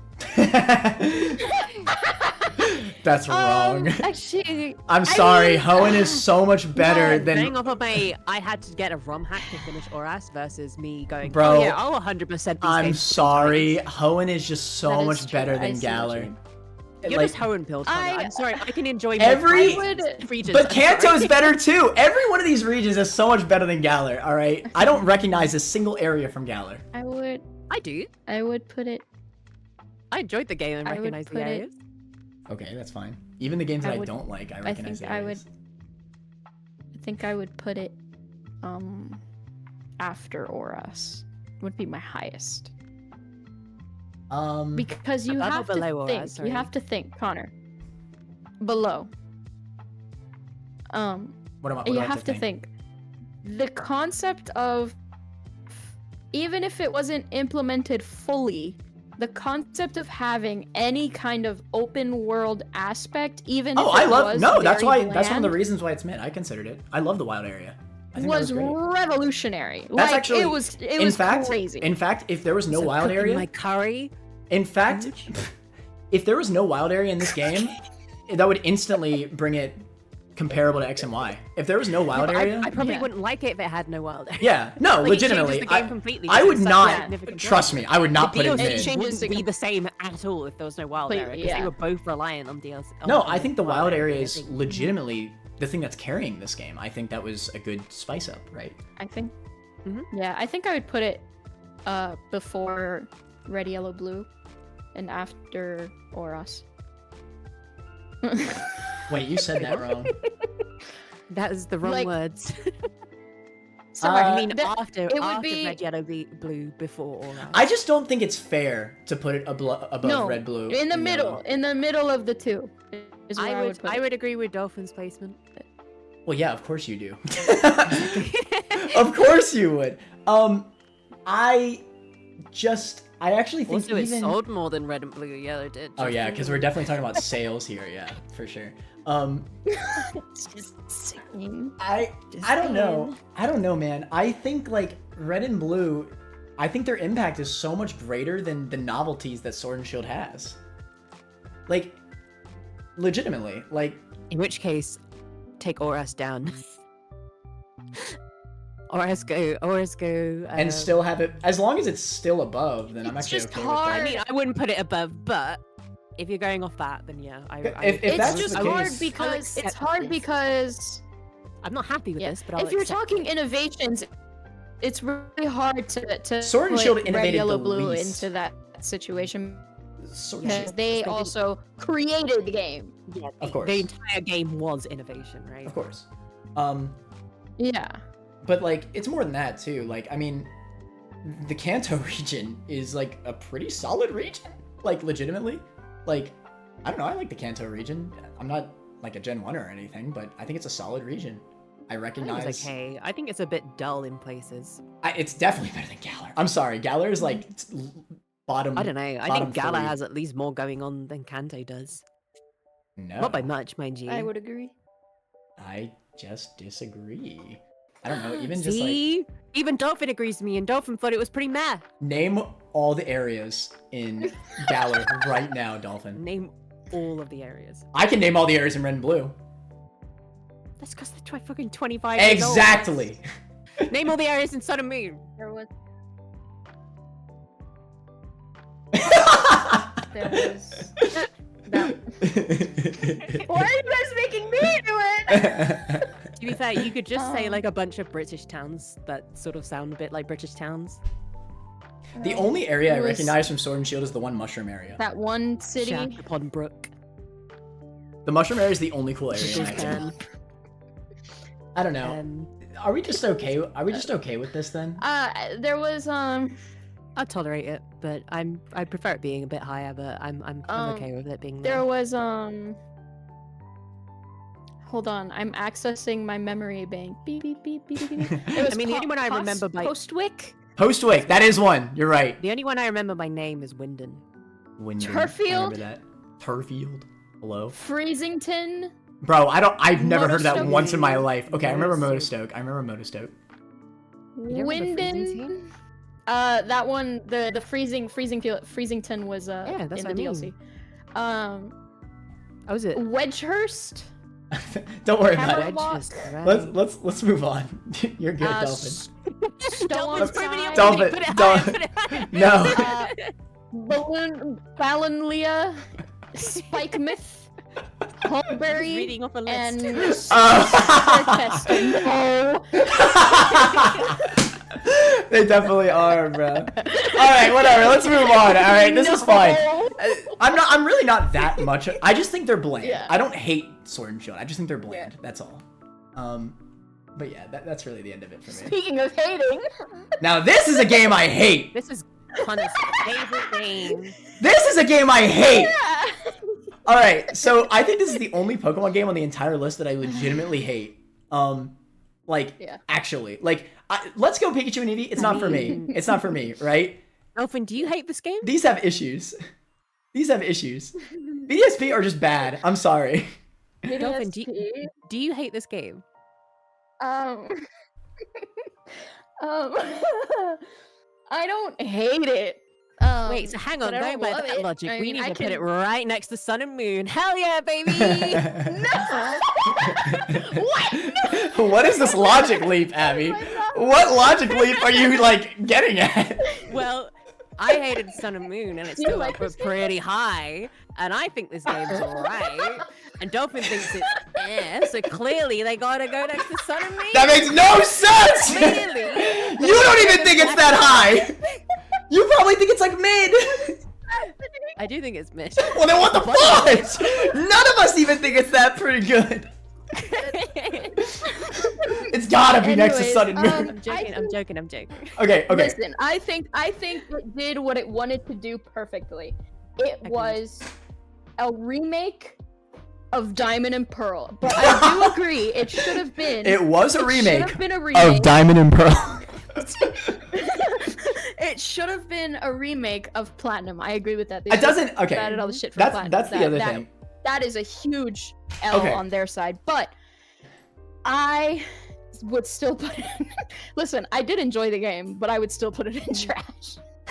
Let's go! Let's go! I would say top of trash. Let's The go! original Diamond Oh, and Pearl more than let's DLC. go! I'm sorry. I'm I popping would off. either put it. top of trash or right between X and Y? And I was also Because- thinking trash. I'm so glad you agree with me, Dolphin. I mean, if I'm gonna put it at the top in mid, then clearly it goes in. It goes in. I mean, it's all right at the. There'd be nothing in trash, Abby. Yeah, I would. No, wait, hold on, because I'm looking at X and Y, and actually, I do enjoy X and Y more than. Yeah, BDSP, I do so too. I replay X and I Y digress. every time over BDSP. Yeah. 100%. It's not even I close. play X and Y over I BDSP. replay and plan on replaying BDSP. That's but- fine. You're What? entitled to That's your wrong crazy. opinion. But my thing with BDSP, and I've talked My about this before, condolences. is like I know that it's not necessarily good, obviously, in what people expect from a remake. I do also, being a game dev myself, I understand what it's like behind the scenes, and I can clearly see that the dev team tried really hard. But they clearly had something higher up, whether that was one of their own producers or whether that was I actually. whether that, or not producer, sorry, whether that was, you know, their director, or whether that was the Game Freak, or whether that was Pokemon Company, who knows? But there was somebody that was like, you have to make this a remake of Diamond and Pearl. You're not allowed to do much more. But I think the things that they did change, I really liked, and I just generally enjoyed my time playing through this game. Like, I really enjoyed the addition of the changes to the underground, and I thought being able to access a bunch of I loved National the Dex underground. mons early was a super fun way to maintain the Diamond and Pearl feel while still not having that same problem. Like, my Elite Four team had a fucking Chimecho and a pincer in it. Like, it's crazy for a Sinnoh team. That's stupid. She's kind of preaching, Connor. But that's my point of, like, it's super subtle. And Oh, well, I don't wish worry. they I had have. done more. I I've wish been they holding could have off. done more. I have And plenty I'm to not say. trying- Don't worry. I'm not trying to say that they're, like, amazing rate games. They're not. I'd still personally rate them higher than X and Y. But, like, Okay, so can I rant I now? can't preach them too much do I because have I permission? understand that. Do I have permission to you know. rant now? No, that's it. We're done. Let's move on to the next one. All right, so No, we're done. Anyways. BDSP. This has to be said. All right, listen. The reason why BDSP is trash, and like you could very quickly say, oh well, BDSP are better than Diamond and Pearl, so I would be rated a whole tier below. We've already been talking about context, and if you look at Oras and where it's placed in context of Ruby and Sapphire, it makes no sense in my mind to put BDSP above Diamond and Pearl because it suffers from the same issue, right? Diamond and Pearl had so many big impacts on the series: physical special split, online play, local wireless, and just the whole new Sinnoh decks of Mons, right? It had all this. So for a remake to overtake the original, it just needs to be better than any rendition of that game, of that region, right? So Oras, I inevitably agreed, even though I think it's closer to Ruby and Sapphire than y'all were giving it credit for. I do still agree. It's like it's quite a bit worse than Emerald, right? So yes, it deserves these placement changes. And I think it's the same for BDSP, right? BDSP are just worse Sinnoh games. It doesn't have the impact of Diamond and Pearl. It doesn't have many things to give it credit for. It doesn't even have a post game where you can get new Pokemon like Heart Gold Soul Silver or Oras. Both Oras and Heart Gold Soul Silver, you go into, and Fire Red Leaf Green, you go into the post game and you can find a bunch of new Pokemon to catch. And I get it, that's because of Dexit, but it's still a no. I get it because right, because you can in the underground. No, you cannot get Mons past Gen 4. Oh right, sorry. Yeah, I meant new as into the base. No, game, I'm but you talking can't get about, anything past and I Gen 4, get it. which is It's weird. I get it. It's because of Dexit, but that doesn't excuse the fact that it's just blatantly not as exciting as finding these brand new Pokemon in the aftergame of the other remakes that came before it, including Oras, right? And the underground from a single player perspective, fine. I consider it as a moot point though, because I personally think it was neutered from what it used to be, and that was a multiplayer experience, but whatever, I get that's subjective. Whatever, I think of it as an even out, right? It's better single player, it's worse multiplayer.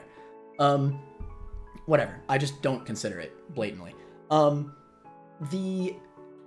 The pure, like, the strictness, and I agree with what Abby said, that I think it's some company thing, right? Because Oras also had something similar, where it felt like they were kind of blatantly ignoring Emerald. They had a few little nods, but it wasn't like Heart Gold Soul Silver, where they really just went all in. there was definitely like a little bit like all the gym leader teams, for example, in Oros were definitely like Felt like there was some like internal politics. yeah, going on or exactly, something, yeah. exactly. So I think it's following a trend, right? I don't think it even has to do with Ilka. I think no matter what, Game Freak wanted that to be the case, right? They wanted, they just want that for the remakes now. They want to hard focus on the originals, which I don't know why, but it's a shame, but still. So I agree that this is following that same trend. And I mean, I don't even know, is this like, do the Diamond and Pearl teams, are they the same in BDSP? Because I didn't finish BDSP. Are they the exact same? Like, does Flint still have like a Lopunny and a Drifblim and stuff?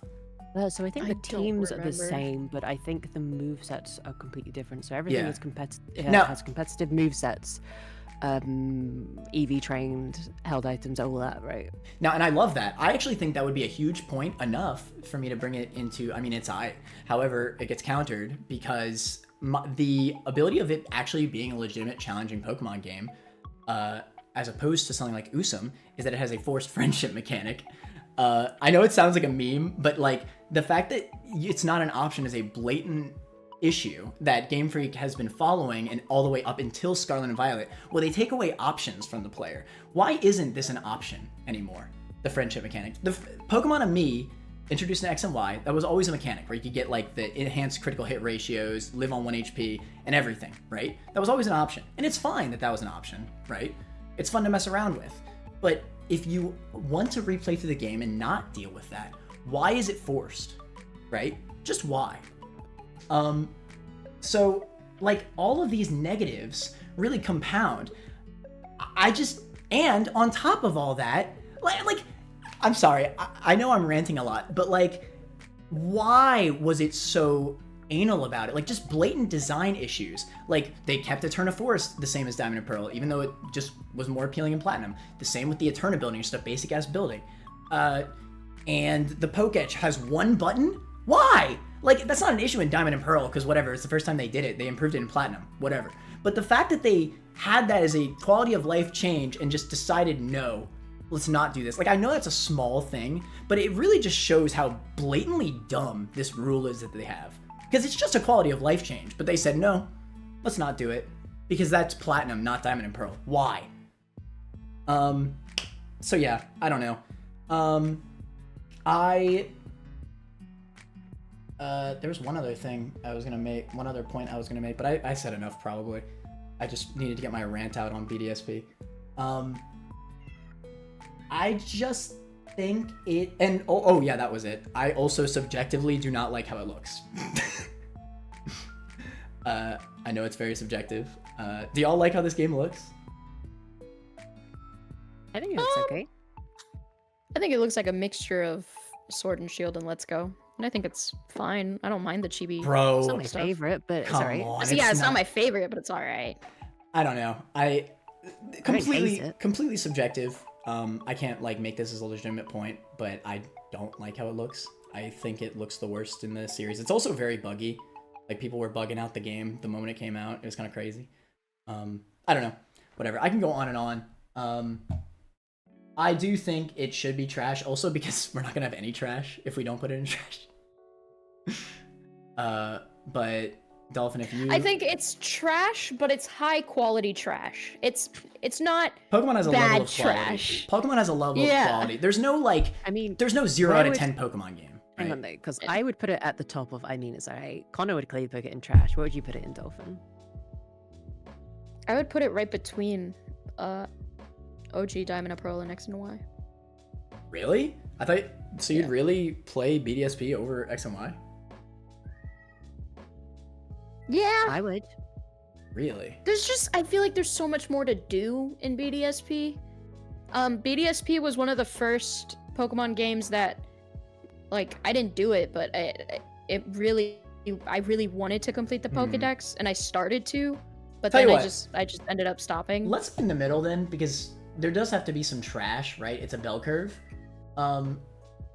Let's do something like this, I thought you were gonna Michael, put there Let's you Go go. in trash. and then what if we just do? Oh my god, this is hard. Put X and Um, Y in trash. Okay, what if we do I mean- this? Hey, Wait, hold on. what the hell? Abby's taking all the L's. Well, I mean, there's not gonna be any Why should trash. leave all the sun and moon down there? Okay, so you thought it was top of I. I think it's very bottom of trash. And Dolphin thinks it's... Yeah, so I guess it does have to go... middle. Yeah, it would have to go in the middle. And then... Let's go. And then maybe we could just do this since it looks more even. Well, more so because I think these games are all, like, of a similar level of bad. Mm-hmm. But would I really say X and Y is the worst? That's my issue here. Like, X and Y doesn't deserve... X and Y doesn't deserve to be the worst Pokemon Diamond game. and Pearl... because they introduced all that cool shit. Never mind. But it's the same for X and Y. It feels unfair to put X and Y below BDSP. BDSP just blatantly, like, it has issues. X and Y has In good spite, I was gonna things. say- in spite of all the cool stuff that X and Y introduced, it's boring as shit. In spite of nothing BDSP introduced. But what I did enjoyed it. BDSP do? BDSP is a game that is just worse than another. But again, I'm not talking about, like, what did it do? I'm talking about how much enjoyment did I have out of it. And I'm saying I enjoyed BDSP in spite of the fact that it was stationary. It barely did anything, right? And I didn't enjoy X and Y in spite of the fact that it tried to do a lot of things. But it did do a lot of things. It's not that it tried. It did do a lot of things. It did a lot of Yeah, great but I didn't things. enjoy those things. What she's saying is that she didn't enjoy any of that. Yeah, it doesn't matter if it does things if I don't enjoy them. Yeah. Mm-hmm. It's like you can That's what put I as feel- many herbs and that's how I spices feel you about- put into a dish, but if it tastes like shit, it's gonna Yeah. taste like shit regardless. Mhm. Like, Yeah, congratulations, that's how you've seasoned it, but getting you've not ahead of seasoned it well. ourselves. Getting ahead of ourselves. That's how I feel about Arceus. It did a lot of shit, but I just didn't like any of that shit. Yeah. Oh my goodness, I'm hurt. All right. Yeah, Well. I'm gonna have zero opinion on Arceus. All right. I'm just gonna sit here for that one. So Dolphin, you truly agree that it's not bottom of the list, BDSP. I don't think it's bottom of the list because it, like I said, it does have a life to it that X and My Y corner is hurting so bad. The concept of BDSP not being at the bottom. But it actually, like, it just feels wrong. Yeah. I mean, it Does is what you, it is. maybe? I mean, it is what it is, right? You're if such a that's what y'all BDSP think. hater that it makes sense that you. I think you that would also what it is. dislike the It's idea just of it being not confirmation being positive. bias. You're so into hating BDSP that you're also not seeing like No, I see the a lot of benefits. the I do. Yeah. I see the benefit that I see is that it is a. It's a. Yeah. It has a new challenge to. I'm trying. All right, I really am trying. I promise I'm trying. the I've benefit tried is for what I every said. game on this list to see the Did- positives. I It can't see did many. what No, here's the thing. It did what it wanted to do perfectly. It is a perfect That's not a good recreation of Diamond That and is Pearl not a good thing. that added like next to no, I'm not saying it's a good thing. What I'm saying is that is like one of the few benefits is that it did that. That's what it did. It is a remake of Diamond and Pearl. It shouldn't have been. I agree with everybody that it should have been a remake of Platinum. It's because not that it Platinum needed to be has a more. remake of But- Platinum. That's not the did. problem. The problem it did not have Or to be a just remake of include Platinum. Platinum variants is It just is needed what- to take yeah. effort from the rest of the games. And Oros did that. Still, like, yes, it should have taken more from Emerald, but Oros still took elements from all the games, whereas BDSP took nothing from anything but Diamond and Pearl. Do you Yeah. want any fries with the extra large cappuccino? For real. But anyway, whatever. If y'all disagree, whatever. Yeah. I'm actually Sorry, it's just that we're kind of going in a loop here. We're just No. repeated the same Yeah. point. No, Yeah, I yeah, agree. we'll- I Same agree. points, I agree. yeah. I agree. Yeah. All right, let's move on then. All right, Arceus. Legends Arceus. So this All right, I'm gonna Anyway, go watch Dolphin- TikTok while you Dolphin guys feels debate the this. Legends Arceus revitalized. I wouldn't put it. To be fair, I would not put it under X and Y. Like For I would me- put it like right I after. have no Oros, if it was idea up to me. how you could think That's it's what I that would low. guess. So low. Oh my god. For me, it's my I it's don't- my because I contestant in just my don't- first place. I don't vibe with it. Oh the my vibes God. are not immaculate. Oh my god, it hurts. Okay. Arceus revitalized my belief in Game Freak before Scarlet and Violet 100%. came out. 100% agree. Before Scarlet and Violet came out, I thought, man, Legends Arceus, Game Freak's going somewhere. It's not perfect. It isn't. It has its flaws. It looks pretty ugly. And it has, it has its frame issues everywhere. But you know what? I see the gameplay here. This is the most fun gameplay I've had with Pokemon ever. Full stop. I've never had an experience like I do playing a new video game, like with Pokemon, than I had with Legends Arceus. I'm going into the wild. I'm catching Pokemon. I have more fun catching Pokemon than I do in battling in this game. That is saying a lot for me. All right. I am the funnest catching that I think's ever existed. I hated catching Pokemon in traditional Pokemon games. Literally awful. Like chuck balls at a legendary until it struggles and kills itself. I don't get it. It's stupid. Arceus, they just it's so perfect, man. The gameplay loop of just catching a bunch too. Like this feels more like a gotta catch 'em all kind of style to it, right? Because you just catch them all and you catch multiple of the same and it's still somehow fun. Like when have you caught a bunch of the same Pokemon and it's just be fun in a mainline Pokemon game, you know? And also a game that encourages you to complete the decks. Like it wants you to catch them all. I Not did. only when you, I haven't not only completed do a you catch dex them in all, ages. but it actually has a satisfying ending to doing that too. Like the actual, like the final fight, once you've completed the decks, the decks felt fun. What, the Volo fight? No, the Arceus fight. Oh, the Arceus. Dude, you're so right. The Arceus fight was also great. The Volo fight was great. Oh yeah, I mean the Volo Arceus fight felt good. I would argue the Volo fight was the coolest fight in the entire series, cooler than Red even. Yeah, I agree. I just And I think a lot of that is based off of the battle system, because the battle system would be awful in PvP, but they really realized we're not making a PvP game. We're making a single player game. Making single player game. And you know what? It has some great single player moments to have a battle system like that. And it was really fun. And again, that Volo fight I think was pivotal in those moments, right? Of like being able to decide, do I want to attack twice in a row or do I want to do one big hit and all that kind of, you know. Yeah, it was a really cinematic battle experience, and I think that added to a lot of cool moments. I really, really love Legends Arceus. I would say it is my second favorite Pokemon game, below Black 2 White 2, unironically. It's in contention for my top. Because there was such a big time difference between Heart Gold Soul Silver and Legends Arceus. I struggle to decide which one should take my top, but it's definitely in contention, if not, it's second place. I just think this is the best video game for Pokemon they've ever made, like from a gameplay perspective. Like it feels fresh, man.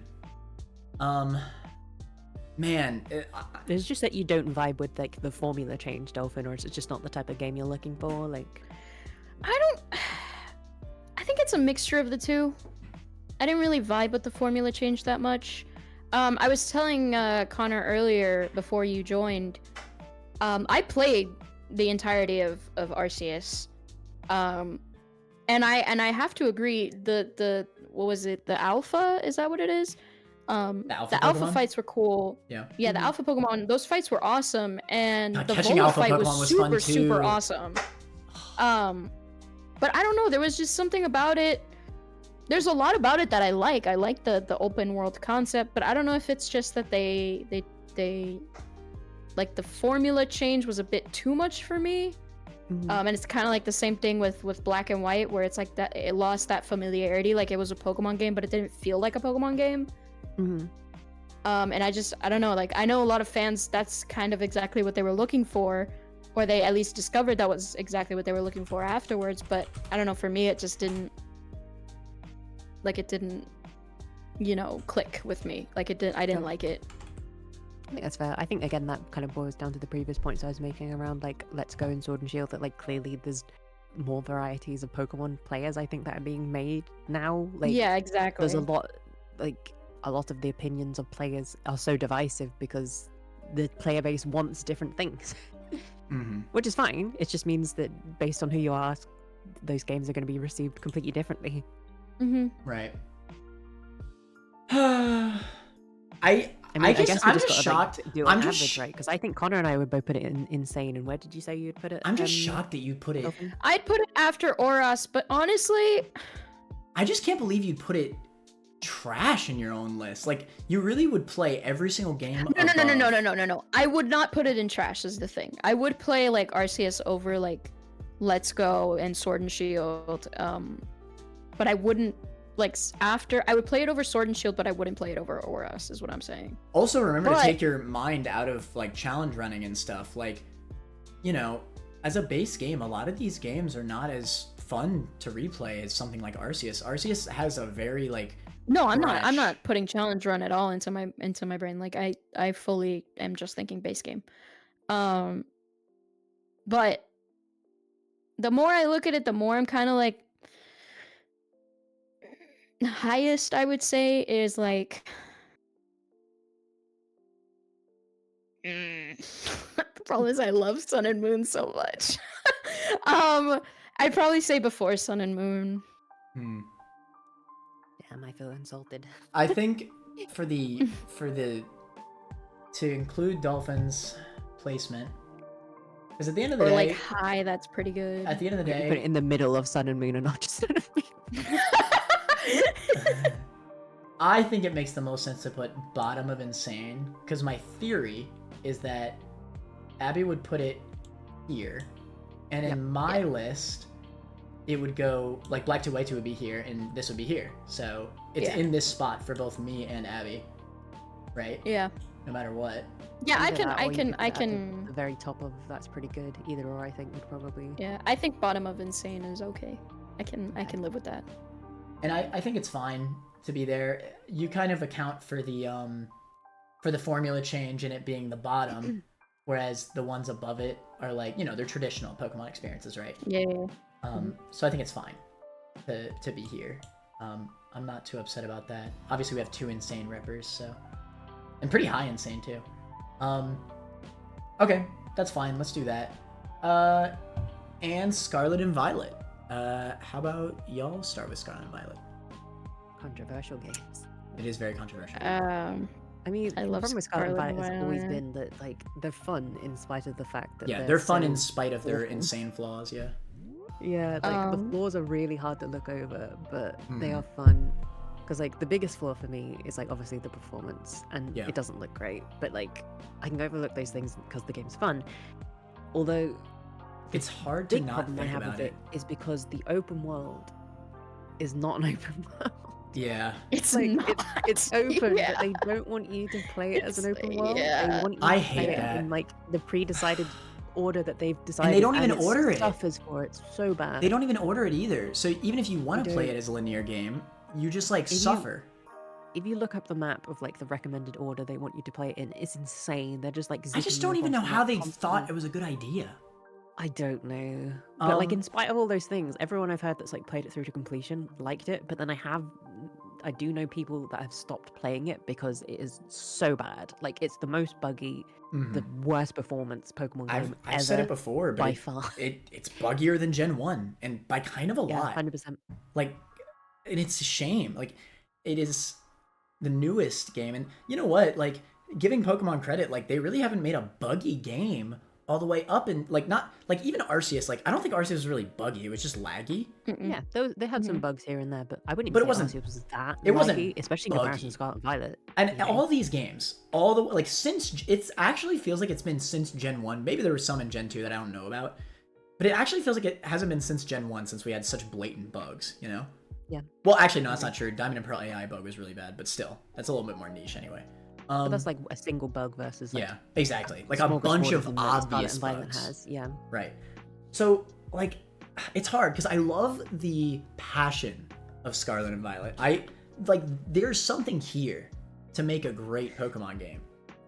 Though I will bring up the point of what we talked about earlier about them taking stuff out of the DLC. The fact that they wanted the story to be wrapped up in the DLC, and then, in my opinion, did a shit job of it. Because they made a really cool story in the DLC. I didn't like the first DLC as much, but the characters they introduced were cool. Kieran as a character is amazing, super well written, super interesting, and I like Carmine as well. And seeing them as they progress and as Kieran goes more and more unhinged is super satisfying and kind of cool. But then when you get to Terrapagos at the end, it's so ham-fisted. It's like, let's go find Terrapagos just at the very end after everything else is done, and you're like, why? We're not even in Paldea anymore. And then you Yeah. just go and catch it, and then it's like, okay, cool. It's awful. Like all of the teas that they made for Terrapagos in base game, and then they released a DLC with it in, and it's just bad. Like that give was my us some- biggest complaint about it. Give us some positivity, Dolphin. We need some positivity for Scarlet and Violet. Palafin. Huge. Honestly, top Terra's fun. 5. Terra's a fun gimmick, no. honestly. Terra is okay. Terra is a fun gimmick. Terra's the second best, debatably even the best gimmick since Mega Evolution. I love Terra. Yeah. I would say. But only mechanically. I think conceptually it's pretty dumb. I mean, would it's just say fun to play with, even like not It's in a very fun to competitive play sense, with, in a yeah. casual sense. It's fun to play with, man. Yeah.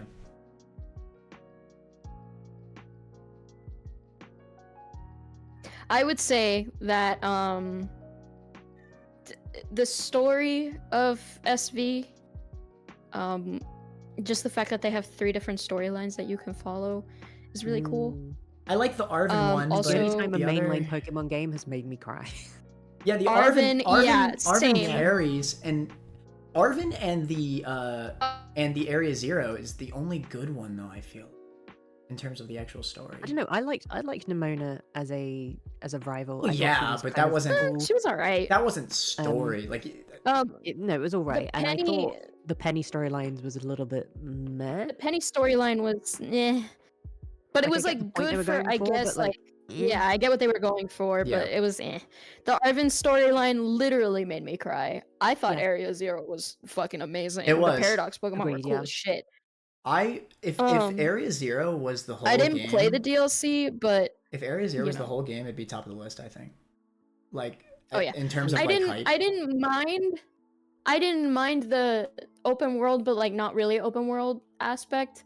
I can understand how that would piss a lot of people off. That affects replayability. a lot, What I will say. liked Yeah. No, but I gotta say, I don't pay attention to the open world in the sense of I gotta go here, I gotta go here, I gotta go here. What I liked most about the open world was I can go anywhere and catch And I pretty loved much that. any Pokemon that I want. I loved that. I on day 2 went and caught the Excalibur, the Frigibax or whatever it's called. And I was really hype. liked that about the game. I loved hunting for the new evolutions. that was cool. That was fun. I will admit, Mm, I don't know if it was Paladin a evolution is thing. ridiculous method though. Yeah. Yeah, the Paladin evolution is stupid. I will admit also that multiplayer aspect was really cool, like being able to see the person in your world was really, really cool. Wanted to add that on. I will admit that the thing is I refer to myself as a casual Pokemon player. I'm not like an intense player like Connor, and I'm not a game developer like Abby. So when I play any game, That might play archetype. I don't Game development. yes. I don't pay attention to performance that much unless it is literally affecting, like I grew up on playing Minecraft at like To be 3 fair, FPS. I'm the same like, way. I didn't care. I never played Well, I like was the same yeah. as well. I never remember cared playing about Minecraft performance. like So, 2 FPS. and I do understand the argument of like, well, if your game crashes, that's insane. It crashed 3 times for me. Especially for like a such a huge game developer. But that had to have been. God. I understand your game crashing 3 times. I get that, but that had to have been something wrong with something else because No, many everyone people else have I've had that talked issue. to that It that just has, depends. Yeah, but the crashing, yes, but that many times I have never heard of it. Like I've never talked to somebody But I that's heard played that it was something SV to that do with is like the specific Switch revision you had supposedly. yeah. So that is also like I got told by one of my friends, not that this has anything to do with it, but she was like saying that she played it on her Switch Lite and I don't using need the to wrong be pronouns I don't need to instead. be I don't need to be convinced, honestly, on Yeah. performance. Like and that it is what it it didn't is. crash at all. And I will say I understand the laggy issues, the kids' knees kicking That back crap and was forth so at like funny, 1 bruh. FPS. That was hilarious for me. I I love didn't see that. that as like a oh my god bad game. I saw that as like a Oh, I laughed the whole game. I love the game It in was part hilarious because to me. It's so funny I because they could have just swapped the animation out with Yeah. anything else. Like, Nah, why did they put the game? I think you give me too little credit. I had a blast with Scarlet and Violet. That's how the whole time I said Yeah. I had so much fun with it. Yeah. It's like Kingdom Like, Hearts. in I loved spite of its ragging on it. flaws, A in little spite bit. of its flaws, Mhm. it's a fun game, right? That's how I Which is feel why I'm about it. pretty Like sure in it spite goes of in its that's pretty flaws, good. I I'm just do not sure love that where game. in that's pretty good it goes. I would definitely put it low. That's pretty good. Yeah, maybe above Ruby Sapphire, maybe. Maybe above Ruby Sapphire.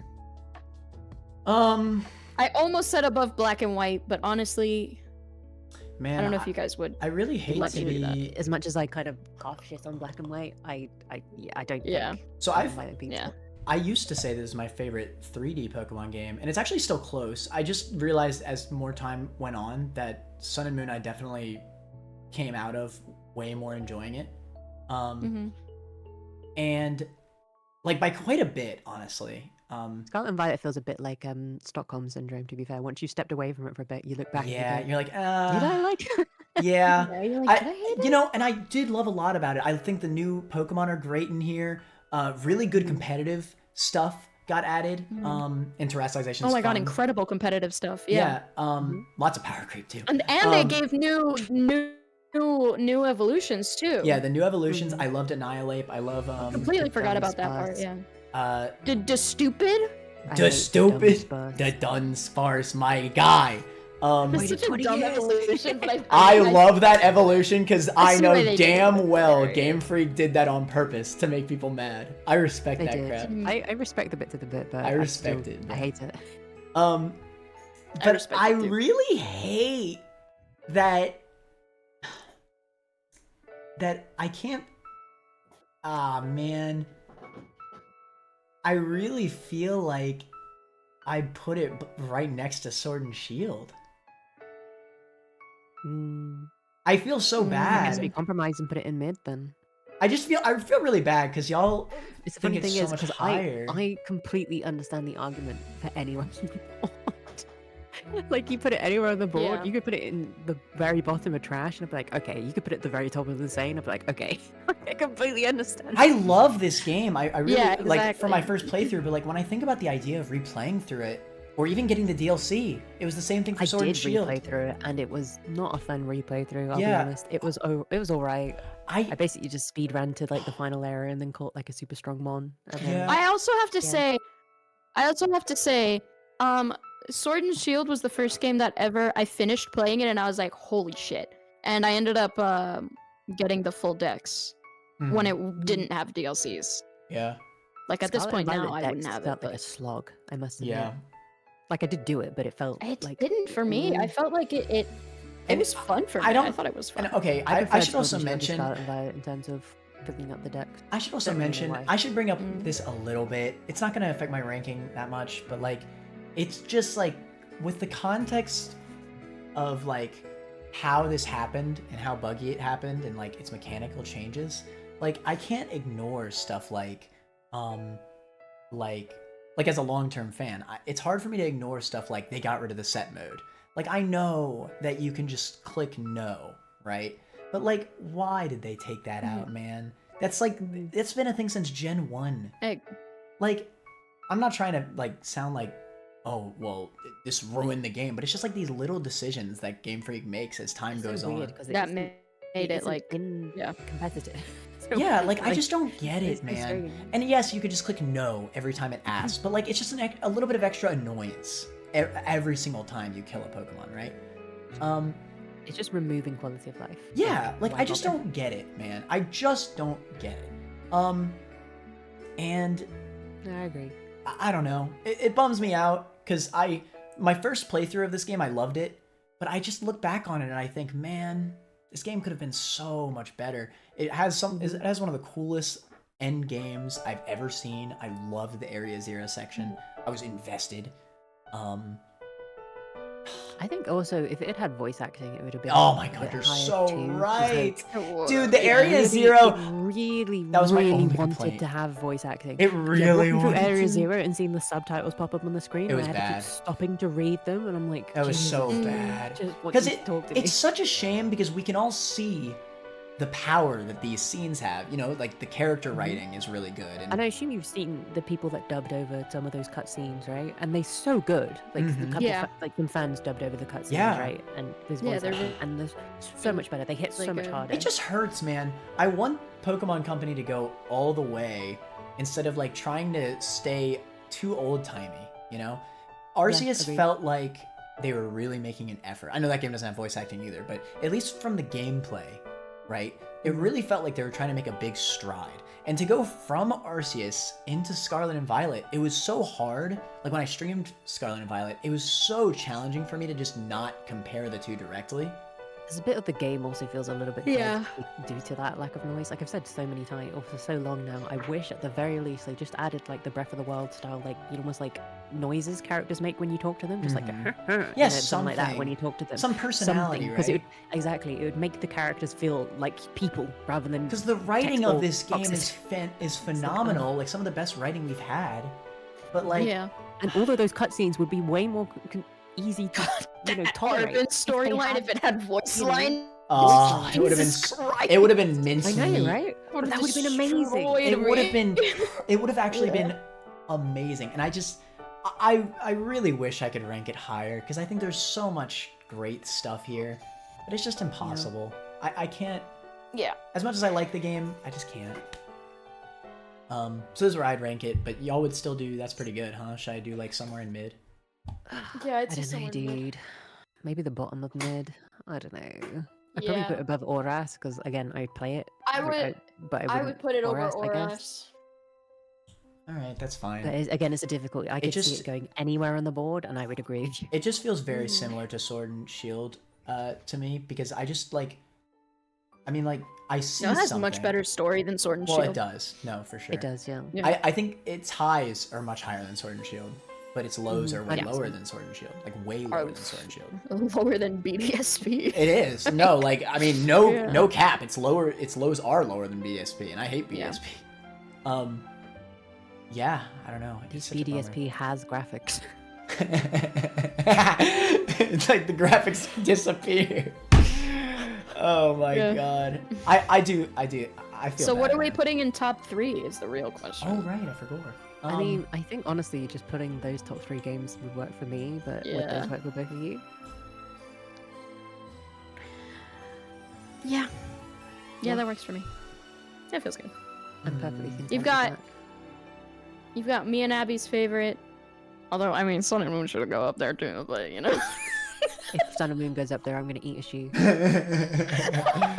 Sun and Moon just I a love good. that expression. I've been hearing it so much lately, and I love it. Sun and Moon just has so much thought. Like I don't know. It's so there's there's love put cool, into that but game, man. Abby, Okay, I'll put it this we're way: gonna Scarlet and play that game, Violet. I'm gonna make you like it. Scarlet and You Violet can put has sprinkles on a piece of shit, it's still a piece of shit. no. Scarlet and Violet has love put into it, but the game is actually bad. So put that into Sun and Moon. Sun and Moon's actually a good game. Scarlet and Violet Has is the love. opposite. They took a lovely, Abby- well-crafted piece of cake and they sprinkled shit over it. That is the greatest analogy I've ever heard. Hilarious. They sprinkled shit all over it. Abby, I'm gonna make you play Sun and Moon, I swear to God.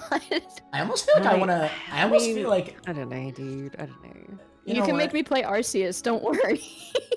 I know I left the We're top just gonna get rid of three. top 3. Yeah, because you know what? When I Yeah. look at this feels better to have all these does. It comparable feels to more each other. Yeah, it balanced, feels right? better, yeah.